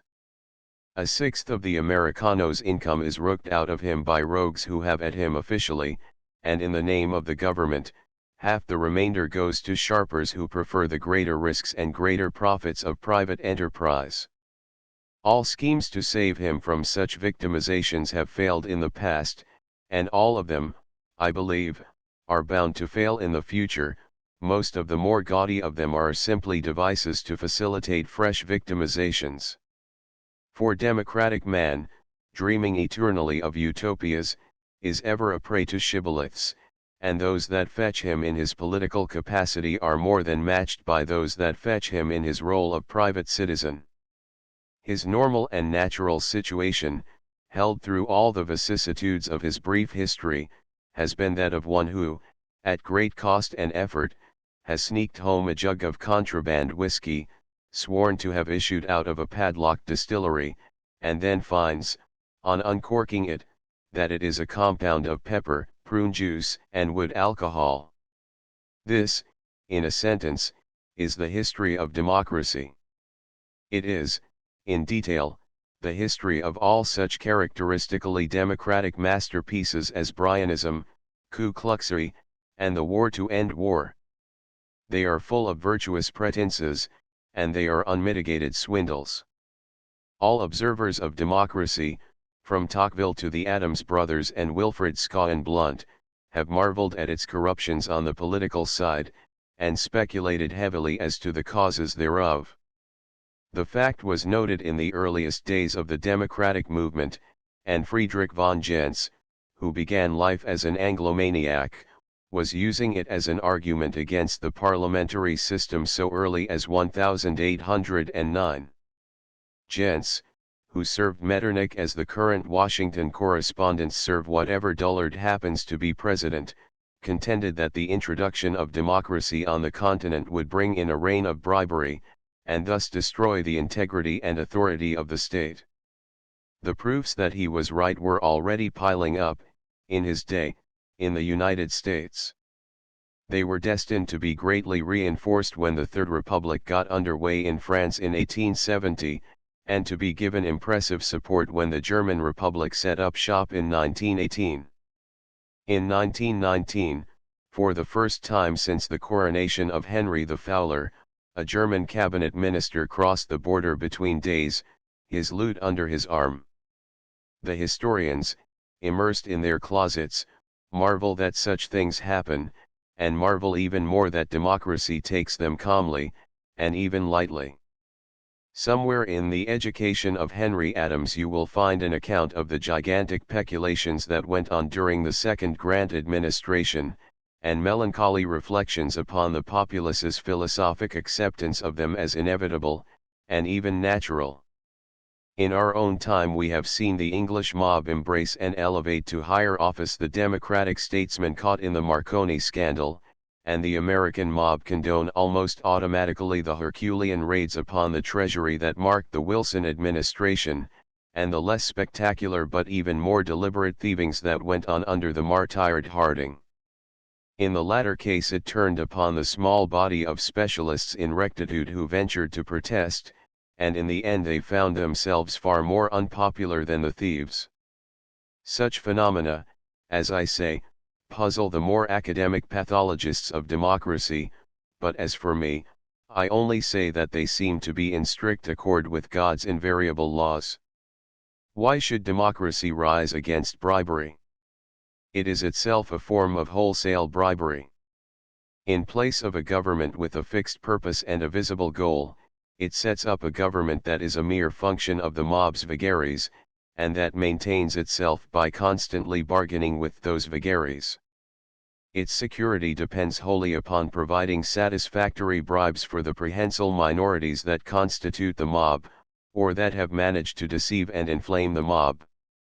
One day the labor leaders a government within the general government must be bought with offices, the next day the dupes of these labor leaders must be bought with legislation, usually of a sort loading the ordinary scales of justice in their favor, the day after there must be something for the manufacturers, for the Methodists, for the Catholics, for the farmers. I have exhibited, in another work, the fact that this last class demands bribes pure and simple, that its yearnings for its own private advantage are never ameliorated by yearnings for the common good. The whole process of government under democracy, as everyone knows, is a process of similar trading. The very head of the state, having no title to his office save that which lies in the popular will, is forced to haggle and bargain like the lowliest office seeker. There has been no president of the United States since Washington who did not go into office with a long list of promises in his pocket, and 9/10 of them have always been promises of private reward from the public store. It is surely not regarded as immoral, by the democratic ethic, to make and execute such promises, though statesmen of lofty pretensions, e.g., Lincoln, sometimes deny having made them. What is reproached as immoral is making them, and then not keeping them. When the late Dr. Wilson made William Jennings Bryan his Secretary of State, the act brought forth only tolerant smiles, though it was comparable to appointing a chiropractor Surgeon General of the Army, a feat which Dr. Harding, a few years later, escaped performing only by a hair. But if Wilson had forgotten his obligation to Bryan, there would have been an outburst of moral indignation, even among Bryan's enemies, and the collapse of Wilson would have come long before it did. When he blew up at last, it was not because, after promulgating his 14 points, he joined in swindling a helpless foe at Versailles, it was because he tried, at Paris, to undo some of the consequences of that fraud by forcing the United States into the League of Nations. A democratic state, indeed, is so firmly grounded upon cheats and humbugs of all sorts that they inevitably color its dealings with other nations, and so one always finds it regarded as a dubious friend and a tricky foe. That the United States, in its foreign relations, has descended to gross deceits and tergiversations since the earliest days of the Republic was long ago pointed out by Lecky. It is regarded universally today as a pious fraud, which is to say, as a Puritan. Nor has England, the next most eminent democratic state, got the name of Perfide Albion for nothing. Ruled by shady men, a nation itself becomes shady. In its domestic relations, of course, the same causes have the same effects. The government deals with the citizens from whom it has its mandate in a base and disingenuous manner, and fails completely to maintain equal justice among them. It not only follows the majority in persecuting those who happen to be unpopular, it also institutes persecutions of its own, and frequently against men of the greatest rectitude and largest public usefulness. I marvel that no candidate for the doctorate has ever written a realistic history of the American Department of Justice, ironically so called. It has been engaged in sharp practices since the earliest days, and remains a fecund source of oppression and corruption today. It is hard to recall an administration in which it was not the center of grave scandal. Within our own time it has actually resorted to perjury in its efforts to undo men guilty of flouting it, and at all times it has labored valiantly to nullify the guarantees of the Bill of Rights. The doings of its corps of spies and agents provocateurs are worthy the pen of some confectioner of dime novels. At one time they were employed against the members of the two houses of Congress, and the alarmed legislators threw them off only by threatening to hold up their pay. As Mill long ago pointed out, the tyranny of the majority under democracy is not only shown in oppressive laws, but also in a usurped power to suspend the operation of laws that are just. In this enterprise a democratic government always marches ahead of the majority. Even more than the most absolute Oriental despotism, it becomes a government of men, not of laws. Its favorites are, to all intents and purposes, immune to criminal processes, whatever their offenses, and its enemies are exposed to espionage and persecution of the most aggravated sort. It takes advantage of every passing craze and delusion of the mob to dispose of those who oppose it, and it maintains a complex and highly effective machine for launching such crazes and delusions when the supply of them lags. Above all, it always shows that characteristically Puritan habit of which Brooks Adams wrote in The Emancipation of Massachusetts, the habit, to wit, of inflicting as much mental suffering as possible upon its victims. That is to say, it not only has at them by legal means, it also defames them, and so seeks to ruin them doubly. The constant and central aim of every democratic government is to silence criticism of itself. It begins to weaken, i.e., the jobs of its component rogues begin to be insecure, the instant such criticism rises. It is thus fide defensor before it is anything else, and its whole power, legal and extra-legal, is thrown against the sceptic who challenges its infallibility.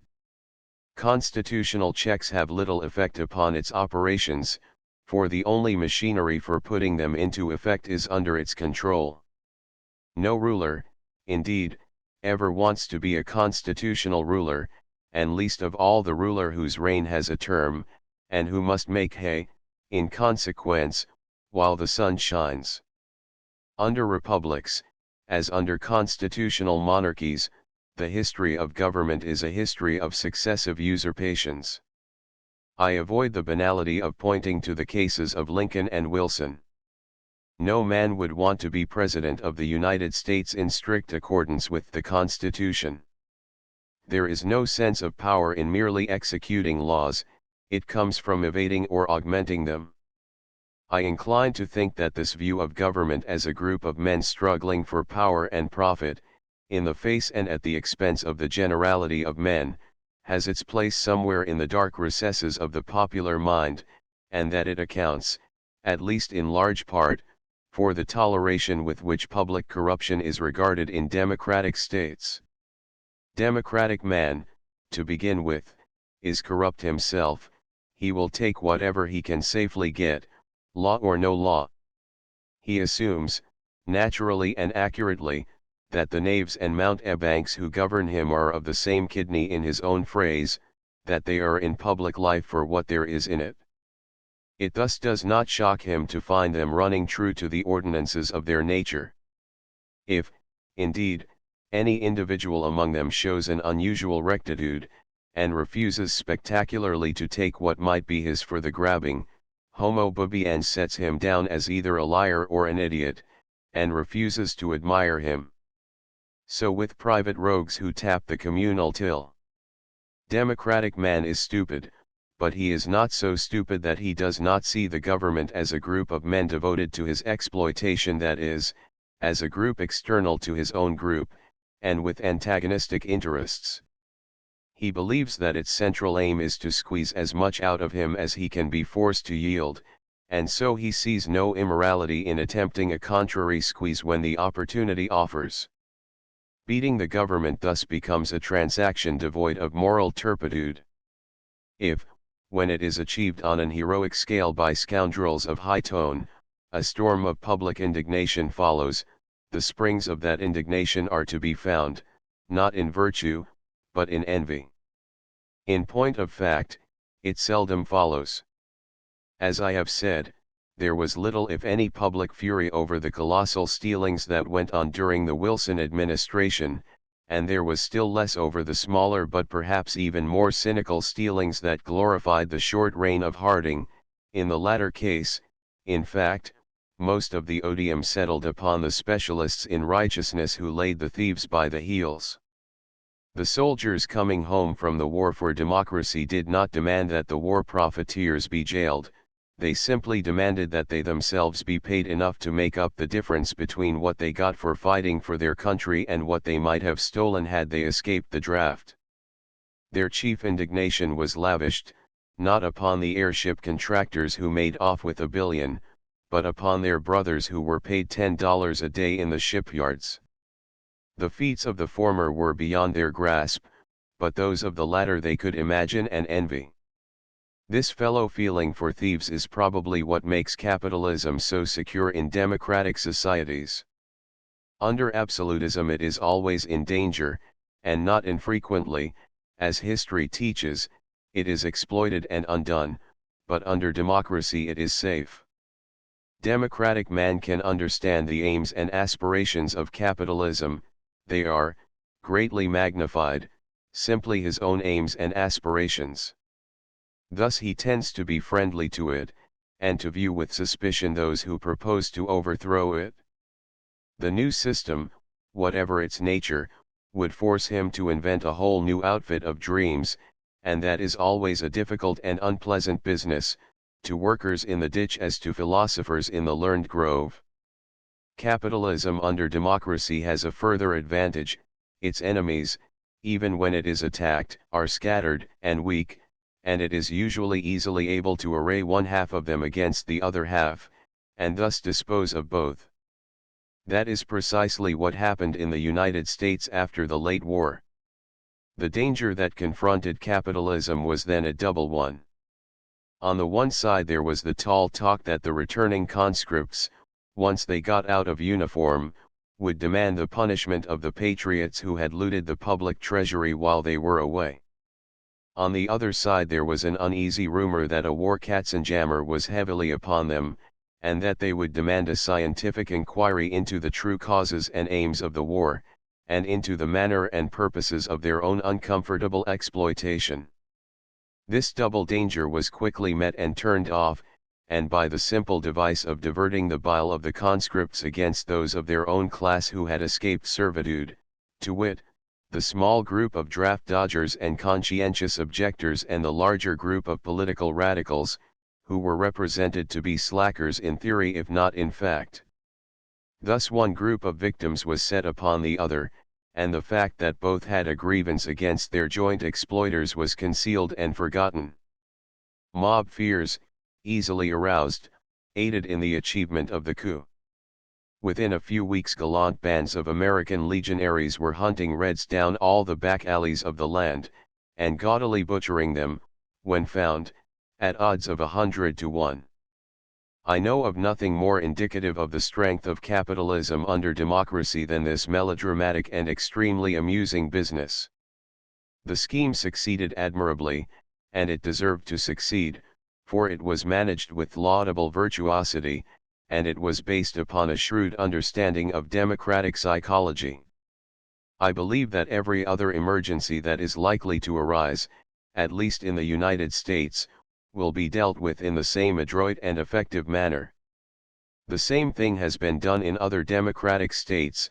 I point to the so-called general strike in England in 1926, which was wrecked by pitting half of the proletariat against the other half.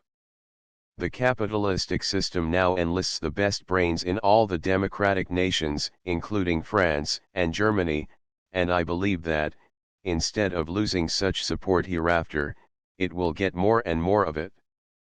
As the old aristocracies decline, the plutocracy is bound to inherit their hegemony, and to have the support of the nether mob.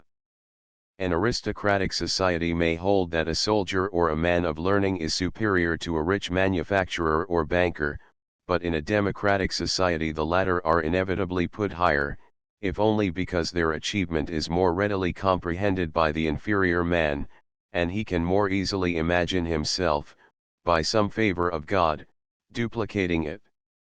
Thus the imponderable but powerful force of public opinion directs the aspirations of all the more alert and ambitious young men toward business, and what is so assiduously practiced tends to produce experts.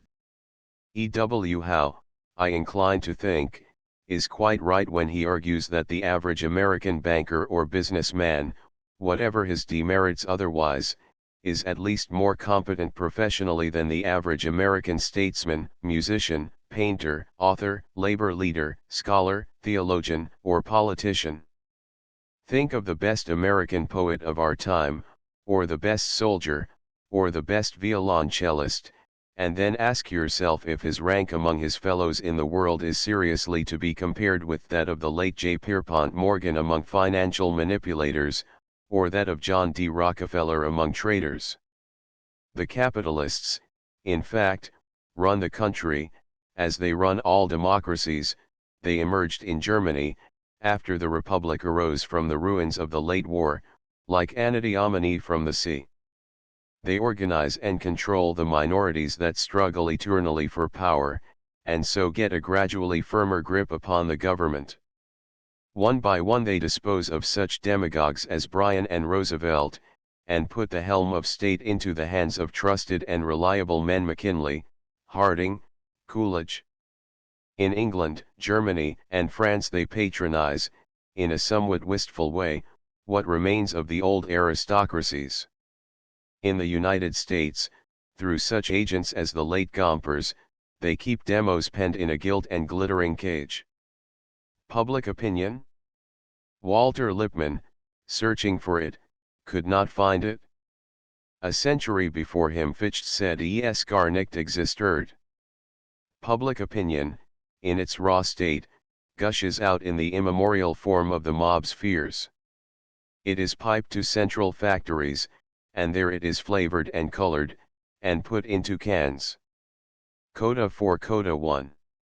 The future of democracy, whether or not democracy is destined to survive in the world until the corruptible puts on incorruption and the immemorial Christian dead leap out of their graves, their faces shining and their yells resounding, this is something, I confess, that I don't know, nor is it necessary, for the purposes of the present inquiry, that I venture upon the hazard of a guess.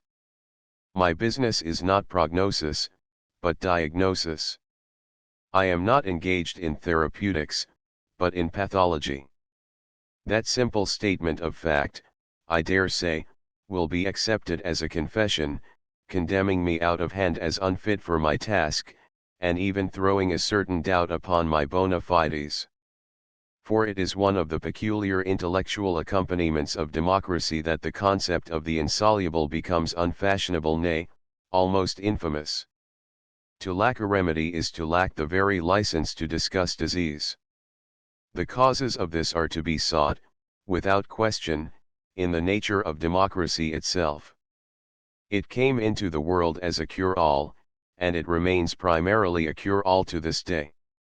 Any boil upon the body politic, however vast and raging, may be relieved by taking a vote, any flux of blood may be stopped by passing a law, The aim of government is to repeal the laws of nature, and reenact them with moral amendments. War becomes simply a device to end war. The state, a mystical emanation from the mob, takes on a transcendental potency, and acquires the power to make over the Father which begot it.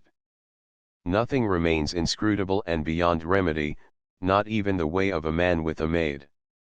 It was not so under the ancient and accursed systems of despotism, now happily purged out of the world.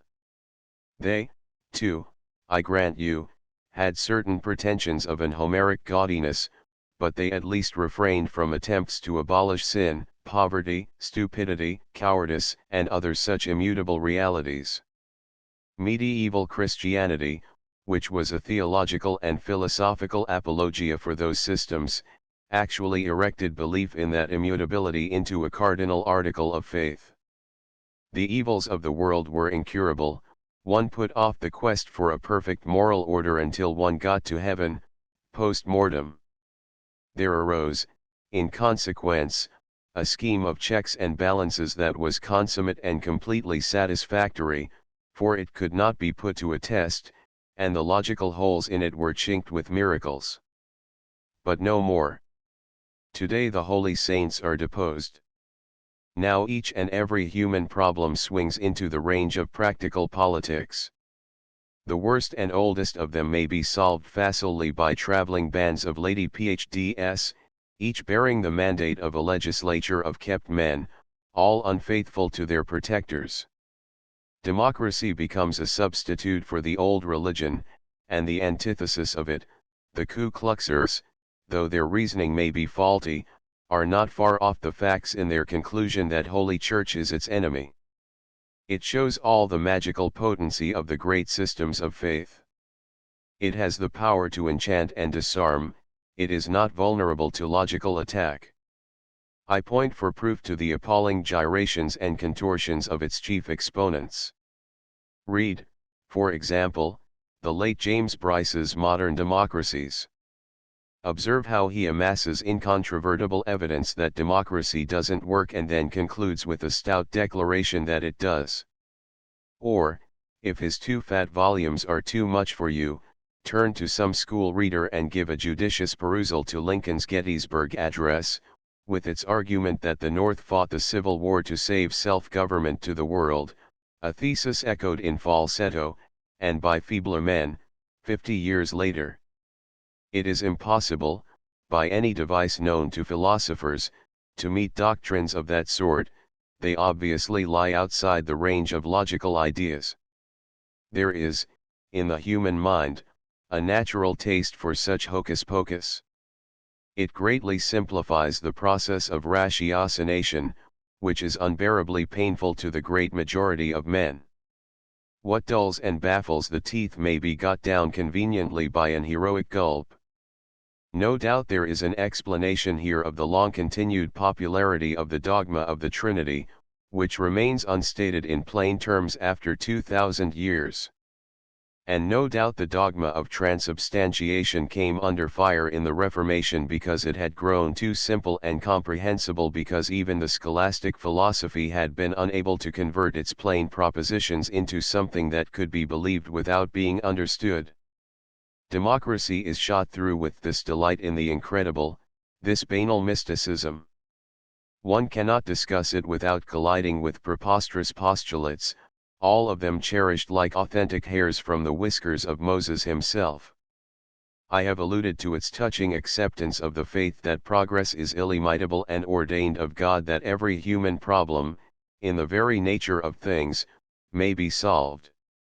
There are corollaries that are even more naive.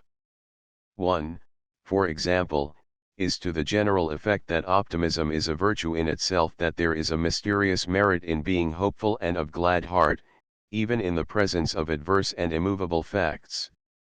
This curious notion turns the glittering wheels of Rotary, and is the motive power of the political New Thoughters called liberals. Certainly the attitude of the average American liberal toward the so-called League of Nations offered superb clinical material to the student of democratic psychopathology. He began by arguing that the League would save the world. Confronted by proofs of its fraudulence, he switched to the doctrine that believing in it would save the world. So, later on, with the Washington Disarmament Conference, the man who hopes absurdly, it appears, is in some fantastic and gaseous manner a better citizen than the man who detects and exposes the truth. Bear this sweet democratic axiom clearly in mind. It is, fundamentally, what is the matter with the United States? As I say, my present mandate does not oblige me to conjure up a system that will surpass and shame democracy as democracy surpasses and shames the polity of the Andaman Islanders, or the Great Khana system full-blown and perfect, like prohibition, and ready to be put into effect by the simple adoption of an amendment to the Constitution. Such a system, for all I know, may lie outside the farthest soarings of the human mind, though that mind can weigh the stars and know God. Until the end of the chapter, the ants and bees may flutter their sardonic antennae at us in that department, as they do in others. The last joke upon man may be that he never learned how to govern himself in a rational and competent manner, as the last joke upon woman may be that she never had a baby without wishing that the day of judgment were a week past. I am not even undertaking to prove here that democracy is too full of evils to be further borne. On the contrary, I am convinced that it has some valuable merits, not often described, and I shall refer to a few of them presently. All I argue is that its manifest defects, if they are ever to be got rid of at all, must be got rid of by examining them realistically, that they will never cease to afflict all the more puissant and exemplary nations so long as discussing them is impeded by concepts borrowed from theology. As for me, I have never encountered any actual evidence, convincing to an ordinary jury, that vox populi is actually vox Dei. The proofs, indeed, run the other way. The life of the inferior man is one long protest against the obstacles that God interposes to the attainment of his dreams, and democracy, if it is anything at all, is simply one way of getting round those obstacles. Thus it represents, not a jingling echo of what seems to be the divine will, but a raucous defiance of it. To that extent, perhaps, it is truly civilized, for civilization, as I have argued elsewhere, is best described as an effort to remedy the blunders and check the cruel humors of the cosmic Kaiser. But what is defiant is surely not official, and what is not official is open to examination.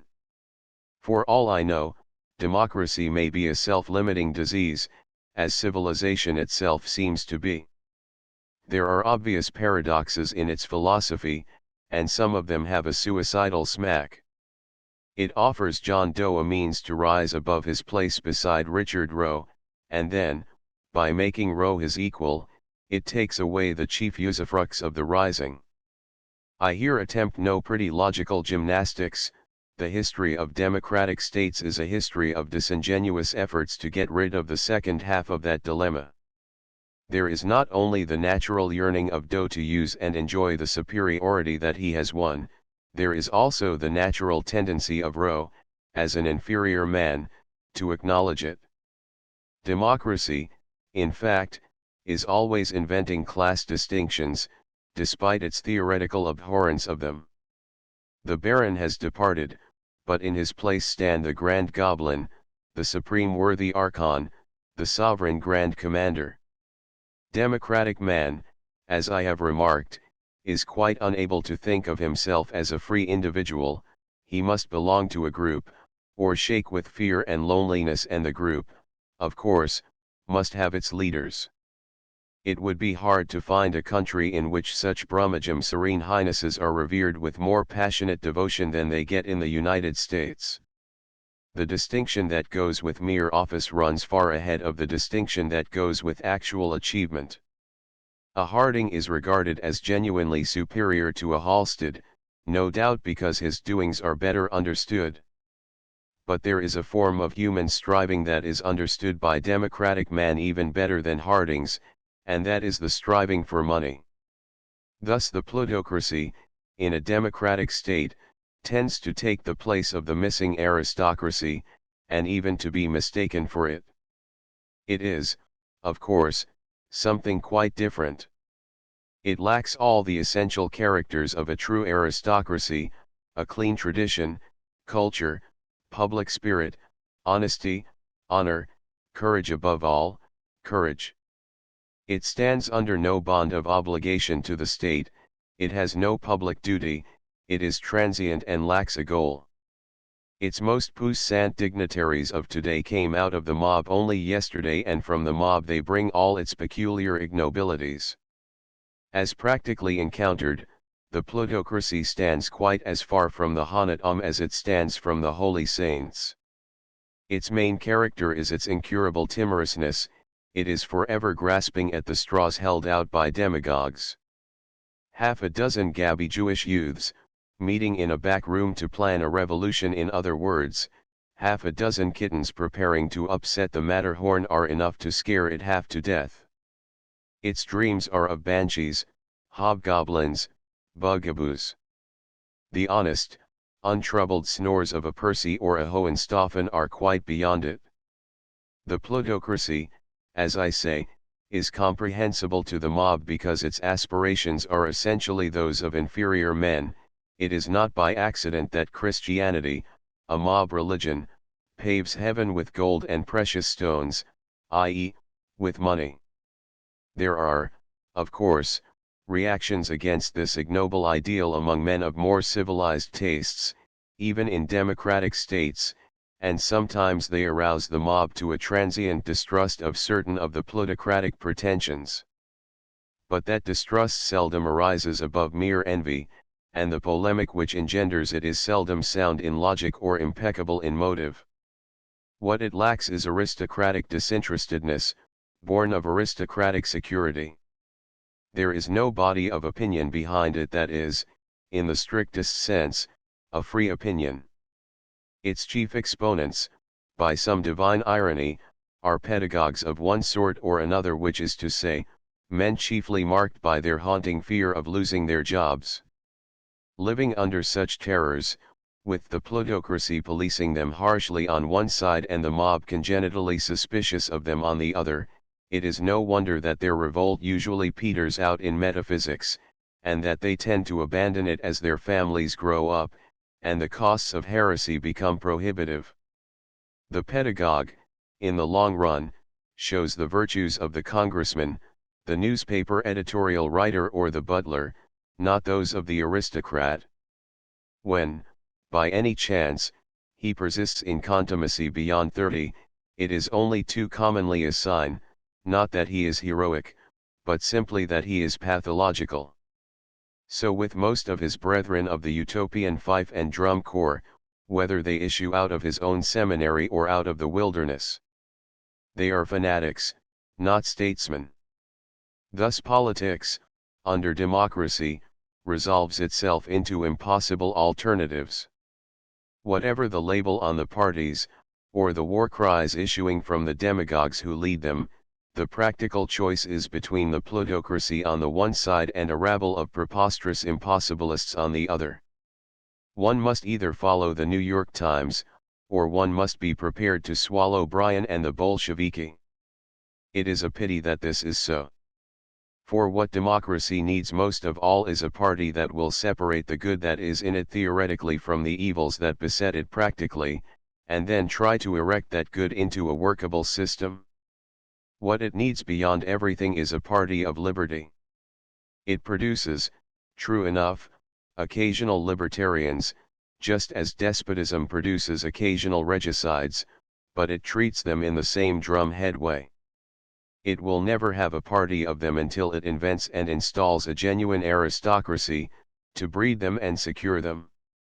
Two last words. I have alluded somewhat vaguely to the merits of democracy.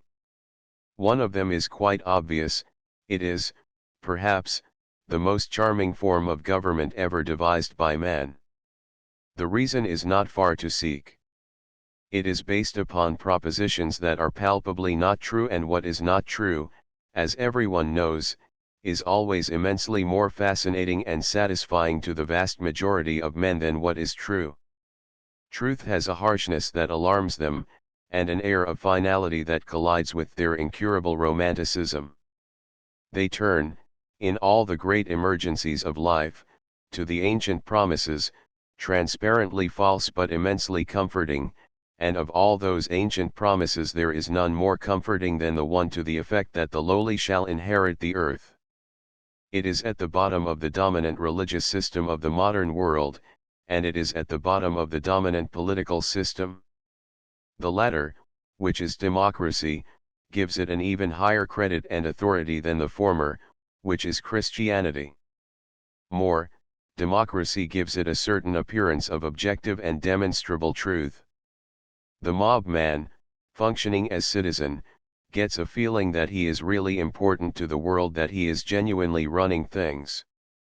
Out of his maudlin herding after rogues and mountebanks there comes to him a sense of vast and mysterious power, which is what makes archbishops, police sergeants, the grand goblins of the Ku Klux and other such magnificos happy. And out of it there comes, too, a conviction that he is somehow wise, that his views are taken seriously by his betters, which is what makes United States senators, fortune-tellers, and young intellectuals happy. Finally, there comes out of it a glowing consciousness of a high duty triumphantly done, which is what makes hangmen and husbands happy. All these forms of happiness, of course, are illusory. They don't last. The Democrat, leaping into the air to flap his wings and praise God, is forever coming down with a thump. The seeds of his disaster, as I have shown, lie in his own stupidity. He can never get rid of the naive delusion so beautifully Christian, that happiness is something to be got by taking it away from the other fellow. But there are seeds, too, in the very nature of things. A promise, after all, is only a promise, even when it is supported by divine revelation, and the chances against its fulfillment may be put into a depressing mathematical formula. Here the irony that lies under all human aspiration shows itself. The quest for happiness, as always, brings only unhappiness in the end. But saying that is merely saying that the true charm of democracy is not for the Democrat but for the spectator. That spectator, it seems to me, is favored with a show of the first cut and caliber. Try to imagine anything more heroically absurd. What grotesque false pretenses! What a parade of obvious imbecilities! What a welter of fraud! But is fraud unamusing? Then I retire forthwith as a psychologist. The fraud of democracy, I contend, is more amusing than any other, more amusing even, and by miles, than the fraud of religion. Go into your praying chamber and give sober thought to any of the more characteristic democratic inventions, say, law enforcement. Or to any of the typical democratic prophets, say, the late Archangel Brian. If you don't come out paled and palsied by mirth, then you will not laugh on the last day itself, when Presbyterians step out of the grave like chicks from the egg, and wings blossom from their scapulae, and they leap into interstellar space with roars of joy. I have spoken hitherto of the possibility that democracy may be a self-limiting disease, like measles. It is, perhaps, something more. It is self-devouring. One cannot observe it objectively without being impressed by its curious distrust of itself, its apparently ineradicable tendency to abandon its whole philosophy at the first sign of strain. I need not point to what happens invariably in democratic states when the national safety is menaced. All the great tribunes of democracy, on such occasions, convert themselves, by a process as simple as taking a deep breath, into despots of an almost fabulous ferocity. Lincoln, Roosevelt, and Wilson come instantly to mind. Jackson and Cleveland are in the background, waiting to be recalled. Nor is this process confined to times of alarm and terror, it is going on day in and day out. Democracy always seems bent upon killing the thing it theoretically loves. I have rehearsed some of its operations against liberty, the very cornerstone of its political metaphysic. It not only wars upon the thing itself, it even wars upon mere academic advocacy of it. I offer the spectacle of Americans jailed for reading the Bill of Rights as perhaps the most gaudily humorous ever witnessed in the modern world. Try to imagine monarchy jailing subjects for maintaining the divine right of kings. Or Christianity damning a believer for arguing that Jesus Christ was the Son of God. This last, perhaps, has been done. Anything is possible in that direction.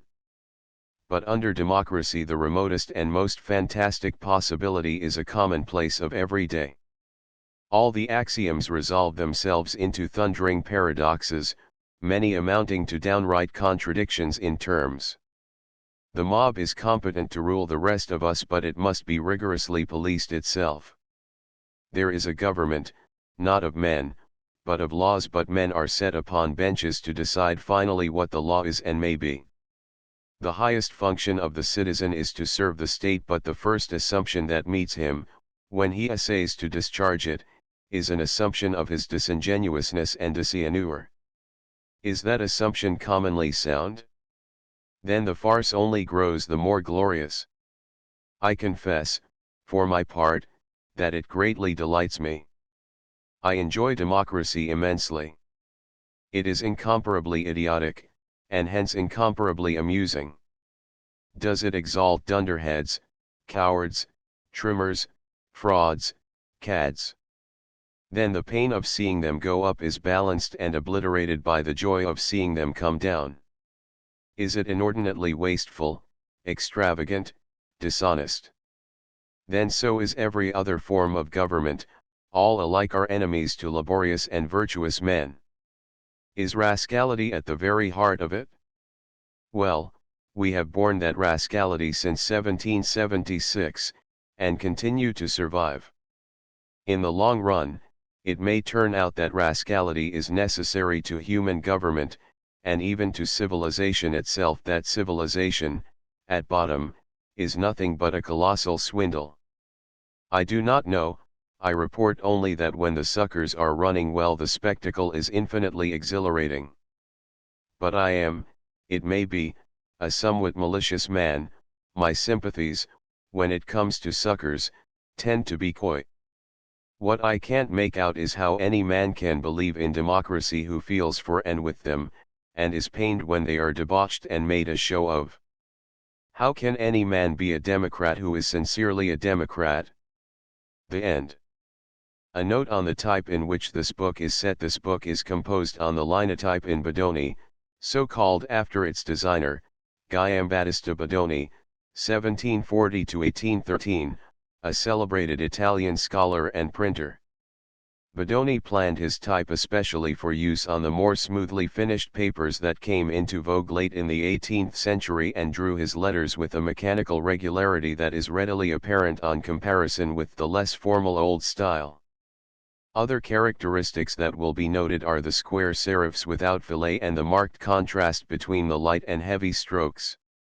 Set up and electrotyped by the Vale Ballou Press Incorporated, Binghamton, NY. Paper supplied by Tileston and Hollingsworth, Hyde Park, Mass. Printed and bound by the Plimpton Press, Norwood, Mass. Transcribers' notes, punctuation and hyphenation were made consistent when a predominant preference was found in the original book, otherwise they were not changed. Simple typographical errors were corrected, unbalanced quotation marks were remedied when the change was obvious, and otherwise left unbalanced. The illustrations are the publisher's logo, a running dog. End of the Project Gutenberg ebook. Notes on democracy. Updated editions will replace the previous one. The old editions will be renamed. Creating the works from print editions not protected by U.S. copyright law means that no one owns a United States copyright in these works, so the Foundation, and you, can copy and distribute it in the United States without permission and without paying copyright royalties. Special rules, set forth in the general terms of use part of this license, apply to copying and distributing Project Gutenberg trademark electronic works to protect the Project Gutenberg trademark concept and trademark.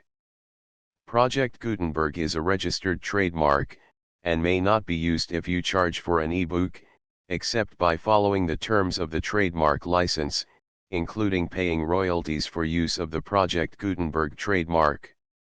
If you do not charge anything for copies of this ebook, complying with the trademark license is very easy. You may use this ebook for nearly any purpose, such as creation of derivative works, reports, performances, and research. Project Gutenberg ebooks may be modified and printed and given away. You may do practically anything in the United States with ebooks not protected by U.S. copyright law. Redistribution is subject to the trademark license, especially commercial redistribution. Start. Full license. The full Project Gutenberg license. Please read this before you distribute or use this work to protect the Project Gutenberg trademark mission of promoting the free distribution of electronic works. By using or distributing this work, or any other work associated in any way with the phrase Project Gutenberg, you agree to comply with all the terms of the full Project Gutenberg trademark license available with this file or online at www.gutenberg.org/license. Section 1. General Terms of Use and Redistributing Project Gutenberg Trademark Electronic Works 1.a. By reading or using any part of this Project Gutenberg trademark electronic work, you indicate that you have read, understand, agree to and accept all the terms of this license and intellectual property, trademark/copyright, agreement. If you do not agree to abide by all the terms of this agreement, you must cease using and return or destroy all copies of Project Gutenberg trademark electronic works in your possession.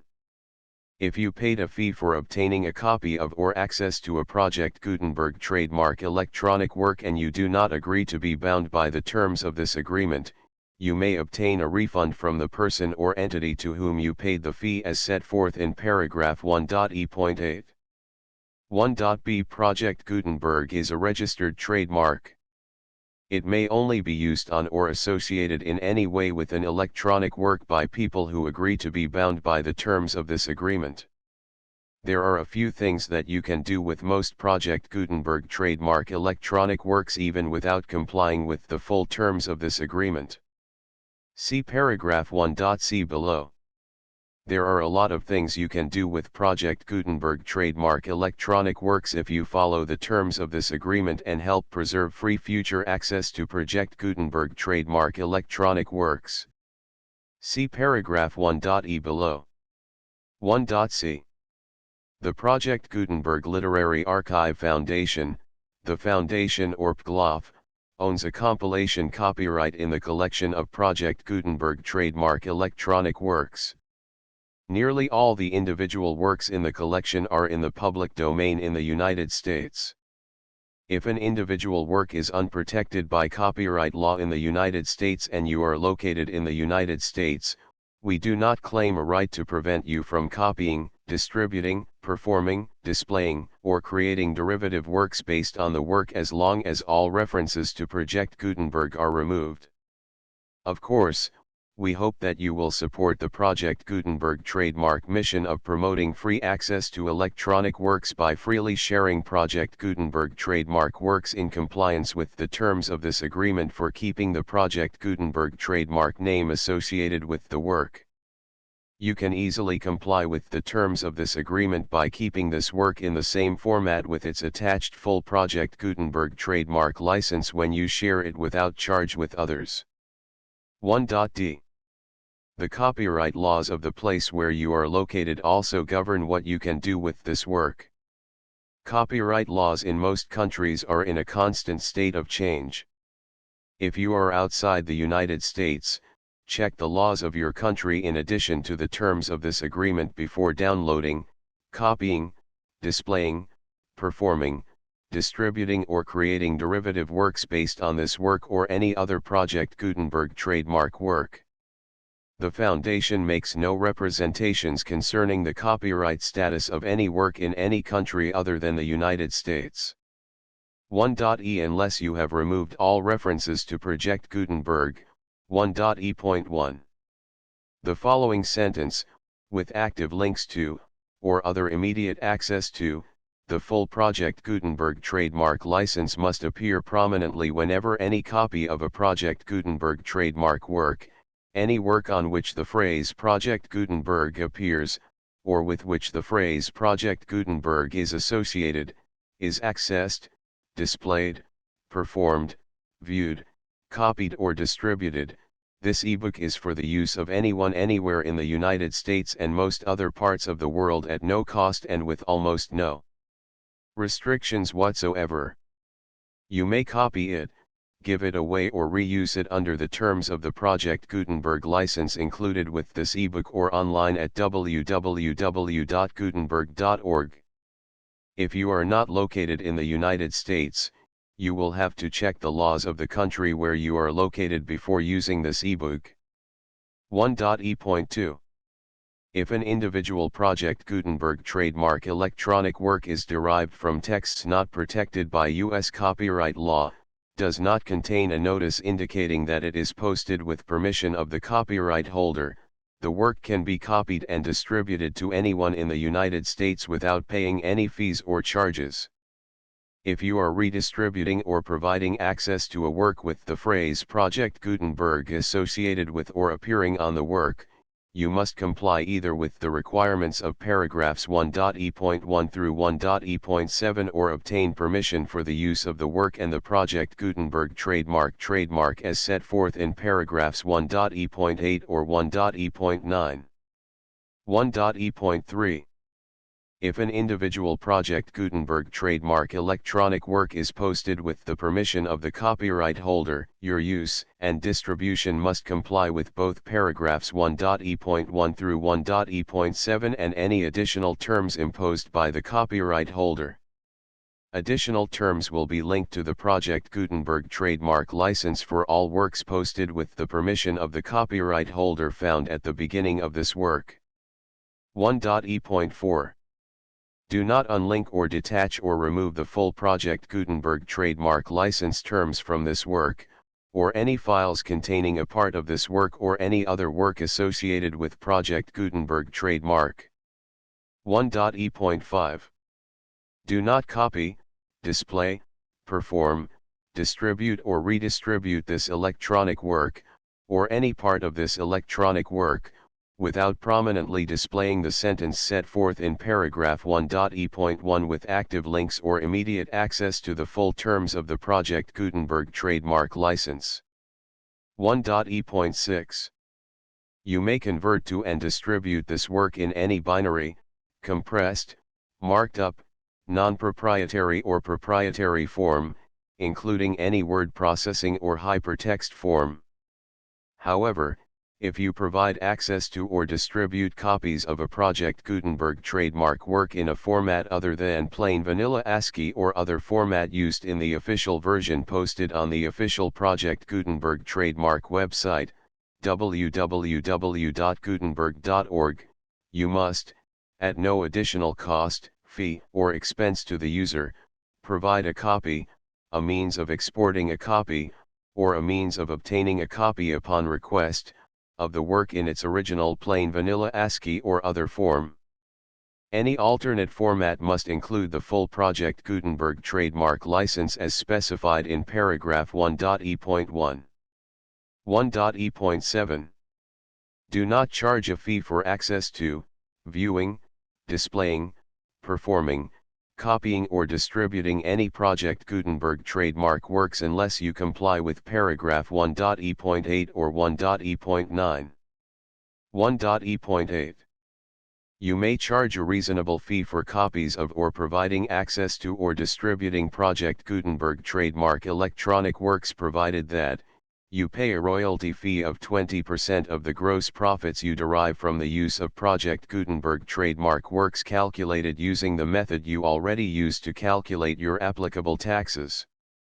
The fee is owed to the owner of the Project Gutenberg trademark, but he has agreed to donate royalties under this paragraph to the Project Gutenberg Literary Archive Foundation. Royalty payments must be paid within 60 days following each date on which you prepare, or are legally required to prepare, your periodic tax returns. Royalty payments should be clearly marked as such and sent to the Project Gutenberg Literary Archive Foundation at the address specified in Section 4, Information about donations to the Project Gutenberg Literary Archive Foundation. You provide a full refund of any money paid by a user who notifies you in writing, or by email, within 30 days of receipt that he does not agree to the terms of the full Project Gutenberg trademark license. You must require such a user to return or destroy all copies of the works possessed in a physical medium and discontinue all use of and all access to other copies of Project Gutenberg trademark works. You provide, in accordance with paragraph 1.f.3, a full refund of any money paid for a work or a replacement copy, if a defect in the electronic work is discovered and reported to you within 90 days of receipt of the work.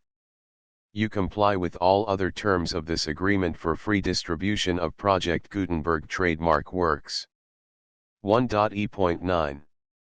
If you wish to charge a fee or distribute a Project Gutenberg trademark electronic work or group of works on different terms than are set forth in this agreement, you must obtain permission in writing from the Project Gutenberg Literary Archive Foundation, the manager of the Project Gutenberg trademark.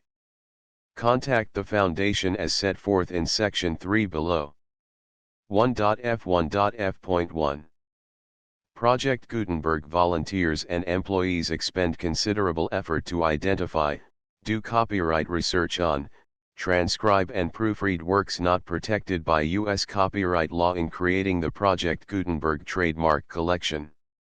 Despite these efforts, Project Gutenberg trademark electronic works, and the medium on which they may be stored, may contain defects, such as, but not limited to, incomplete, inaccurate or corrupt data, transcription errors, a copyright or other intellectual property infringement, a defective or damaged disk or other medium, a computer virus, or computer codes that damage or cannot be read by your equipment.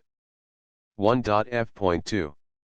Limited warranty, disclaimer of damages, except for the right of replacement or refund described in paragraph 1.f.3, the Project Gutenberg Literary Archive Foundation, the owner of the Project Gutenberg trademark, and any other party distributing a Project Gutenberg trademark electronic work under this agreement, disclaim all liability to you for damages, costs, and expenses, including legal fees. You agree that you have no remedies for negligence, strict liability, breach of warranty or breach of contract except those provided in paragraph 1.f.3. You agree that the Foundation, the trademark owner, and any distributor under this agreement will not be liable to you for actual, direct, indirect, consequential, punitive, or incidental damages even if you give notice of the possibility of such damage. 1.f.3.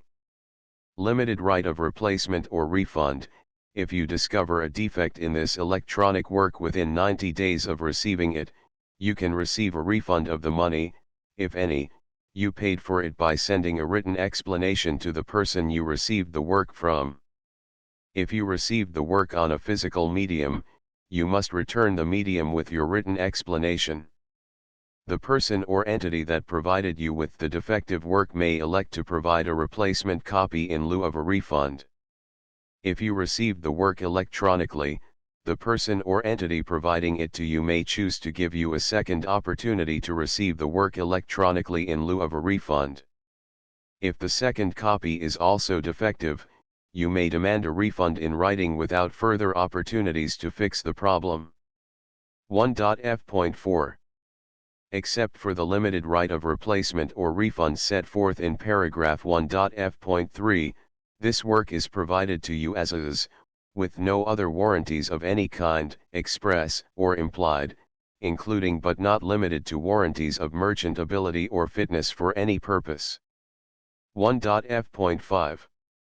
Some states do not allow disclaimers of certain implied warranties or the exclusion or limitation of certain types of damages. If any disclaimer or limitation set forth in this agreement violates the law of the state applicable to this agreement, the agreement shall be interpreted to make the maximum disclaimer or limitation permitted by the applicable state law. The invalidity or unenforceability of any provision of this agreement shall not void the remaining provisions. 1.f.6 Indemnity.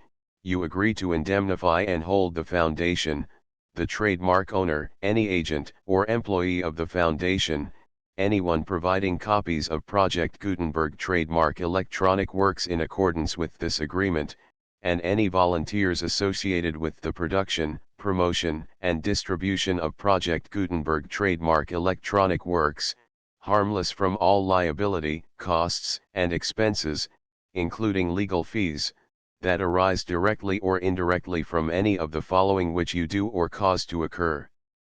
A. Distribution of this or any Project Gutenberg trademark work. B. Alteration, modification, or additions or deletions to any Project Gutenberg trademark work, and C. Any defect you cause. Section 2. Information about the mission of Project Gutenberg trademark. Project Gutenberg trademark is synonymous with the free distribution of electronic works in formats readable by the widest variety of computers, including obsolete, old, middle-aged, and new computers. It exists because of the efforts of hundreds of volunteers and donations from people in all walks of life.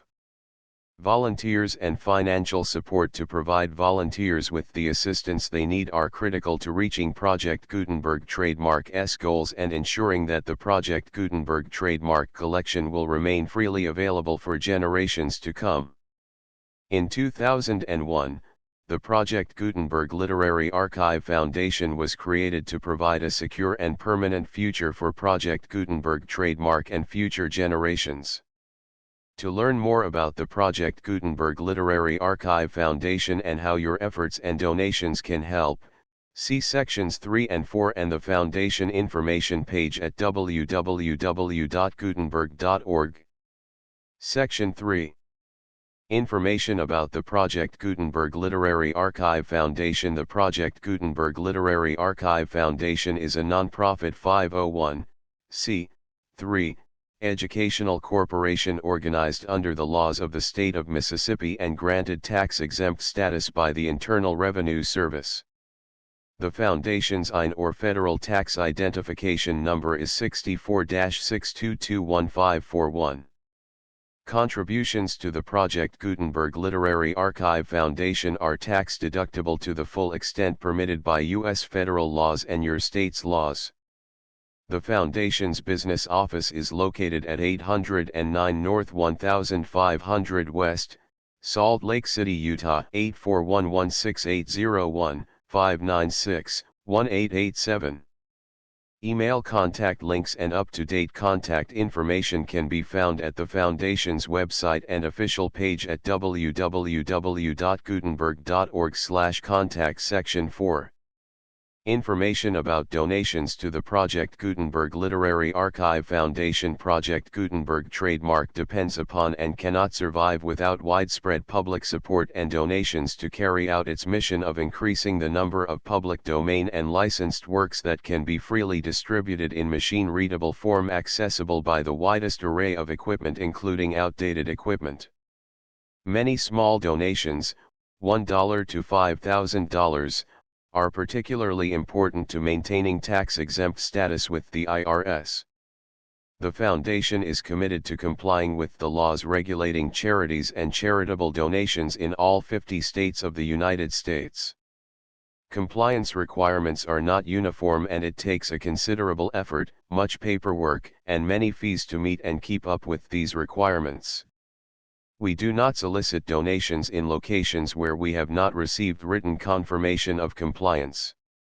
To send donations or determine the status of compliance for any particular state, visit www.gutenberg.org/donate.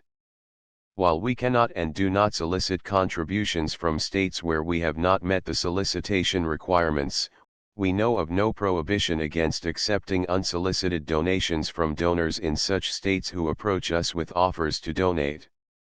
International donations are gratefully accepted, but we cannot make any statements concerning tax treatment of donations received from outside the United States.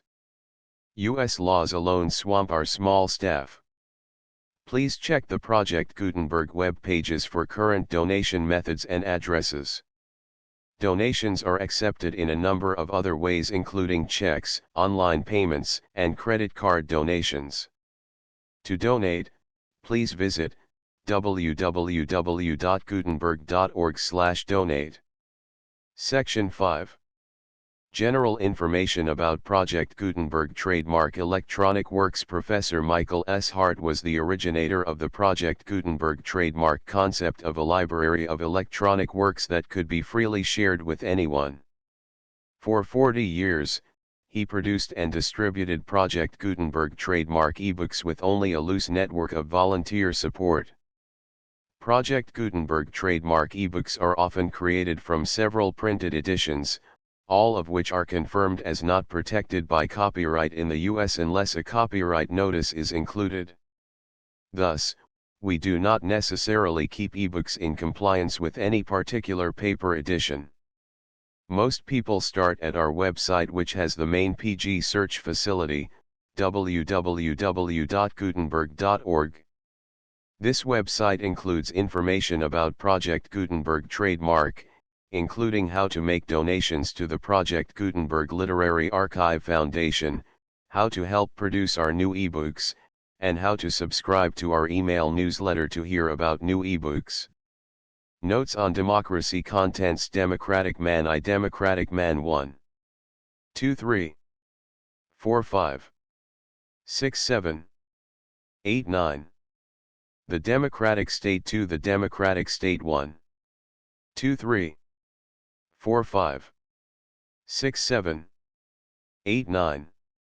Democracy and Liberty 3. Democracy and Liberty 1, 2, 3, 4. Coda 4. Coda 1, 2. A note on the type in which this book is set. Transcribers notes: the full Project Gutenberg license V1 3 4 5 6 7 8 9 10 11 12 14 15 16 17 18 19 21 23 24 25 27 29 30 31 32 33 34 35 37 39 40 41 42 44 45 46 47 48 49 50 51 52 53 55 56 57 58 60 62 63 65 67 68 69 71 72 73 74 75 76 77 78 79 80 81 82 83 84 85 86 87 89 91 93 94 95 96 97 98 99 100 101 102 103 105 107 109 110 111 113 114 116 118 119 120 122 123 124 127 129 130 131 132 133 134 135 137 138 139 140 141 143 144 145 147 148 149 150 151 152